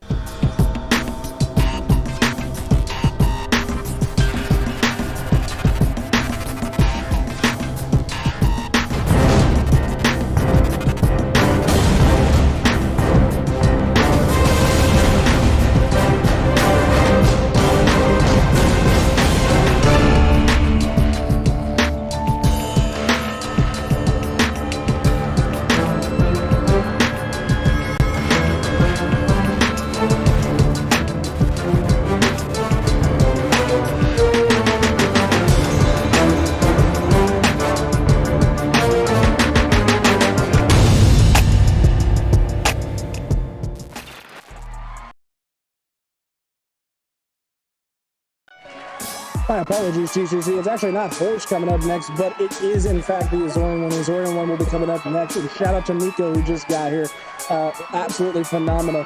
But yeah, Esteeves coming up here in a little bit as well. So a lot of fun stuff happening tonight. TCC, hope you're having a good time tonight. Hope you're enjoying the stream. I hope you're doing a lot of things. Martin Emerson was the pick off the board there for the Browns. So Martin Emerson goes there, and the Titans pick is already in as well. So a lot of fun stuff happening, a lot of interesting stuff happening so far in this draft. The New England Patriots continue to surprise everybody, trading back, which isn't a surprise. That was the least surprising thing that they did. But then not trading up, but taking Cole Strange there in the first round and then trading up for Tyquan Thornton. Tyquan Thornton. Can't believe it. Still in absolute shock by it. Absolute shock by it. Have a beer for me, Ant said BV50. So Ant won't do that. Ant doesn't drink. Ant doesn't drink. So I will drink it for him, BV. No worries. I will take care of it for him. Absolutely delicious. We're having a lot of fun out here tonight. It's been a lot of fun. What's going on, JHill? What do you need? On 61? It was fine. It's fine. It's not as bad as Trey Sermon last year, man. Definitely not as bad as Trey Sermon last year. So, I mean, we're fine. We're fine. I'm liking this. I really wish we kept Mostert. It says soothing sounds. Oh, look, man, I think a lot of the Cutback crew, a lot of 49ers fans feel that way, right? They really would have loved to have kept Raheem Mostert. It comes down to injuries, right? It comes down to injuries. It comes down to what you're going to have to pay a guy who hasn't played essentially in 2 seasons. It's a lot. It's a lot of capital to give up, and they didn't want to make that risk. They didn't want to take that chance. I know Ant and I mocked in War Room, on our last War Room, we mocked the Niners trading pick 105 for Saquon Barkley, which is entirely still a possibility, and a lot of people got upset about that. But it's interesting. It's interesting to see that dynamic of how 49ers fans feel about that, and the pick for the Titans is in.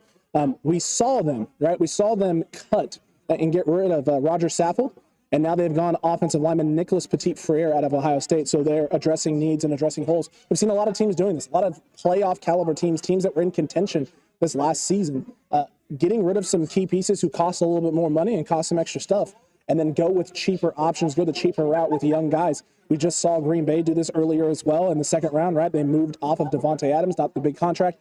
They go with the guy in Christian Watson, who's got a lot of dynamics. So a lot of teams are making these decisions and making these choices right now, and they're doing that right before the salary cap is about to explode.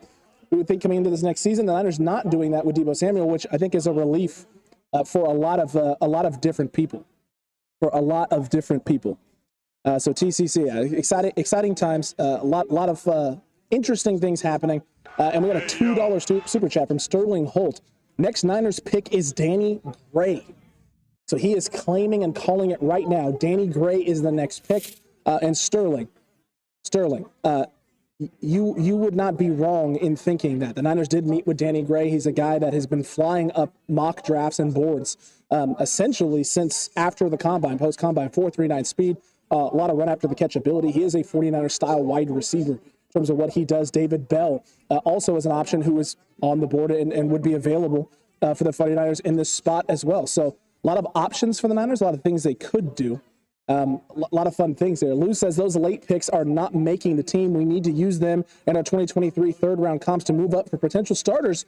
Drake will be a nice special teamer. So Lou's already putting out there into the ether. Special teamer for Drake Jackson. Chad Muma just went off the board, linebacker out of Wyoming to the Jaguars. And we're starting to see that run now on linebacker prospects. So linebacker prospects for the 49ers are starting to maybe dwindle, and maybe if you want one of these top-end guys who can make the roster this year and kind of plug some holes for the future, you may have to do that soon. Maybe the next pick if that's what they want. I take a drink every time Alex says his phrase. Jan, don't tempt me. Don't tempt me, because you start tempting, I will start saying it more and more and more, and then you got some bad stuff on your hands potentially. Bad stuff on your hands. Teased it. See, I'm not going to actually do it. You got me self-conscious. You got me thinking about it right now. You don't want to necessarily do that. But yeah, a little bit of a ways to go for the 49ers in terms of what they can do and what they could go and what they're gonna be trying to address at pick 93. So pick 29 of the third round. Still a little ways to go. The pick is in officially for the Chicago Bears. We're just waiting to see what the NFL announce when they decide to announce it. Excuse me, not whether or not they announce it, but when they are going to be announcing it. And the Seattle Seahawks are officially on the clock. The O-line next asked Ernest Angulo here. Ernest is asking O-line next. It is possible. Frank is asking, is Marcus Jones still available? He is. This is a guy that we felt was definitely an option for San Francisco and that they could go after. The problem is he going to be available? Is he going to be sitting there at 93?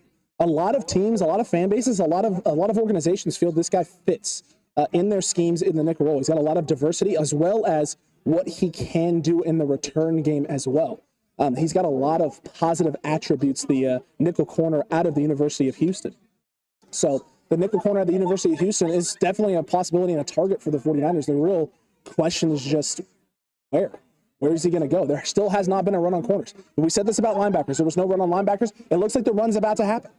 Looks like the run is building and maybe happening right now. And another $2 super chat from Sterling. Hold Sterling.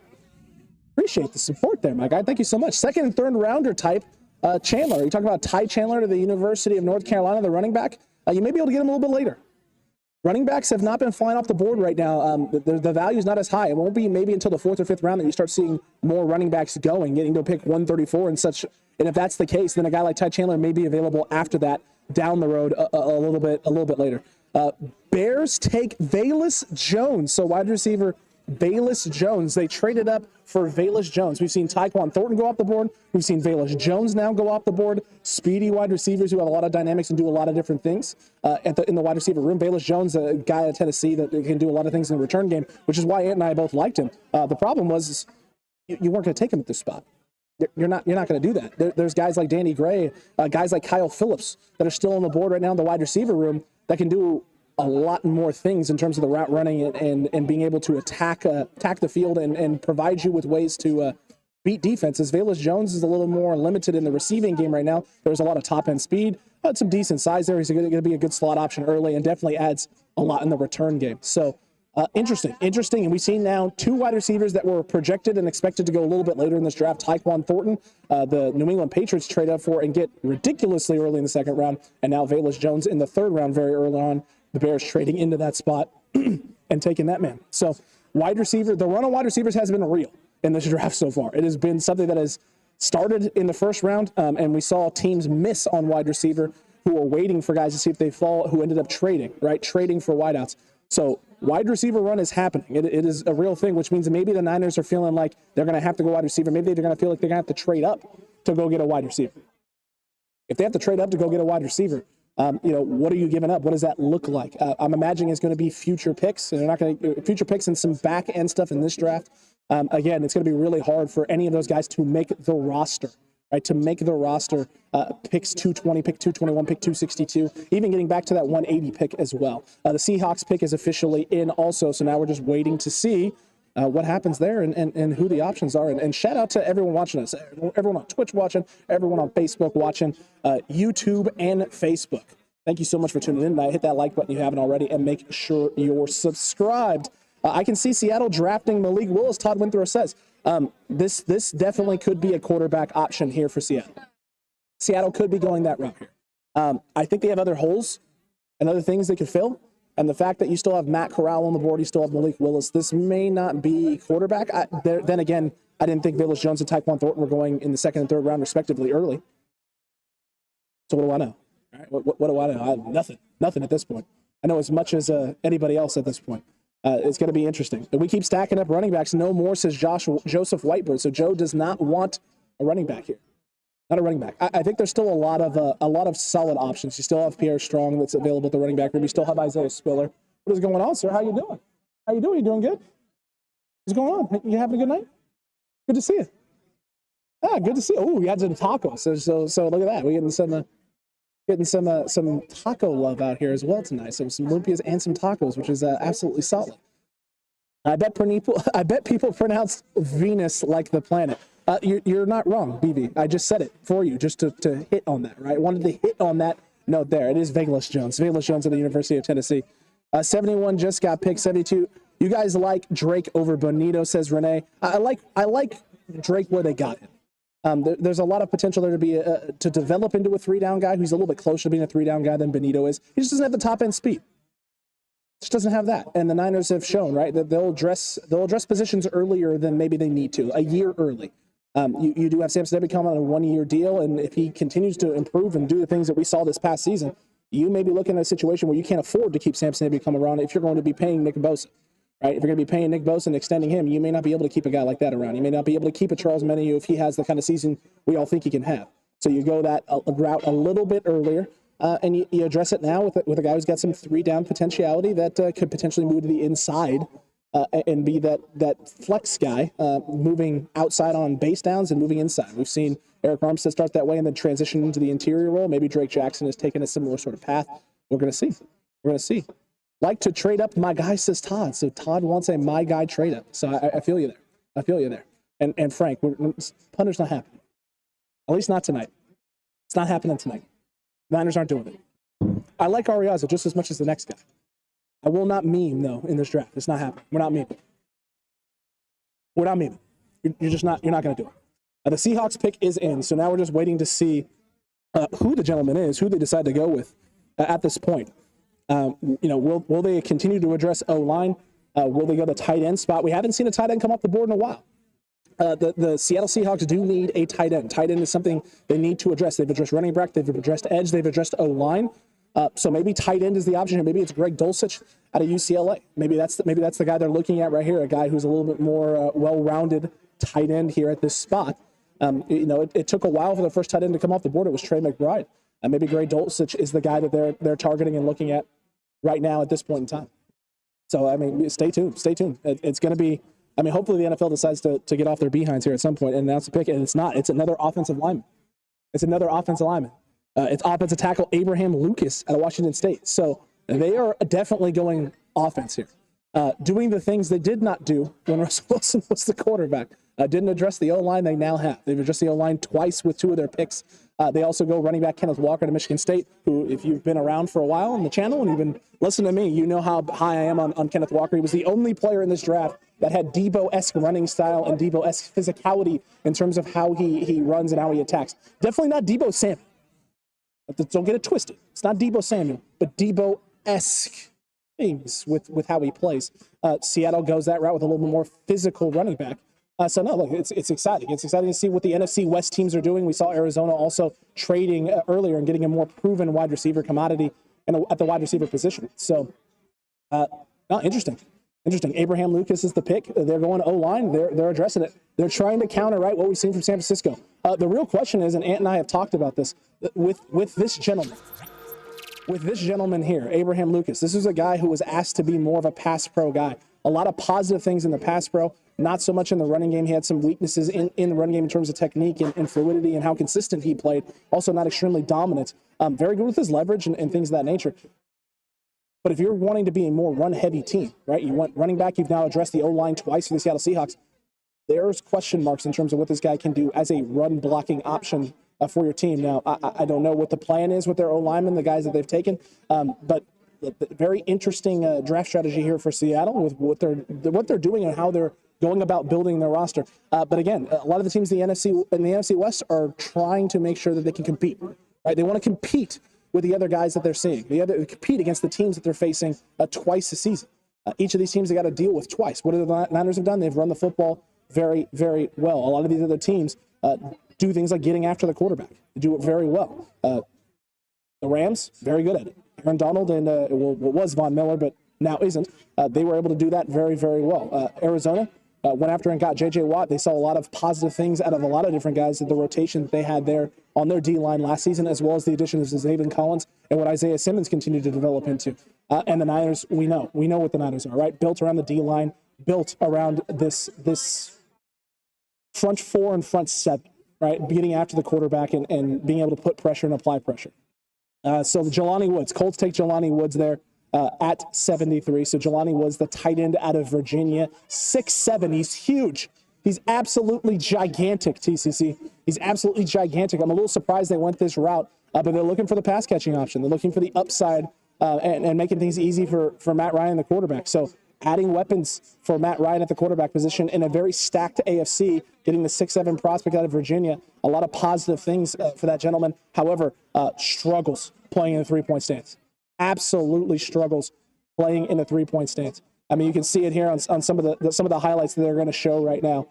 Just what he does, he struggles getting out. He kind of lumbers around on the football field, but he's 6'7". He's huge. There's a lot of positive things there in the pass game. He's definitely a red zone threat. And you can see right now ESPN highlighting the red zone capabilities of Jelani Woods and what he can do and what he can be. So I get it. I see what the Colts see. I still think it's a smidge early, but the upside is gigantic for this man, much like his size.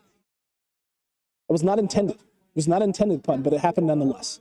34 games at Oklahoma State, 31 receptions, 361 yards, 11 games at Virginia Tech, and much better production at a school that isn't necessarily always a school that teams look at and go, hey, high-powered offense. A lot of positive things. So interesting there for the Colts. Not a bad selection, and definitely addressing the things that they need to address, right? Adding weapons for Matt Ryan, making sure that they have the firepower necessary to compete and go after things. And the Atlanta Falcons, their pick was in very quickly at 74. They go quarterback Desmond Ridder out of Cincinnati. So quarterback Desmond Ridder, that's the second quarterback now off the board. What happened? I know, Desmond Ridder. Malik Willis still on the board. They love the upside out of Desmond. I think it's the deep ball potential. It's a deep ball potential with the receivers that they have. All right, the big, tall Kyle Pitts, who can do a lot of positive things there. And they went receiver early in this draft as well and added some weapons and some firepower. They feel like, hey, we got a guy who we know throws the deep ball well. You saw the connection him and Alec Pierce has. So you add dynamic talents, the wide receiver and the tight end position, and now you add a guy who you know can throw the deep ball pretty well, and it's everything else that's a question mark, but he's going to be sitting behind Mariota. Right, he's sitting behind Mariota. We're going to see what that means. But the second quarterback off the board, and his name's not Malik Willis. Oh boy. We'll see how far he slides, and we'll see where he ends up. We'll see what he ends up doing and where he ends up being. Let's see here. Ridder gone, second QB. Falcons take Desmond Ridder. What center prospects are there left? You still have Dylan Parham. You still have Donovan West as well of Arizona State. So those are the two biggest names on the board currently for. Not just for the 49ers, but just in the draft in general. Those are the two biggest name prospects. There's also Alec Lindstrom as well, a guy that we're very high on, that a lot of teams and a lot of places have him mocked a little bit lower, even though Ant and I love him around that 105 to 134 range. The Denver Broncos have officially traded their pick at 69. So they've traded it to the Texans. So the Texans being aggressive, coming back up. Good on the Texans because they need everything. Sorry, Texans fans, but they need everything. Literally need everything. Every site that we've looked at mock draft wise sees everything, and they do. They definitely do. They've done a lot of good things though early in this draft, addressed a lot of needs and positions of need at good spots. So we'll see what the pick is here. Cornerback or safety is what Frank is saying. Frank is feeling cornerback or safety. You could be getting to a point here where you start to see the run on cornerbacks. It hasn't happened yet in this draft. The run on cornerbacks has not occurred, and if it hasn't occurred, then you're thinking here at any point in time between now and about mid-80s that run on quarterbacks could happen. And if the Niners aren't aggressive here and aren't smart, they could be in a position where one of these guys that they're loving and that they're liking, whether that's Marcus Jones, whether that's Ant's guy, Damari Mathis out of Pitt, is not going to be available, not going to be on the board. Won't be a possibility, won't be potentially there for the 49ers. So you may have to be a little bit aggressive here and go a little bit earlier than maybe you'd like or maybe that you're thinking. We'll see. Marcus Jones right around this spot between 80 and 90 was where we was feeling he can go. And you're getting very close to 80, ridiculously close to 80. And we're going to be having Esteeves joining us here very shortly as well. He's going to be the guest coming on with us to talk. Hopefully he doesn't throw me through a table. We're going to see what happens with Esteeves coming up next, TCC.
Later, Lou. Have a good one. Drive safe.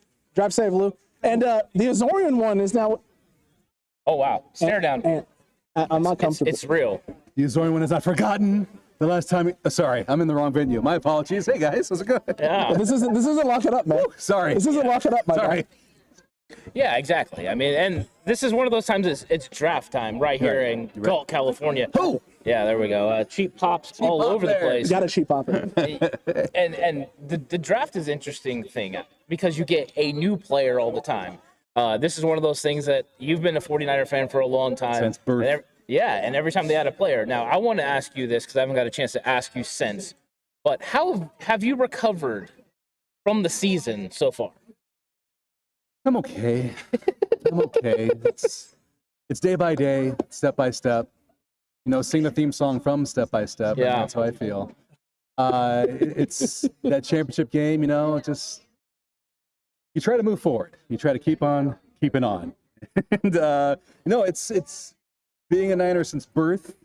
You know, remembering the Montana back in my day when it was Montana and Craig and Rice and Taylor, but it's ups and downs. It's been fun, and you know, it's another season, and we hope we can push forward again and get past the championship, get to the Super Bowl, take it, hoping, depending on how the draft goes. Right, and there's still a lot of good players here, and I think it's one of those times when we start. There's so much hope that comes out of the draft, and we're hoping that the 49ers can get better. And they're going to have they had a pick earlier, Drake Jackson, and he's a really good football player out of USC, a good edge rusher. Are you concerned that the 49ers continue to add edge rushers? Like, it's just like everyone's an edge rusher. It's like, I'll take you. You edge rush, right? Yeah, we'll have you too. 10 edge rushers. Yeah. We want them all in there. We're close, though. We're close. We're sitting at 8, right? We're at 8 currently. We got 8, and that doesn't include the guys in the practice squad. I mean, that is in the futures contract, gentlemen. I mean, we're dangerously close to 10. It's a little shocking. Yeah, and I think that one thing we got to remember is this 49ers team is going to be potentially embarking into a rookie quarterback, taking over a Trey Lance, one of those guys. Do you like Trey Lance? What are your feelings on Trey Lance from what you've seen from the Arizona and the Houston Texans game? Quarterback has been such like a variable that we haven't quite nailed down since the Steve years. We went from Garcia, we went with Kaepernick, we went with Garoppolo. It just seems like we get this great high, but it doesn't last as long. And I think it's because we're so used to having Joe and Steve that we expect to always have a Joe or a Steve. And not every team has had that great quarterback. So now we're kind of experiencing that time where we have greatness, but then it sputters a little bit. And Niner fans aren't used to that. So it's weird. It's a very weird feeling. But I like Trey. I mean, what's the worst that could happen? I mean, we got Trey Lance. We should give it a shot. And hopefully he can prove himself and go from there. We saw positive things out of Trey last year, too. So, I mean, It's not like we saw nothing but negative. We didn't see question marks. It wasn't a Nathan Peterman start where he comes out and throws 4 picks. Someone who can be taught. Someone who's got talent and can be taught the way. That's got to keep plugging at it. He's got to keep plugging. We saw a lot of positive in terms of the throws that he makes. So, no, I agree with you. This is something we've said a lot on this pod and a lot on the show is just, as 49ers fans, you've been spoiled. We've been spoiled by great teams, great coaches, great quarterback play, and we're hoping now that this is the next one. This is the next great quarterback with a lot of upside, a lot of potential, and can take this team and get them over the hump and get us back to the promised land and get number 6. Right? We need that 6. We've been fighting for that 6 for a while. Too long. Too many times we were close. And then I'm crying in February again. And it's not cool to cry in front of your wife and kids over this. Good notes. That's good notes. I'm getting married in October, so you're right. Don't cry in front of the wife and kids. Cry a little bit. But not for weeks. TCC, not weeks. Just not weeks. Smidge. Oh, just by yourself. Smidge of the tears. Okay. By yourself. Now, I know the Ravens are picking right now, and they made the trade. Hollywood Brown gone. Ravens, of course. Could they potentially go right now with Calvin Austin III, Alex? Could. I'll throw this your way. Calvin Austin III, very speedy receiver. Would seem to make sense now. I know Mel's doesn't say wide receiver as one of their needs, but we know that was opened up last night by Hollywood Brown heading to Arizona. It was, and this is definitely an area that they could target. I would actually be shocked if they didn't go this. Seattle earlier, we saw the names that were on the board, and I kept thinking, you know what, tight end was probably going to be the option there. They went with Jelani Woods. They passed on Greg Dulcich out of UCLA, so they went with the 6'7" prospect, definitely a red zone threat. Can add something in the pass game immediately, definitely down in the red zone. So wide receiver here, especially a quick, speedy wide receiver, Calvin Austin, definitely could be the name that they're going with there to replace what they're losing in terms of the speed and the dynamics there with the football in his hand.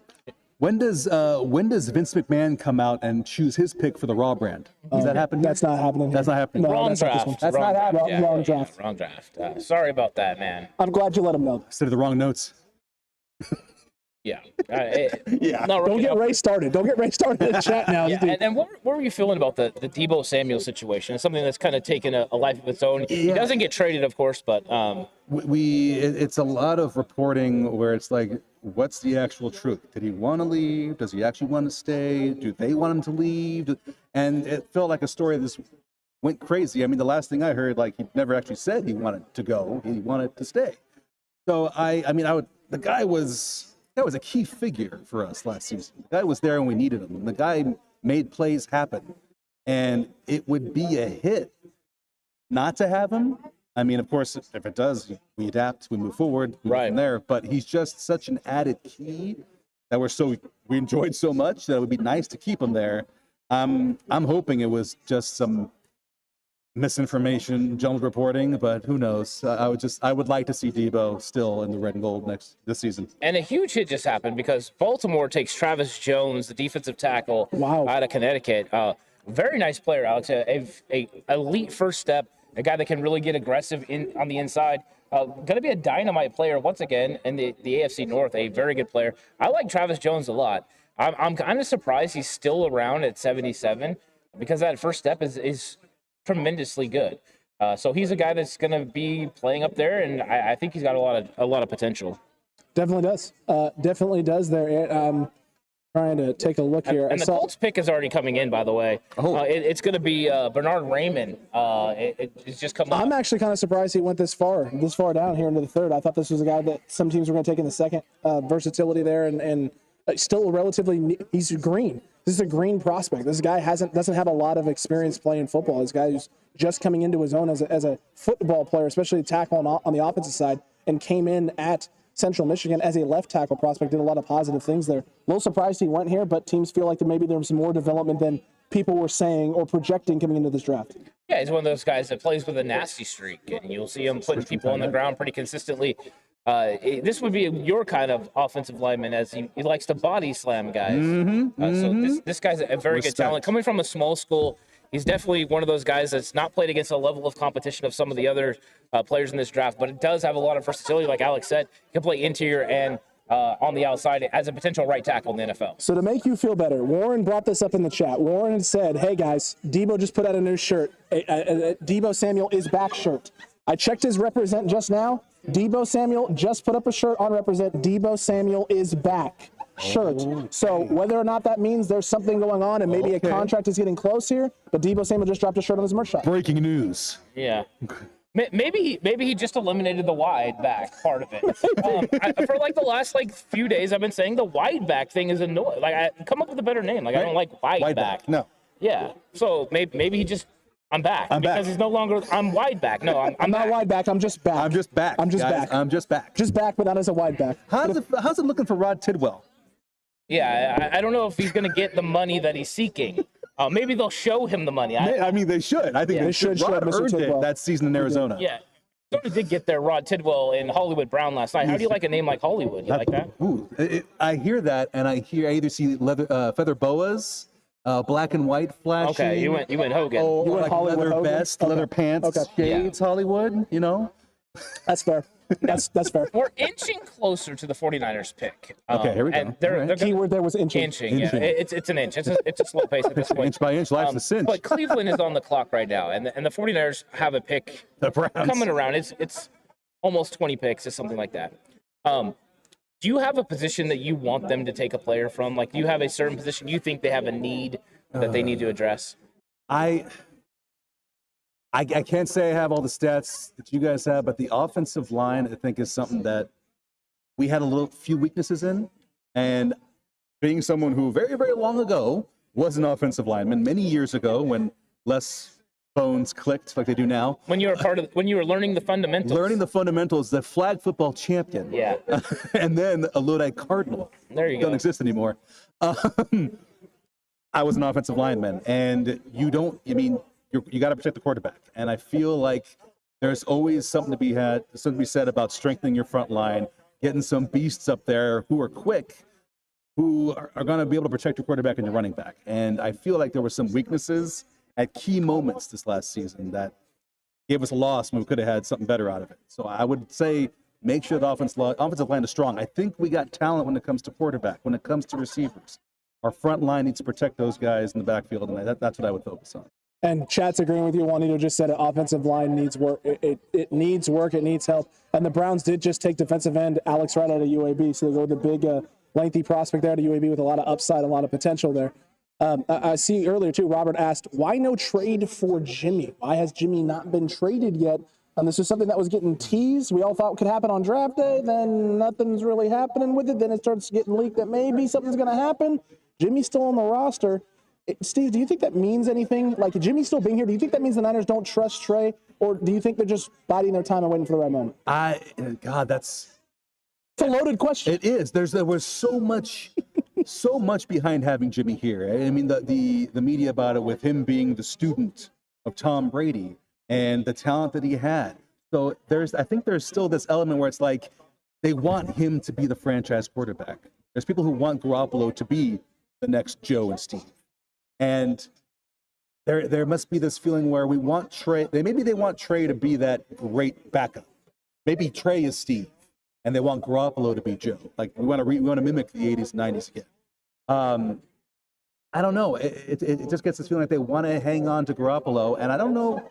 Does Garoppolo want to stay? Does he want to leave? I can't envision a situation where Jimmy Garoppolo wants to do the same things he did last year, right? Yeah. Where he wants to potentially be the starter and have Trey Lance looking over his shoulder. Mm-hmm.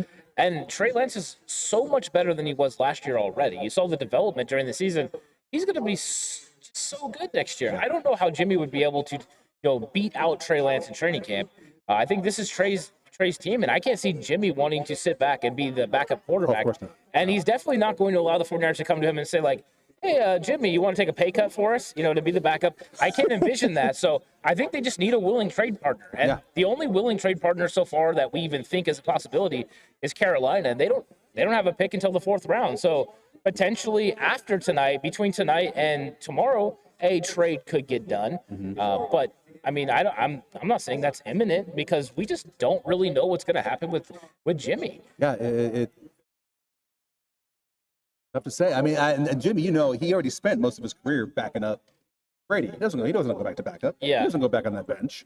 And football is not baseball, where it's common to have a different pitcher out there for an entire game. Football doesn't do that. You need to have that one captain who's leading the team. And Jimmy is not looking to play second fiddle. No, and they tried that last year. They tried to play them both at times, interchangeable. And Kyle Shanahan didn't really like the way that he got into a flow with that offense. It didn't work for him because they would change personnel groupings and defensive players so much that it threw him off his game. Yeah. So that's just not an option. So I think they would like to move Jimmy, and I don't think they're willing to just cut him and take an $8 million a hit from him not being able to pass the physical. It just doesn't seem like something they're willing to do right now. So until they get that value, Jimmy Garoppolo is going to be a 49er, which could mean, Alex, that we're going to have a very, very fun training camp. Extremely fun training camp. It's going to be a lot of fun hanging out at training camp. If we got another quarterback battle out there in competition. Reminds me of when Boobie Miles had to deal with that. Not Boobie Miles, excuse me. You dropped the Boobie Miles reference. It's great. My bad. It's just great. I love it. Sorry, he's not here. Yeah, I thought they were going pro. We're going pro. Go get you a house. Anyway. It's glorious. One of the most emotional moments in a football movie. My God. Boobie Miles in the car, realizing he won't be able. I'm looking at the cameras now because I want you guys to feel this. Realizing that he won't live the dream. Okay, we're good. All right. Yeah. It's Thank you for that. Thank you for that. Cinematic treasure. It really is. I actually am, and when Mike Winchell struggles and comes out at the 1 yard line is the more important part for me. But 420 Savage just asked, doesn't he have to pass a physical first? yeah, that's the problem with Jimmy. He has to pass a physical before the $8 million insurance policy is gone. And if not, if he doesn't sign for another team for more than $8 million, the 49ers have to incur that this year. If he goes out and he gets that deal eventually, they can get it back, but not until the next season. So either way, you're out $8 million this year. I just don't think that the Niners really want to do that. So I think that Jimmy Garoppolo is just going to continue to be there. Yeah. And until that, it's going to frustrate a lot of people because $25 million is a lot of money to be able to sign people. And right now, I don't know where they're going to come up with the money to sign their draft picks. They're going to need close to $9 million to sign their draft picks. Do you have the money? Can you help them? Yeah. I do not yet. Not yet. Not yet. Yet. Well, that's good. That's good. So it's coming. Maybe. Yeah. How's this camera work doing? Yeah, exactly. We're getting there, and it looks like the Chargers had just taken JT Woods. This is early. He's a safety from Baylor. Okay. Very long. He's a really good football player. I just am a little surprised they went this early, but now the Chargers. It's once again AFC West. You saw Russell Wilson go to the AFC West. Patrick Mahomes and all them were there. Chargers are loading up on talent. AFC West is crazy. So they're like, we got to have some guys to cover these great receivers and great tight ends. We better go get JT Woods. JT Woods just ends up in Denver, Alex. Oh, wow. Look at that. They've gone edge rusher. They went Benito. They got themselves a third down guy, a guy who can go on third downs and do stuff. Now they're addressing safety. Oh, I'm sorry, the Chargers. It's my fault. Chargers went JT? Yeah. Okay. Yeah. Apologies. Okay. That's okay. I just went ahead. You saw Broncos on the screen. I don't blame you. I don't fault you. I did see the Broncos pop up, yeah. I didn't even know it was JT Woods. I mean, you're still. Are you a little surprised JT Woods went right now? Yeah, with some of the names that are on the board, Danny Gray still available, wide receiver. I mean, is their wide receiver room set? I mean, are they in love with Jerry Jeudy and? But why am I blank? Cortland Sutton and maybe Cortland Sutton's a pretty. He's not a bad receiver. He just hasn't been able to stay healthy, but I think that's a pretty good selection. Or is it more of maybe a kudos to them loving Russell Wilson and what he can do? Yeah, and the Azorean One is loving the highlights that he's seeing of JT Woods. JT Woods has got but he's long. I mean, so that's one of the things you can see on film for sure. The Broncos, tight end. Yeah, so the arms race continues. It's Greg Dulcich, the tight end from UCLA, goes to the Denver Broncos. True, and JLE letting us know as well. Jess, you're right. TCT, don't forget, if you want to guarantee the guys' future comment, hit that super chat. And just like that, Ant, Jess, shout out to you because Ernest with a $20 super chat. Thanks, great work, gentlemen. Yeah, and thank you, Ernest. Really appreciate Ernest. Thanks so much for everything that you did, and the $20 super chat it's a wonderful gift for sure. That it is. Yeah, so thank you, and we're getting closer now. 13 picks now, or I guess it would be 12 picks, right? 12 picks. Getting there until the 49ers pick. If you had to guess one position, would it be offensive line?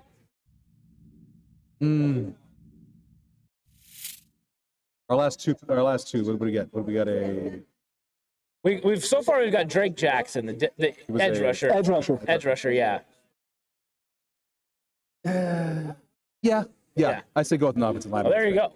Yeah. So Alex, who are the top offensive linemen that are still available? You still have Dylan Parham. Wow, Dylan Parham's still have oh man, why am I you still have Max Mitchell. Max Mitchell is still available. You still have Alec Lindstrom. Lindstrom is still on the board. You also have the gentleman out of Arizona State, Donovan West, that's going to be available and still sitting in that spot as well. Marcus Jones, still an option. Okay, so no nickel corner yet. And Cordell Flout out of LSU just went, so there's another guy that goes in the nickel. So you're getting to a point now where, if you want to go cornerback, though, you may have to do it here at 93 or trade up here because this may be the run on cornerbacks coming. It could be. This could signal it. The Cordell Flout going right now, and a guy that has a lot of versatility is a good nickel corner in the NFL. You're going to see it on the film, on the game film if you're watching it. This guy's got tremendous ability to close, and a nice player. And when you come in out of LSU, they're DB University. They just get very good defensive backs. I think Cordell Flout's one of those guys. So this is a nice pickup for them. And once again, a good player. So you're right, Alex. Could this signal now the run on nickel corners? Could the 49ers get a little jumpy if they are, in fact, wanting Marcus Jones? I mean, I think this pick right here would be the one that seals it in, right? If Atlanta goes cornerback here or Philly goes cornerback here in the next two picks, you could see San Francisco feeling like, oh, crap, we may not be able to get our guy if we don't come up now, and they may pull the trigger there at 84, maybe 85, if they feel that that's the spot where a nickel corner could go. Because I don't know if Pitt will go corner or not at this point with some of the other holes and things that they need. But they could address it. They did move on from DJ Hayden, so cornerback is definitely something that they're looking at. Yeah, maybe potentially bring back the Dirty Bird, right? I think we need the Dirty Bird. I think we need it. Do you miss Atlanta being in the NFC West?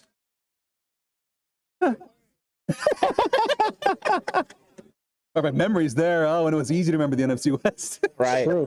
Yeah, exactly. D'Angelo Malone out of Western Kentucky is the pick there for the Falcons. So they go edge rusher. So they're definitely about getting after the quarterback with the Atlanta Falcons. So a nice pick. D'Angelo Malone, this might be a little early, but the edge rushers after this, we talked about it, getting them early is what you have to do because later on, potentially, these guys don't have the ability to make a very good football team, but Atlanta is rebuilding for sure. Definitely the case. Definitely the case there, man. This is exciting, and the build is exciting. What the Niners decide to do, there hasn't been a lot of O-line that's gone recently. There hasn't been a lot of defensive line as well that has gone. Linebackers up until the last half here of this third round hasn't been the thought process for a lot of these teams. So this is interesting. This is interesting to see what's going to happen and what the Niners are going to do. Yeah, and right now, we're 10 picks away from the 49ers making a selection, and there's a lot of really good football players available. And the Azorean One here brought up offensive line, and there's two guys that are pretty high on our board that are available. There's a guard and a guard center guy, and then a tackle option in Max Mitchell. Both guys I think would be nice. Are you concerned about Mike McGlinchey's leg? You know, he had the hamstring injury, and he had surgery. Are you worried about Mike McGlinchey being able to come back? There's a lot of people that were concerned about him, being able to come back and start for the 49ers. Leg injuries in football is always going to be an issue. It's like, it feels like once you've injured it once, it's going to happen again. Just a matter of time. So when it happens again, I hope that the rehab, that he's taking his time, that he's doing what needs to be done, that he maybe get that whatever Cristiano Ronaldo uses when it's off season, the thing he encloses himself in to make his body younger than his actual age. But I would just hope that the physical therapy and the rehab, you got to watch with those, because like you tear a hamstring, you tear an MCL, and that's gonna bug you almost for the rest of your life. Speaking of someone who's just spraying his MCL, and I still feel it to this day. And these guys are gonna be on it. It's going to be on the field at all times playing that way. It's something I'm hoping that is rehabbed well, and I would hope he gets to keep that spot.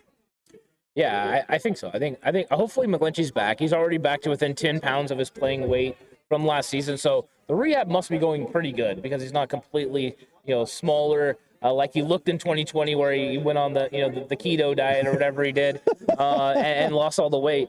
So he's going back to being able to anchor and being more physical. So I think that's a good sign. McGlinchey eating more Big Macs or whatever he's doing there. Yeah. And Mel's big board is saying Dylan Parham, Daniel Falele are the top two prospects there on the O-line. Darian Kennard, Sean Rihanna, UCLA, still on the board as well. Definitely options there. So a lot of names and a lot of possibilities. The real question is this the route the Niners want to go? Is this the guy? I mean, Dylan Parham is a guy who definitely could fit in the system, in the scheme. They run a zone scheme there at Memphis. He's got a lot of versatility, which San Francisco loves. But like you've said this leading up to the draft, right? The Niners have gone interior O-line in second, third round, early in the draft once during the Kyle Shanahan, John Lynch era, and that was last year with Aaron Banks. And if people felt that was a bad pick because he didn't get on the football field, will the Niners even want to do or make that attempt ever again? I don't know. Yeah, and that's what happened in chat right now is BV50 asked me, who's the guard center, and he's wanting to know, and that's what I'm talking about, Dylan Parham. One of the guys that has the versatility to play guard or center for the 49ers. He's the most likely interior option at this point. And then I think after that, you're looking at Max Mitchell, the tackle. Now, I think as far as prospects go, Max Mitchell fits the 49ers mold. He can play right tackle, but also can move inside to the guard spot. The 49ers normally go with a veteran center. They don't normally draft a young center. J.C. Treader could be an option. The only young center I can see that would now fit because of the intelligence level is my guy, Alec Lindstrom. But I don't think you have to draft him at pick 93. I think you could draft him later on. So we'll see how they address it. But I think there's still some very nice interior offensive line options. But Max Mitchell, to me, is a guy that's making a lot of sense as we move closer to 93. Not wrong there. We're waiting to see what the Eagles do here at 83. Edge went off the board. The Philadelphia Eagles selection is in. And we're waiting to see what it does. They took Nakobe Dean. Nakobe Dean is off the board. Finally off the board. And going to the Philadelphia. By the way, while you were gone, so Schefter came out and tweeted the concern around Nakobe Dean was the physical. So apparently people aren't liking what they're seeing out of the physical, his body, his size. They think the injury he had and what they've seen out of the physical, they have concerns about wear and tear at the NFL level, which is why he's fallen as far as he has. So a lot of teams spooked. Eagles not spooked enough. And they did move off of Alex Singleton this offseason, so they did have a hole to fill at the linebacker position. So I think this is incredible value for them at this spot. And we can hear Ralph right now, Ralph Burgos, loving this pick here of Nakobe Dean. Eagle fan in the house. He's loving Nakobe Dean, falling all the way to this pick. Cowboy fan in the background, Dave, not as excited. Hi, Dave. Yeah. So there you go. Dave's going to flip the table right now. This is a very, very nice selection. I think this is a very nice selection for the Philadelphia Eagles. This is a first-round talent that they're getting all the way at pick 83. I can't believe he fell this far. I want to know what the physical is. Like, what are they seeing in the medical that's making them feel like there's this many concerns? Because Schefter had quoted physical and then size, right? The 5'11", 229. Oh, size. I told you, this is something that NFL teams and people are doing about the linebacker spot. The size for them matters for some reason. It's a big deal, and it's dropping linebackers down the board. Brandon Smith's still on the board. Yeah. Brandon Smith is huge. I know, but he's still on the board. So what is it? Is he too big or is he too small? Zach Thomas called and he said I was 5'11", 230 pounds. I was a beast. The Niners are ahead of the curve, right? If they're not a safety ant, if they're not a safety who can transition to linebacker, nobody wants them anymore. I guess not. So I guess if you're not one of these hybrid type players, but he was a Butkus Award winner in 2021. He's literally one of the best linebackers in the entire draft, and he fell all the way to 83. Now, I don't know what his medical looks like, but if his medical doesn't look good, then yeah, that's why he fell. But that's one of the things we say, right? We can only judge what's on film. And on film, he's one of the best players in the draft. So they're getting an absolutely great player on the field. We'll see if the medical ends up holding up. It's going to be the key. It's going to be the question. We're going to see what happens. A lot of talented linebackers on the board, including Channing Tindall as well out of Georgia. His running mate, Amari Barno, still up there as well, and is a possibility. Nick Cross is still available. So a lot of 49ers fans have been talking about safety. Yeah. Nick Cross is a guy that got mocked to San Francisco at 61, including Mel Kiper, who said that I should take him at 61. If he's available at 93, they may feel that value's there. Potentially. I mean, there's a lot of really good football players here. And you brought up Amari Barno. Is he big enough? 6'4", 237 pounds, and can run a 4.3. Is that good enough for everyone? That sounds good. It sounds good, right? Can you teach 6'4", 237 pounds? Can you teach that? Can't teach that. Yeah. There's the setup. I think there's a lot of really good players, but the fact that Brandon Smith is still on the board is interesting to me. A really big linebacker, 250 pounds, who can run sideline to sideline and can absolutely thump. I can't believe he's still there, Alex. I can't believe it either. And Esteeves, man, it's been absolutely glorious having you on tonight, my guy. Glad to have you here. Looking forward to locking up season 3, man. Yes, sir. Who's walking away with the crown this year? Ant snuck it in again. I was hoping we get that triple threat because I was told if there was a tie between the three of us, it was going to go into like a match. Like a ring. Yeah. No. I was told that would happen. Oh, who said that? I mean, I heard that. I mean, to have the Cena guy going against the DX bros here, I mean, it would look good for you. I'm just saying. I mean, I feel like in that situation, I had no chance. I had some chance the way that we did it. 3D. I had no chance. 3D would happen. Get the tables. get the table. There's a lot of tables out here tonight, TCC. I'm fearing for my life. But Azorean One, man, it was absolutely great having you on. Thank you for being here, man. Of course. And we're looking forward to locking up season 3 and some more of this here. Excited. Oh, look at this, man. Oh, look at that. And notice that his shirt. And I'm gonna break the fourth wall. Here you go. What's this? Right here. You can get this at 49ersCutbackShop.com.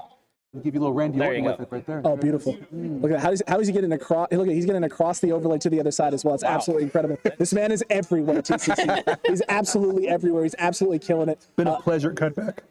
Hey, it's been a pleasure as well, man. Sure, Always love having you on. Looking forward to more with the Esteeves going forward. TCC, another commercial. We'll be right back after this. Stay tuned. Niners picking here very, very shortly.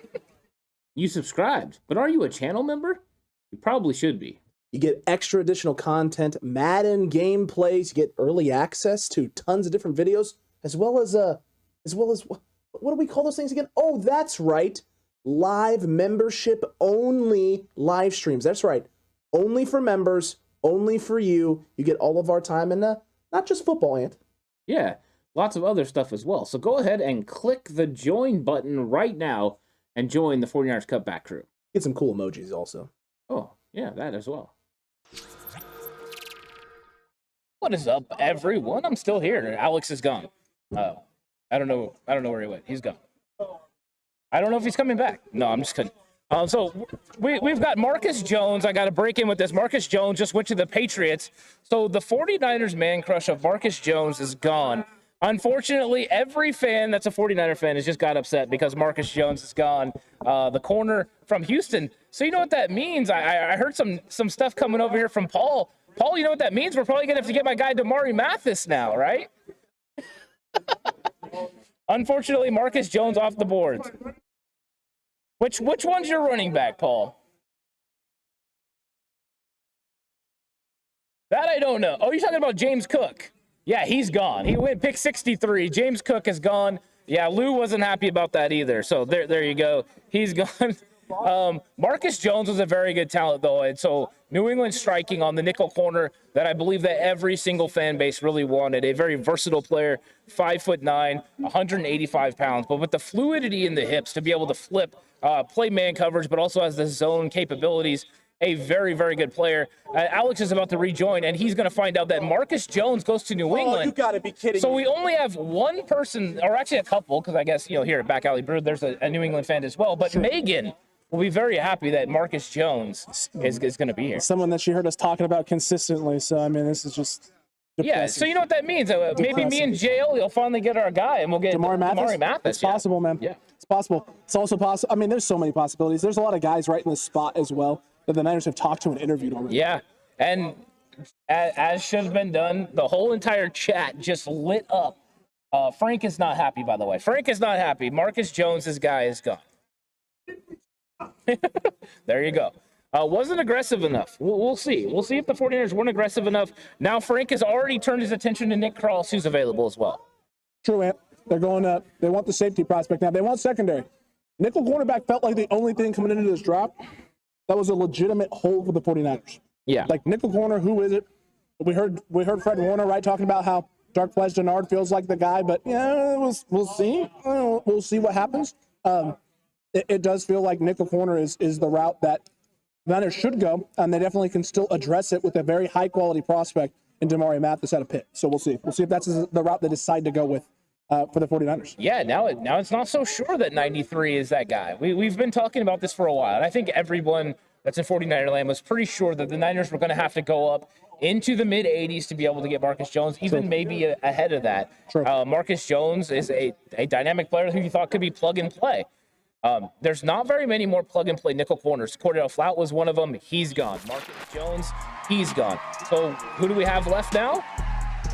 We have Damari Mathis. I think he's the one that's plug-and-play that's ready to roll. Cam Taylor-Britt gone.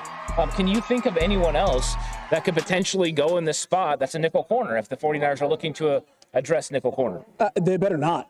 I don't want there to be another name. Damari Mathis and Marcus Jones are the two guys that we've been looking at consistently. That's like the best options for the 49ers. These are the best possible players for the 49ers. They fit the scheme. They do a lot of positive things that you want to see. And there's also a lot of versatility and flexibility with what they do and what they can add. Marcus Jones had the special teams flexibility and capabilities as well. Damari Mathis, maybe not in the return game aspect for Damari Mathis, but there are other ways that he can contribute and help this team. I don't love a lot of the other names at the cornerback position that are coming up, other than Tariq Castro-Fields is still a guy out of Penn State that I do like. And again, it would be a possibility, an option. The Niners were at the Penn State Pro Day. So anyone that's a Penn State player at this point, the Niners definitely could still be taking a shot at, including Jesse Luketa, a little bit later in the draft also. I do like Jesse Luketa, but I wouldn't like him before the fourth round. So sure. I think that's a fourth or fifth round pick with Luketa. JHill just said it. UTSA's finest. Tariq Woolen is still on the board here, Ant. There you go. It's still on the board. It's still potentially a possibility. Tariq Woolen would make a lot of sense, but not at the cornerback position. No, safety. I don't think he can play corner in San Francisco. I think he would have to transition to safety. So if they decide to go Tariq Woolen, that's where it would be. I think we're starting to see that some people are seeing him the same way that I did. That maybe he's pigeonholed in the NFL to being a cover 3 corner. And with Sauce and some of those guys going early on, those are the guys they were going to target. Those are the guys they were definitely going to target, and those are the guys they were going to bring in and look at. We're waiting to see here what Tennessee does. But TCC, get excited because the Horse is coming up real soon here. About a minute or two, we're going to have Horst on to talk about everything leading up into this pick, as well as the pick itself. What is going to be happening for the 49ers at 93. And there it is. Malik Willis finally off the board to the Tennessee Titans. The quarterback out of Liberty Ant has to wait all the way to pick 86. And I got to give major props to Marvin Rose that's in chat. Before this ever happens, he says, great place for Willis. And then it happens. Well done, Marvin. Solid. Absolutely well done. solid. Yeah. Good job there. Marvin Rose calling it.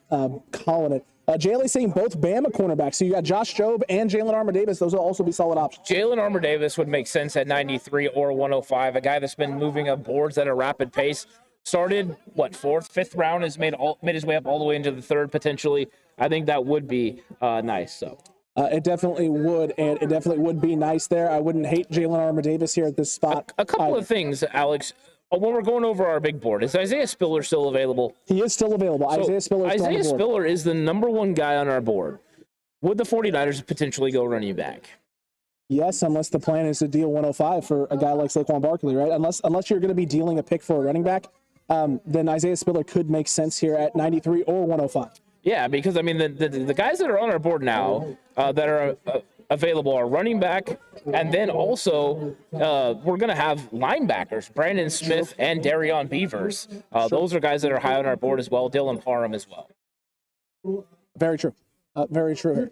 Very true. The 50-50 raffle going on right now in the background. Yeah. I'm trying to keep the voice down. We don't want to talk over Esteeves as they raffle off some sweet cutback merch. Yeah, somebody's going to walk away with a nice cutback white hat. All white. That thing's clean. Yeah, that thing is really clean. And, absolutely clean. So right now Arizona's on the clock, so boo them. We don't want them. You got to boo the Red Sea. Actually, what is it now? Did you see the new thing that the NFL put out for the Cardinals?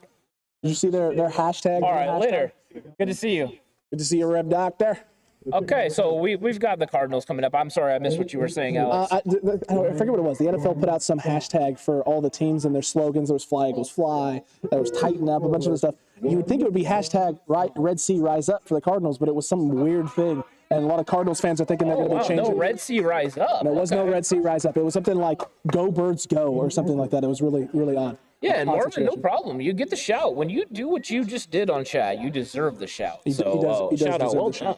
Absolutely deserves a shout out there, my guy. And you know what? Let's go to right now. We're going to get Horst in here right now so we can react to not only the Niners pick coming up, but also what another NFC West team is doing as well. So TCC, give it up, because coming up right now is the Horst. Horst is coming on live with us right now.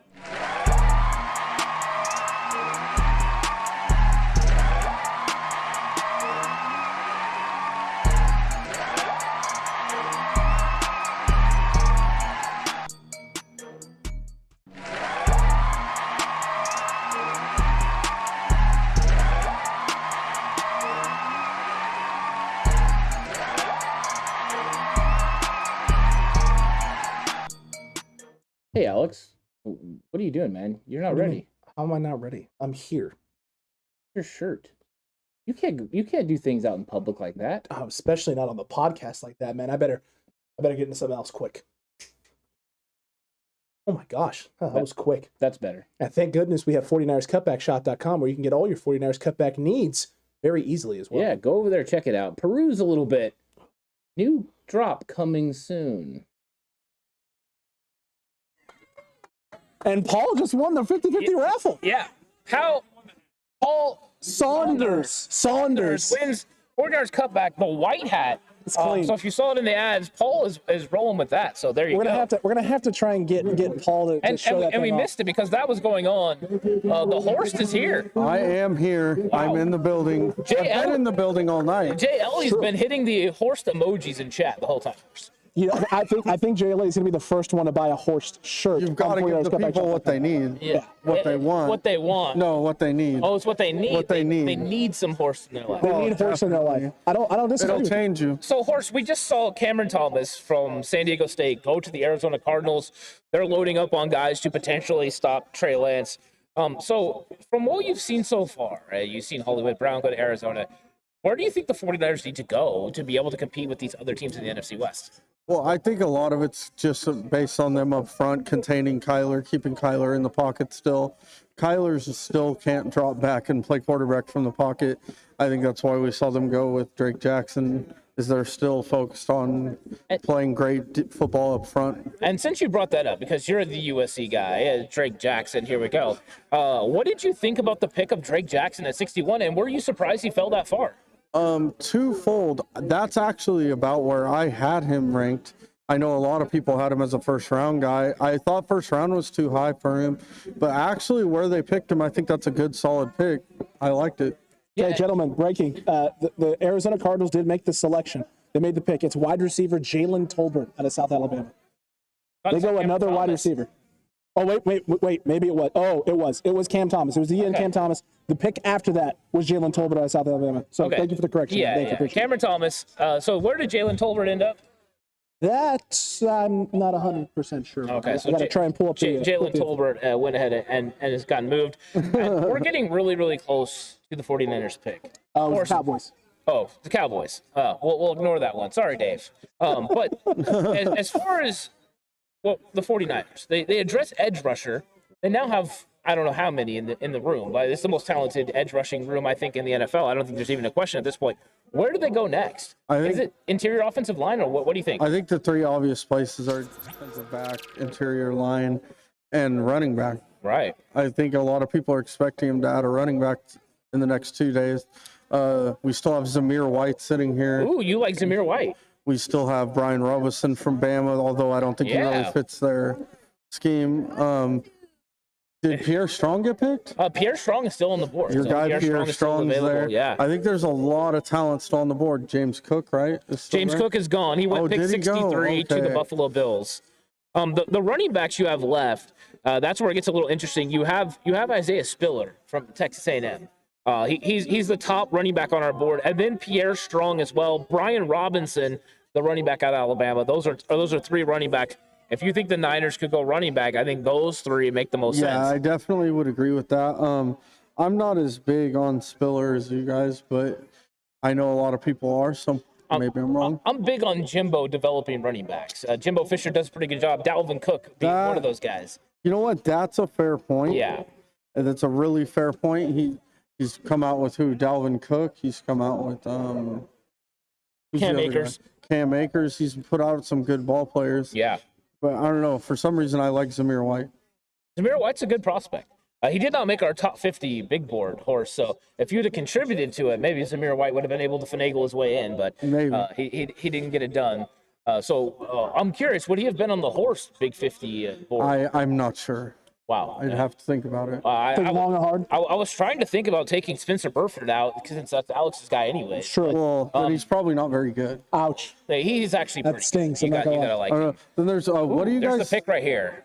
Is this the Terrell pick that came Bernard in? for the Bills. Terrell Bernard, linebacker from Baylor. So we're ignoring some really good linebackers. Some very good Terrell linebackers. Bernard. What are your guys' thoughts? Because I haven't been able to hear much out there. Yeah. What were your thoughts on the fall of Nakobe Dean? It was very shocking, but Alex broke the news, right, that Adam Schefter said that with Nakobe Dean, it was the medical. Okay, so see, I haven't seen that. That's what I've been asking. No one's seen the medical other than obviously the NFL team. He just meant he had seen the report. Oh, okay. Yeah. I hadn't seen that report. Schefter had put it out that it was medical, and then apparently size, which got all hot and bothered because we've been hearing this a lot about some linebackers, and it's. I'm getting a little irritated with the size claim, right? When is 230 too small to play linebacker? It's the 5'11". They're having a problem with the height. Height It's is the 5'11" and like 3/4, and that's not tall enough. I just don't understand in the draft when productive guys like that get ignored. When you have a guy that had 7 sacks in 3 years go #1 overall to play edge rusher. Yeah, and we have just reached pick 90, so the Las Vegas Raiders are on the clock, and we've got just a few picks until the 49ers pick again. But the Raiders are going to be going here. We'll see what happens. So my question for you guys is I know you guys were very high on Marcus Jones, right, from Houston. Correct. What corners that are left do you like? Damari Mathis, Jalen Armour Davis, Tariq Castro Fields, but I think Tariq Castro Fields is a guy you can go get a little bit later. You don't have to get now. The problem is I think of the guys I just named, he's the least ready. Yeah, so I've been having fun with Alex because I think Damari Mathis was actually a better prospect than Marcus Jones. I'm one of the few that think that. He's an actual thumper coming from that position. I think he has position versatility even more so than Marcus Jones, who I believe is kind of pigeonholed into playing the nickel corner spot in the NFL because of his size. But I think that Damari Mathis could actually transition into a safety as well. So what do you guys think of Deron Bland? Go ahead, Alex. Go ahead with Deron Bland. Is he bland for you, or is he something spicy? He's meh for me. I don't hate it. I don't love it at this spot. I think there's guys like we've seen a little bit more out of. I've seen a lot of nice things out of him on film. It's just inconsistency at times from what I've watched on the film on Mr. Bland. It's just kind of meh. It just kind of there's some nice stuff. There's some not nice stuff. The Josh Williams out of Fayetteville, I like later than that. If you go in 5th round, 6th round, the problem is. Ideally, you don't want the Niners drafting, right? 220, 221. You don't want them taking 184. Those guys are going to have a really hard time making the roster. But so who do you... Yeah, go ahead. So what do you think they do here at this pick?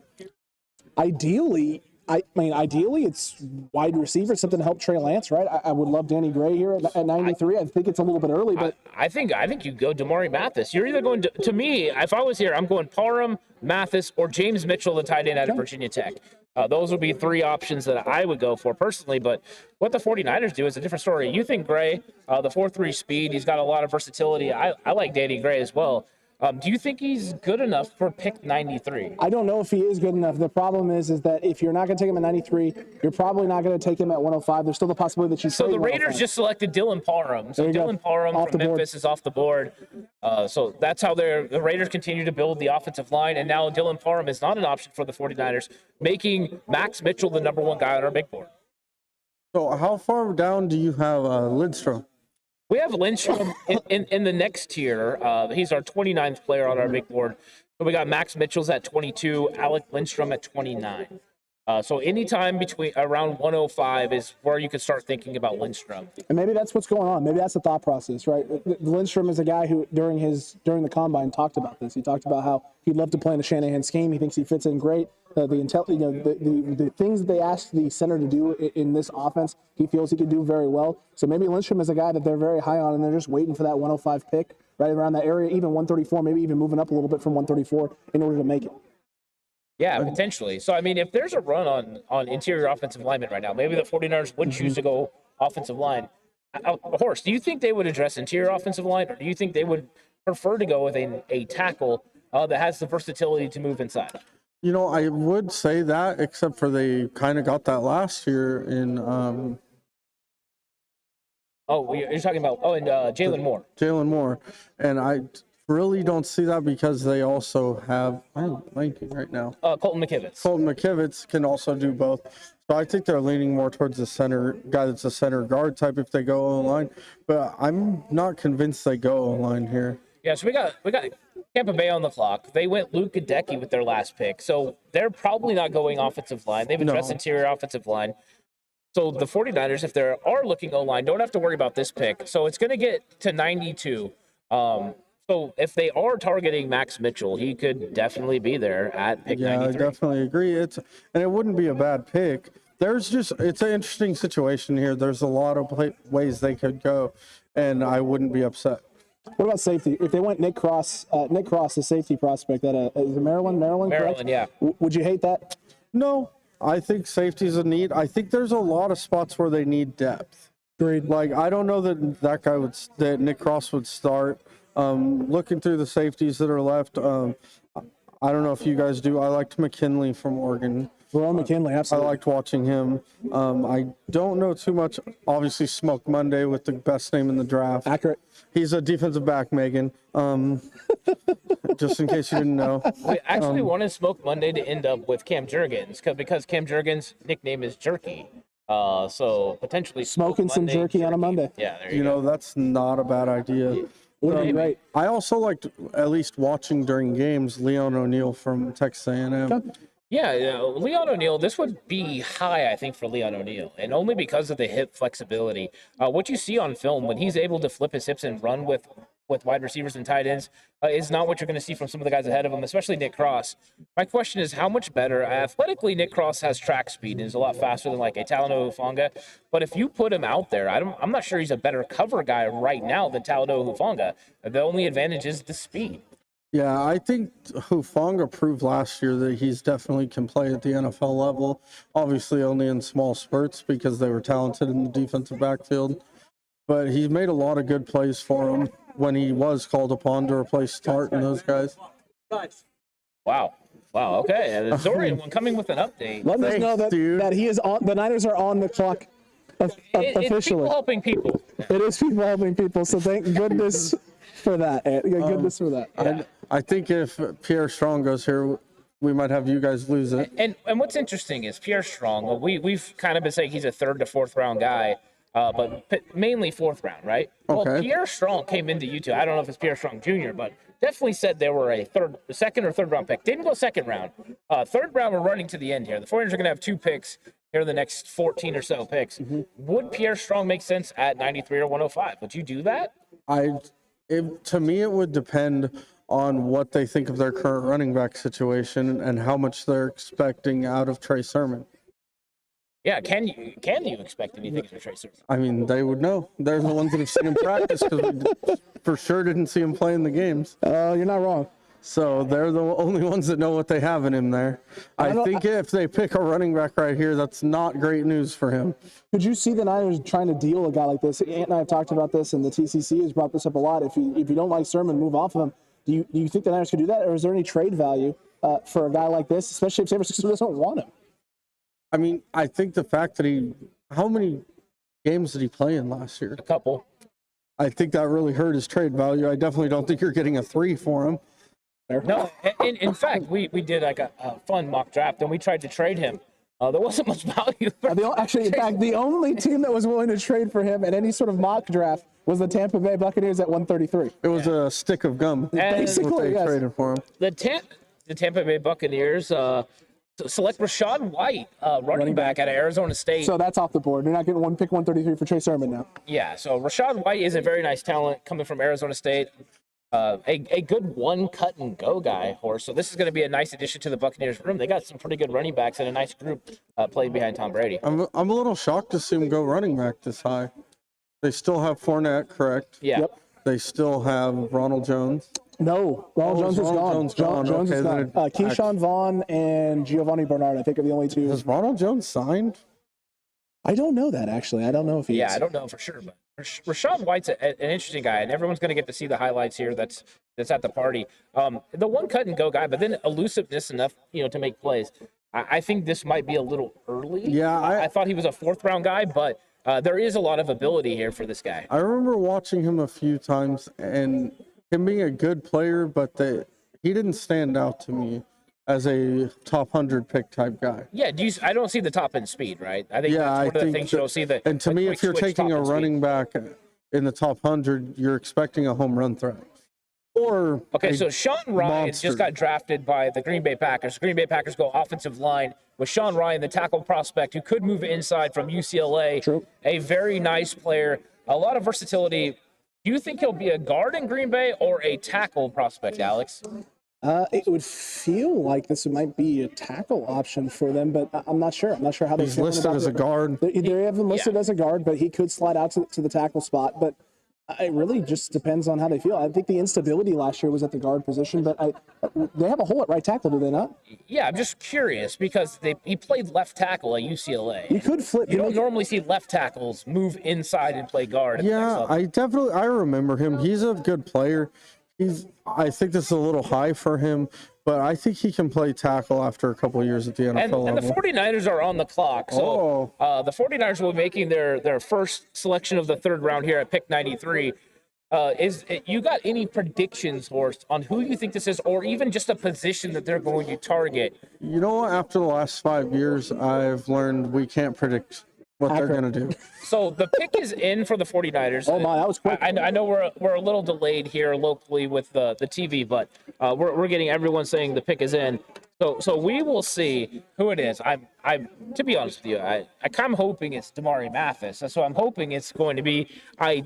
don't think it will be, but if it is, I'll feel really good about that. I mean, look, if it is, Anthony, you're right. Mathis is the hitter, though. This is the guy. This would be the guy. Okay, Right? so there's people saying they know in chat who this pick is, and It is. Oh my goodness! It is running back out of LSU, Ty Davis Price. So Wow. Ty Davis Price, running back out of LSU, is the selection. Uh-oh. Ty Davis Price is the pick. Uh-oh. Trey Sermon, 2 No, I'm just kidding. It could be. I mean, this feels like a repeat of last year all over again, gentlemen. JHill will know him. JHill's a huge fan of LSU. So, Tyrone Davis Price. How you feeling, Horst? How you feeling about the running backs from LSU? I'm shocked. I'm absolutely shocked that that's who they went with right there. Well, the good news is, everybody, if you were as excited as we were about that pick, they pick again at 105. So there you go. We get a chance to do it There you over go. again. Do you think they picked Pierre Strong that time? Doubtful, right? I mean, how many running backs Maybe can if you take pick over 4 or 5 of them, one of them has to work out. One of them will have to work He's out. got nice career numbers, so there you go. I mean, he does have nice career numbers. You're going to get to see the highlights right now of Tyrone Davis Price. So a 6 nice foot, size, right? He's a 210. nice size 6'2", guy. 211. That's nice. Yeah, so let. I mean, he looks pretty nimble. I'm not gonna lie. He already looks better than the Arizona State guy to me Rashad White. Okay. after one play. Okay, so we're watching the highlights and we're enjoying. Oh, okay. All right, I just changed my mind. I love this pick. I'm starting to enjoy Ran it. over someone. I love it. Right? I want the physicality. That's all I needed was that. No. He definitely You just does a need a little good bit job of of physicalness seeing in the your hole and offense. getting I do downfield. like the way he's running though. He's a one cut and go guy. What does this say about Trey Sermon? It means he's not the guy. Bye-bye. He's not the dude. Do you think this means Trey Sermon's gone? Because I right, you think- got the one cut and go. This is what you wanted from Sermon, and you haven't got that yet. So I that's definitely an think interesting this pick. puts him in the fire. They're 100. I mean, he's not. They picked a very similar player. And chat just blew up with, I knew it. They didn't take anyone I know. I mean, that seems to be what the case is for San Francisco, right? Well done, Frank. You go through and look at all of these Unless they would have prospects. picked Matt Corral, then I would have been really confused. I mean, yeah, that would have been. Yeah, I think that when it comes to this Uber pick, confusing. I'm going to take a wait and see approach. I'm definitely going to dive into more film because I don't know Yeah, about you else, agreed. I haven't watched a whole lot of this guy. No, I didn't. I think have this, not. I didn't think this was the best necessarily fit, which is why I didn't watch a lot of film. I mean, from what I saw in film, just those couple highlights, right? He looks like he's nimble. He's able to get one cut and go. So those are things that fit in the system. But other than that, there's not a lot really to break down. So I'm going to be looking forward to getting into this, and we'll be able to talk about it on another episode. In fact, maybe even tomorrow on the live stream. Have to. We're going to be able to break into this and talk about the running back. The TCC's reaction to this has been all over the board. We got I'm a Warren little giving us some confused. question marks. We got Hevestian calling the Niners idiots. We have Juanito with the bad pick. I'm confused from Hustia over here. He looks like a Trey Sermon clone from Mr. Corey. People do not know. okay. The Bomber, though, is giving some love. Okay. He's saying Big Henry 2.0. Okay, I don't know about all that. Tyrone Davis Derrick Price. Henry? Yeah, I don't know about all that. I do like Bomber T a lot. I do. I just don't know about all that. But I will say this: he's not a Trey Sermon clone. No, it doesn't look like it. Size measurables, yes. Actual running style is completely different from Trey Sermon. Trey Sermon is definitely not a one cut and go guy right now, especially. They were hoping to develop him into that, but Doesn't look like he's been developing Price definitely it. looked a little bit quicker as well. So who makes the mistake of picking Daniel Falele soon? Well, Daniel Falele fits some systems. No, he doesn't. You don't think he would fit in like New England, right? They've been able to make it happen with Trenton Brown. True. I'm not saying. I'm just saying. No. Okay. Not a huge Daniel Falele fan over here. People love that. You used to like him when he was at IMG. Yeah, because he was giant. Okay.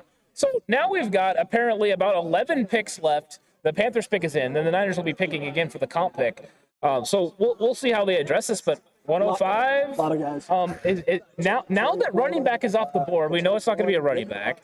Could it be? Is it going to be a safety? Is it going to be an offensive lineman? Could it be a wide receiver? Or could it be my guy Damari Mathis? I think they should go with Damari Mathis on this one. Everyone's steering towards the Damari Mathis train. I get it.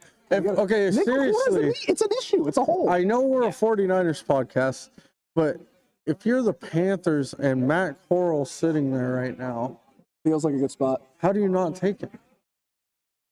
Feels like a good spot. Maybe. Yeah, maybe. I mean, if they go quarterback right now, right, it might dash some of the hopes of 49er fans to trade Jimmy Garoppolo to Carolina. I imagine the TCC right now is going, Horst, you stop putting that out into the ether right now. You quit that. You knock it off. We want Jimmy Garoppolo to win. In fact, that's exactly what JLE said. No, Jimmy to Carolina. So Silly.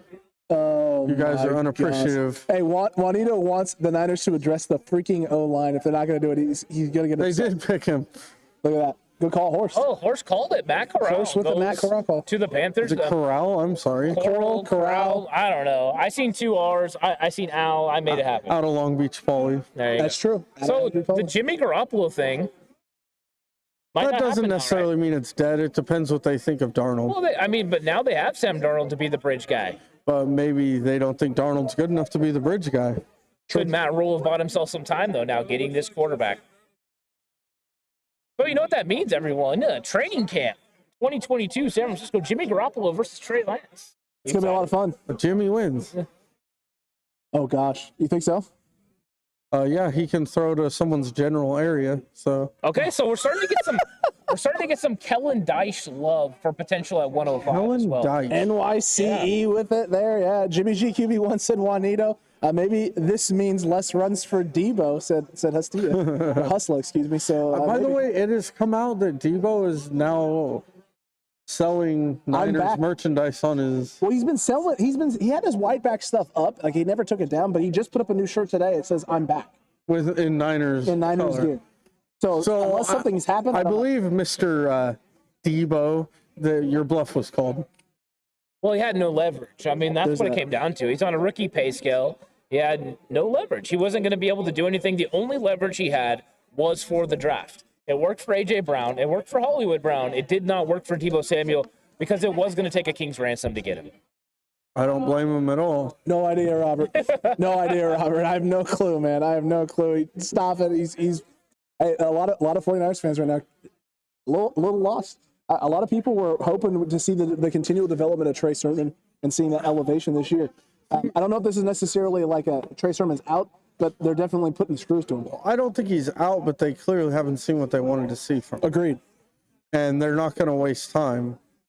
And now if he plays great, then you have 2 good backs if Tyron Price plays well. I mean, is this really about him, right? Or is this about JaMycal Hasty? It could be. It could be that. Could Elijah Mitchell just be the 3-down back? And now they're just going in there and getting, maybe they think Jeff Wilson Jr. could be the 3rd-down back option instead of JaMycal Hasty. And this is more of, we're going to add 2 physical runners to run with Elijah Mitchell, and JaMycal Hasty potentially is out. Possible. I mean, JaMycal Hasty definitely didn't really improve on what he showed his rookie year. I don't know about you guys, but to me, he didn't stand out. He wasn't like, oh my gosh, we have to keep this guy. And Alex, one of your guys is going right here to the Bengals, as Zachary Carter from the Bengals, or is going to the Bengals out of Florida, the edge rusher. Solid. So you think now that he's a grown-up, he goes by Zach?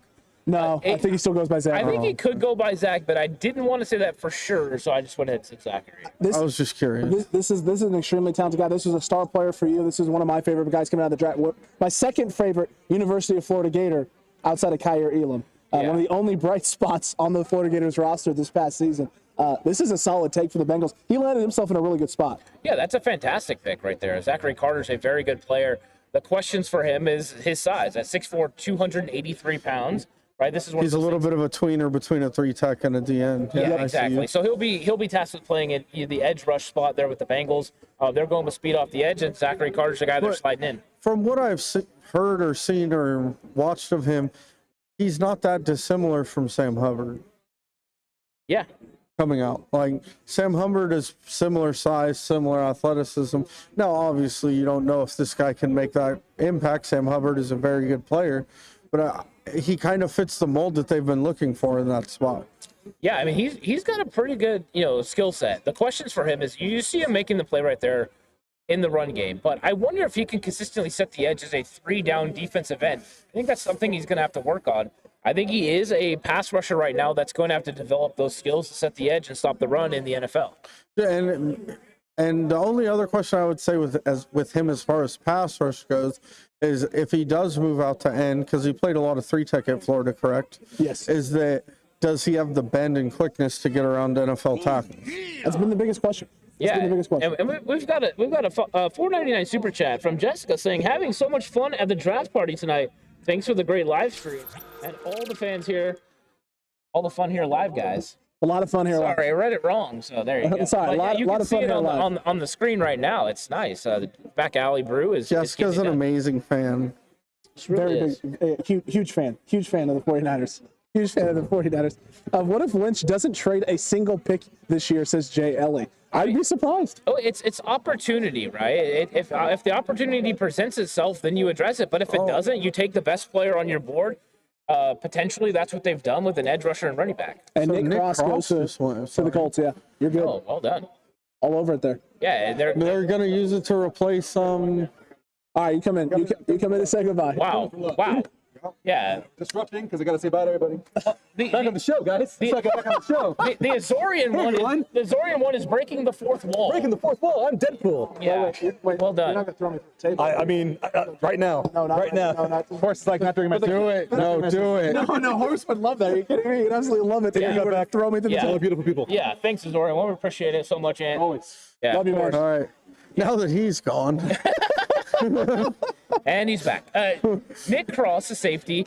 So we got Frank getting really upset again in chat because his guys were Marcus Jones and Nick Cross, and they're both gone. They're gone. I think this is just kind of normal, right, with the 49ers. When you find a player that you really like, just stop liking them because you're not Agreed. Exactly. Yeah, you're next year. In fact, and I think this changes the entire draft strategy for next year. Right? Hey, if you guys want to feel better, the last player I really fell in love with that they picked was Reuben Foster. Okay. You know who that didn't mine work was? out, yeah. Michael Crabtree. Michael Crabtree was the guy I really wanted in the draft, Solid, and then too. they drafted him. There's no dog in him. He got his chain snatched on the field. Jeez. There You you did go. get the chain snatch. You're not wrong there. You're not wrong. Yeah, so we're getting inching closer to the end of the draft for day 2. And also the 49ers making that last selection of the third round at 105, 8 picks away as the Lions are on the clock. Jay Ellie is saying right now in chat, Kirby Joseph, safety out of Illinois, potentially as well is a target there at 105. And he's not wrong there. That's something the Niners could go after if they are looking safety. The question is, what are the Niners trying to address, right? We all thought that nickel corner was one of the biggest holes that they had. A lot of the 49ers fans feel like it's O-line. They didn't go that. They go edge rusher as well without one of the necessarily big impactful names at edge rusher or moving up for one. The real question is just what are the 49ers are looking at? What are they valuing? Where are these guys at on their board? And who are these names that they're like, hey, we have to get here. The value's too high. Well, I think you have to think about, too, who's still available in free agency at the different positions. You can still find quality interior linemen at the free agency. Receivers, defensive backs, those guys are harder to find when you get this deep into free agency. Yeah, I mean, we're right now. We have a lot of potential guys, and of course, the number one guy on our board sitting here is Isaiah Spiller, but right below him is Damari Mathis. So if you're looking nickel corner, potentially Damari Mathis would be that guy. And then as you move on, they're linebackers. Brandon Smith, Darion Beavers are available potential guys, and then Max Mitchell, the offensive tackle from Louisiana, if they decide to go there. But when it comes to the 49ers, you just don't know at this point. They have addressed running back. They addressed edge rusher, which we knew was going to be an edge rusher or a wide receiver at 61 because it's an impact player. That's what they were going to do. They were going to get somebody that was going to make an impact on their team. For people who don't think they needed an edge rusher, I'm one of those people. you don't think they need one. No, I mean, they have 7 edge rushers right now currently on the roster. Now they have 8. I know, I'm just saying. But when I argued this, though, Horst, I argued that you had to get one early. That a guy that you got late wouldn't have made the team. But where do you think he's going to fit on this team? Like, where do you think Drake sits in the pecking order of edge rushers? I think Bosa needs to be ready to spend a lot of time on the bench. Yeah. No, I definitely think he's a nice change of pace with guys like Ebicom, because Ebicom's a speed rusher. He's the guy that could use a lot of bend quickness. Drake London's kind of not that he's unathletic. Obviously, he's an NFL defensive end, but he's kind of a bigger, longer guy that uses his arms, has a little more power. I think he could develop into a lot better run defender than Ebicom can. I think he's just a different type of player. Well, the reason I'm asking you is you've got Jordan Willis. You've got who's the guy they got from Minihue? They got from Houston. I do like him. You've got Kamoko Toure that they got in that was with the Indianapolis Colts last year. That's a speed rusher. right there. I mean, who is he going to start over? Is he? You better haven't than those even guys? named what's his name that they got back that played for him 2 years Kerry ago? Hyder. Kerry Hyder as well. Like, well, where is he on the pecking order? I don't know. I mean, we'll see. It's a really good. I'm It's not saying it's dogs, a bad man. problem. Like, it's a really good problem to have. It's just an interesting thing. And the Lions pick is in, by the way, here at 87. And Okay. Jay Ellie is saying it's Kirby Joseph. Kirby there it is. Joseph. So now he will not be a option for the 49ers at pick 105. Accurate. I'm curious. But back to Drake Jackson, I just think he's a different skill set than a lot of the guys they have. Yeah, you're not wrong. Drake Jackson's a good football player. Like, at 61, he makes a lot of sense for the 49ers. That's a huge amount of value. Just you're adding strength to strength, and I don't know exactly where he fits in there. I'm guessing they're expecting him to go and compete with Samson Ebukam For that job. for that yeah. job. We'll see if that can happen. I think his real competition for playing time is Hyder and Amenahue and those guys, because even if Drake Jackson were to beat out Ebukam's going to play. Correct. We talked about this. If that happens, if a guy like Drake Jackson beats out a guy like Samson Ebukam, could we see Samson Ebukam getting dealt?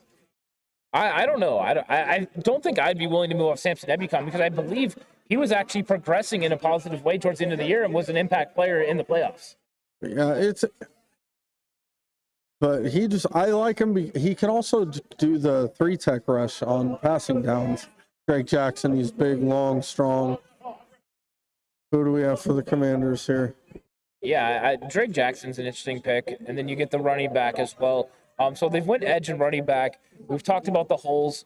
We've talked about places they could potentially improve, and we know, Alex, one of the positions is nickel corner, but we've talked a lot about nickel corner. The one we haven't addressed is one that you always talk about as well, is improving the depth in the tight end position. There's a lot of really, really good tight ends that are available as Brian Robinson comes off the board for the Washington Commanders. Nah. You don't like that there? I think that's a great combination with what you have already with Antonio Gibson. I think that's a nice little combo room you have there. Especially with the beating Gibson took last year and the injuries he played through last season. Adding this in. You don't think so? I don't hate this here. I don't hate this here for the Commanders. I think Brian Robinson's a very nice talent. I think here at the end of the third round, he makes sense. I don't really hate this. I like this player a lot. He was on our big board. In fact, he was number 27 on our big board. So I'd take Haskins over him.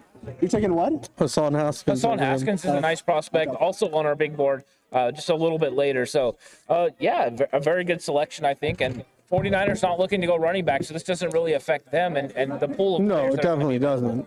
Agreed with you there, Warren. Agreed with you there, man. He's war ready. He is war ready. A couple people in TCC. Jaylee heard you say tight end, and immediately when I said Cade Otton. Cade Otton, James Mitchell, definitely names. Isaiah Likely. Isaiah Likely is definitely a possibility too. With the receiving ability he has, I believe Greg Dulcich is still on the board. There's still a lot of tight end options. Do you remember that block Isaiah? Yeah. Do you remember that block Isaiah Likely made? Yeah. Me either.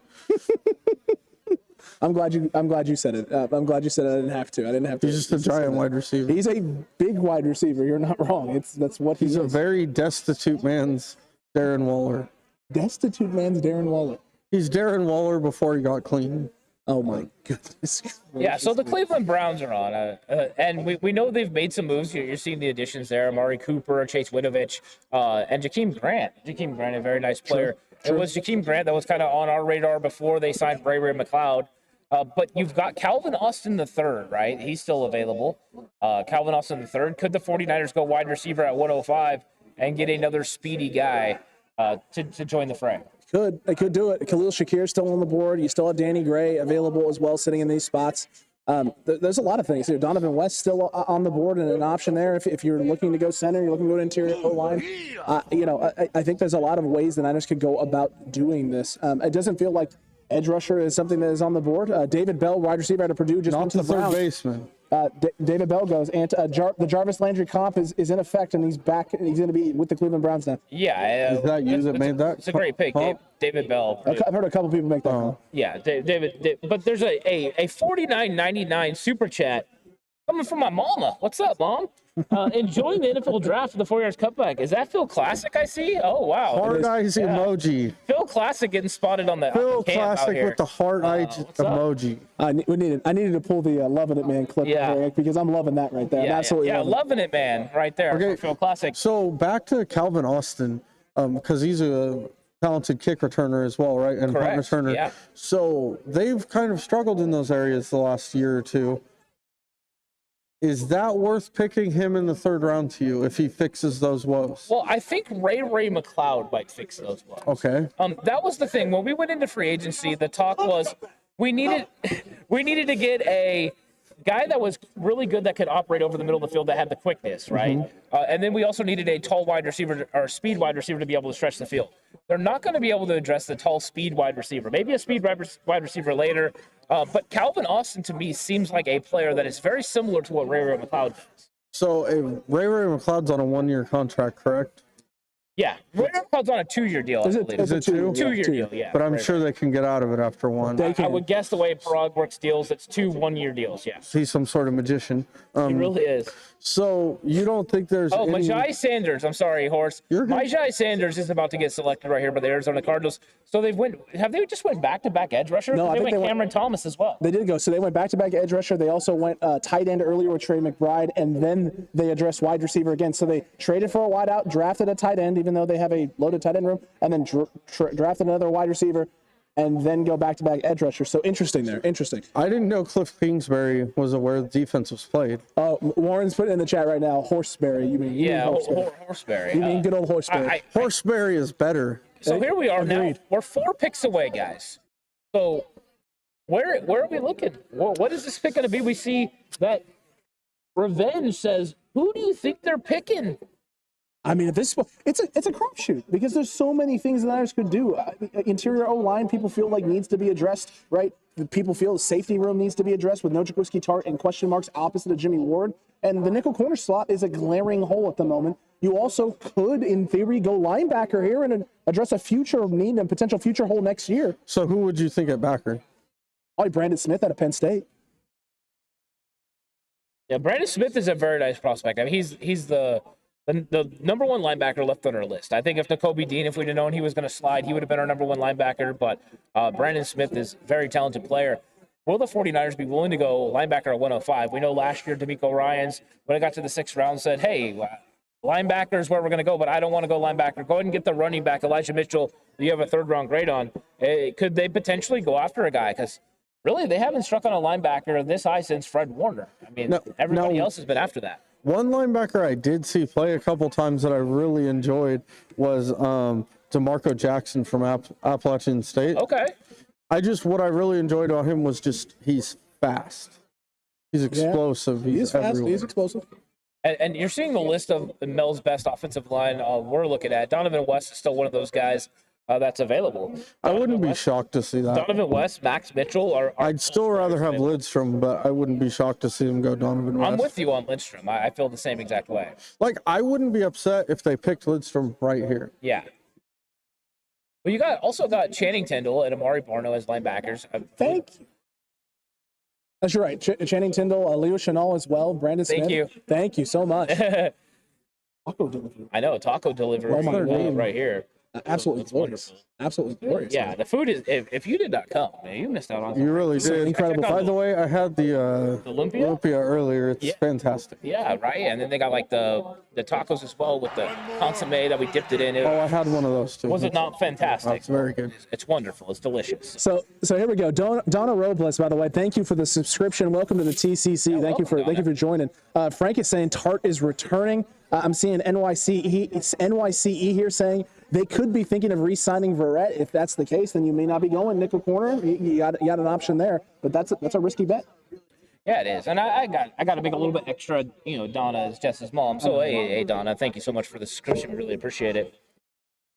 Yeah, so we got the Jets pick in, Alex. I mean, is this going to influence what the 49ers do or what? It could. I mean, at this point, the real thing is what do the Niners want here? What do they want to address? It felt like coming into this thing early in this draft, right? Edge and wide receiver is what a lot of people were pitching because of the impact and the talent of player. Because you've waited this long, do you feel you can get some of those talented players? The problem is, right, Tyquan Thornton, Velus Jones, guys we thought would be later available in this draft, got taken early second, early 3rd round. They're off the board. You can't get guys like that now later. That does mean some guys sliding maybe to that 134 range that originally wouldn't have been there. Maybe guys like Kyle Phillips. Yeah, maybe guys with elite traits just went. My question My shocking turn of event. Susan wait for the 5th round for elite trades. They took him in the second. And my question for you guys: what players are left that, if they picked right here at 105, could make an impact this upcoming year on the field? Oh, there's actually a lot of players that can make an impact on the field. I think that the number one guy for me, of course, is Damari Mathis, because I think you can slide him in. But James Mitchell, the tight end from Virginia Tech, is a guy that can do it all. He can play all 3 downs. So you just don't feel Dwelly's good enough? Is that why you're... Basically, I'm looking to improve the room. And the real reason is I feel like when Charlie Warner's on the field, you know it's probably a blocking situation. And then when Ross Dwelly's on the field, you think it's a passing situation. Getting a guy like James Mitchell, potentially he could do all 3 things. I don't hate it, and please don't kill me, Cutback community, but... Jets just took tight end Jeremy Ruckert out of Ohio State. Okay. So Dave, Ohio State boy is gone. Jeremy Ruckert, there you go. But my guy George Kittle misses 2 to 4 games a year. He does. And I don't want Warner on the field. Like, that's my honest opinion. In passing situations, I don't want Warner on the field. And if they were to upgrade to a Mitchell, to an Isaiah Likely, to somebody a little bit more athletic with better hands. What are your feelings on Isaiah Likely? Isaiah can't Likely. Yeah, that right. So do we not have the same guy in Jordan Matthews? Is he still on their team? Yeah, Jordan Matthews signed a futures deal. He's the fourth tight end right now. That's interesting. I'm just saying, because he's a legit wide receiver who put on the weight and now is going to potentially be able to carry it. Is Isaiah Likely not Jordan Matthews? So Isaiah Likely, he's a physical freak, but what scares me about him is, one, his blocking is awful. Yeah. It was bad against mid-major competition. Number 2 is it seems like a lot of the plays he made are plays in which they ran some sort of play action, or he was running wide open down the field. Like, I've never really seen him be covered by a good safety and get open. Yeah. No, I don't think you're wrong. I think he's a physical freak, but so we've got potentially tight ends here. We've got offensive line. Running back will not be addressed, but then nickel corner, right? Nickel corner / safety. So if you had to pick, would those be the 2 spots? Corner, safety on defense, and then on offense, tight end, wide receiver, Alex? Yeah, it would feel like the best possible situation there for the Niners. It feels like that's the route they would go. Then again, I didn't think Drake Jackson would be the route they would go. I didn't think Trey Sermon would be the route they would go last year. I didn't think Aubrey Thomas would be the route they would go the year before that either. So, I mean, every time we think the Niners are going to do something, Chat was saying this earlier, right? Every time we think the Niners are going to zig, they zag. And then the cutback crew is like, yeah, well, they should have zigged instead of zagged. That's why I refuse to make a prediction. I mean, I get it. I don't want to. It's too hard. It's too hard to know. It's too hard to guess with this team. It really is. It really, truly is. So we're going to see. We're going to see what happens. Interesting there with the Jets going with the tight end. By the way, shout out Roger Craig, Breece Hall. Breece Hall is his nephew, for those of you who don't know. Solid. Good plug there. Good plug. It's been a lot of fun, though, tonight. I'll tell you what. It's been a lot of fun with a lot of the TCC coming out tonight as well, getting to put some names to faces, which is great. And faces to names. And faces to names. That's always important. You got to do both.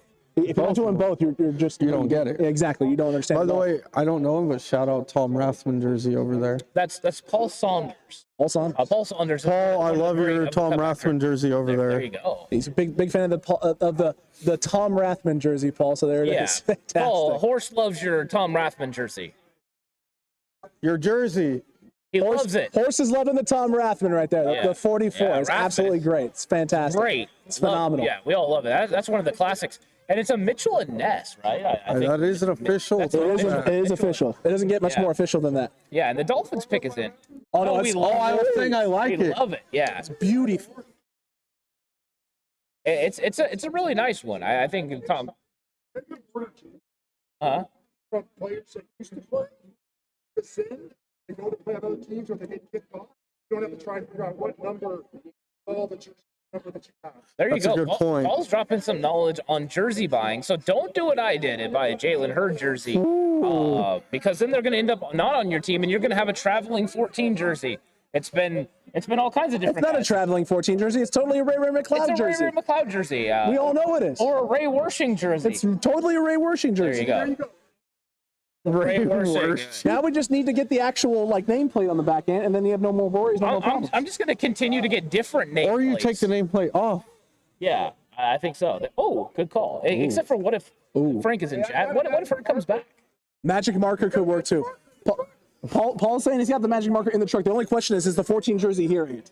Oh, well, and Tyndall just win apparently, so You could make it a worshing jersey almost immediately. You're gonna have to tell me. I think I need to Google for that. I'd have to have my head down. A few too for many that one. tonight.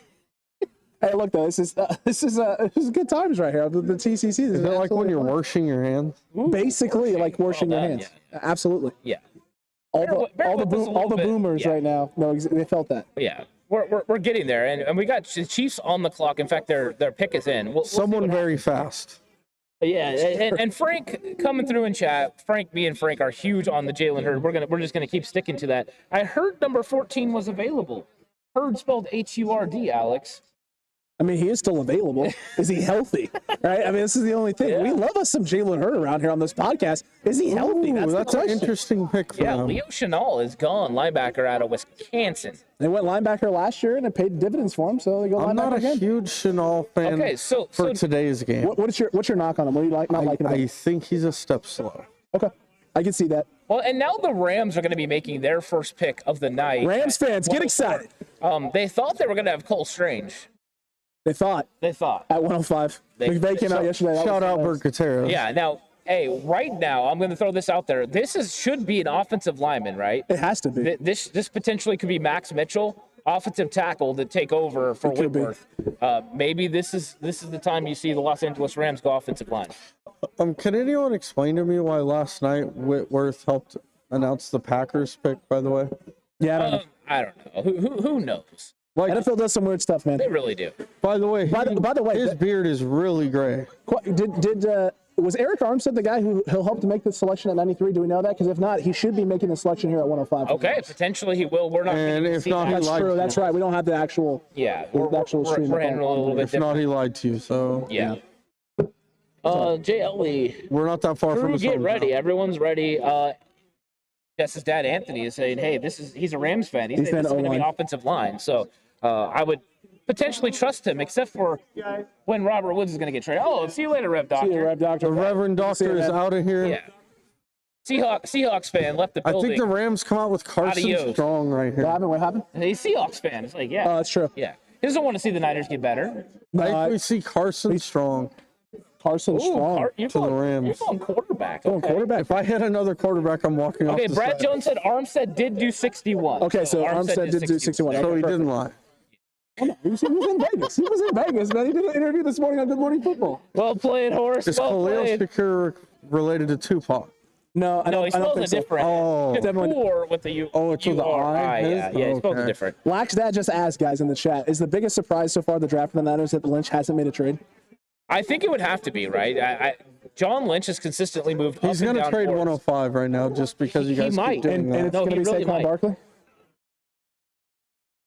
Are we on that? Or we did that? I mean, it's possible. We did do that. So you think we picked a running back and then are They're going to gonna go trade- trade? Yeah, totally. Yeah, 2 running backs in the draft. No man. one would see it coming. It's a bold strategy. Bold strategy could totally pay off for us, my I guy. doubt it.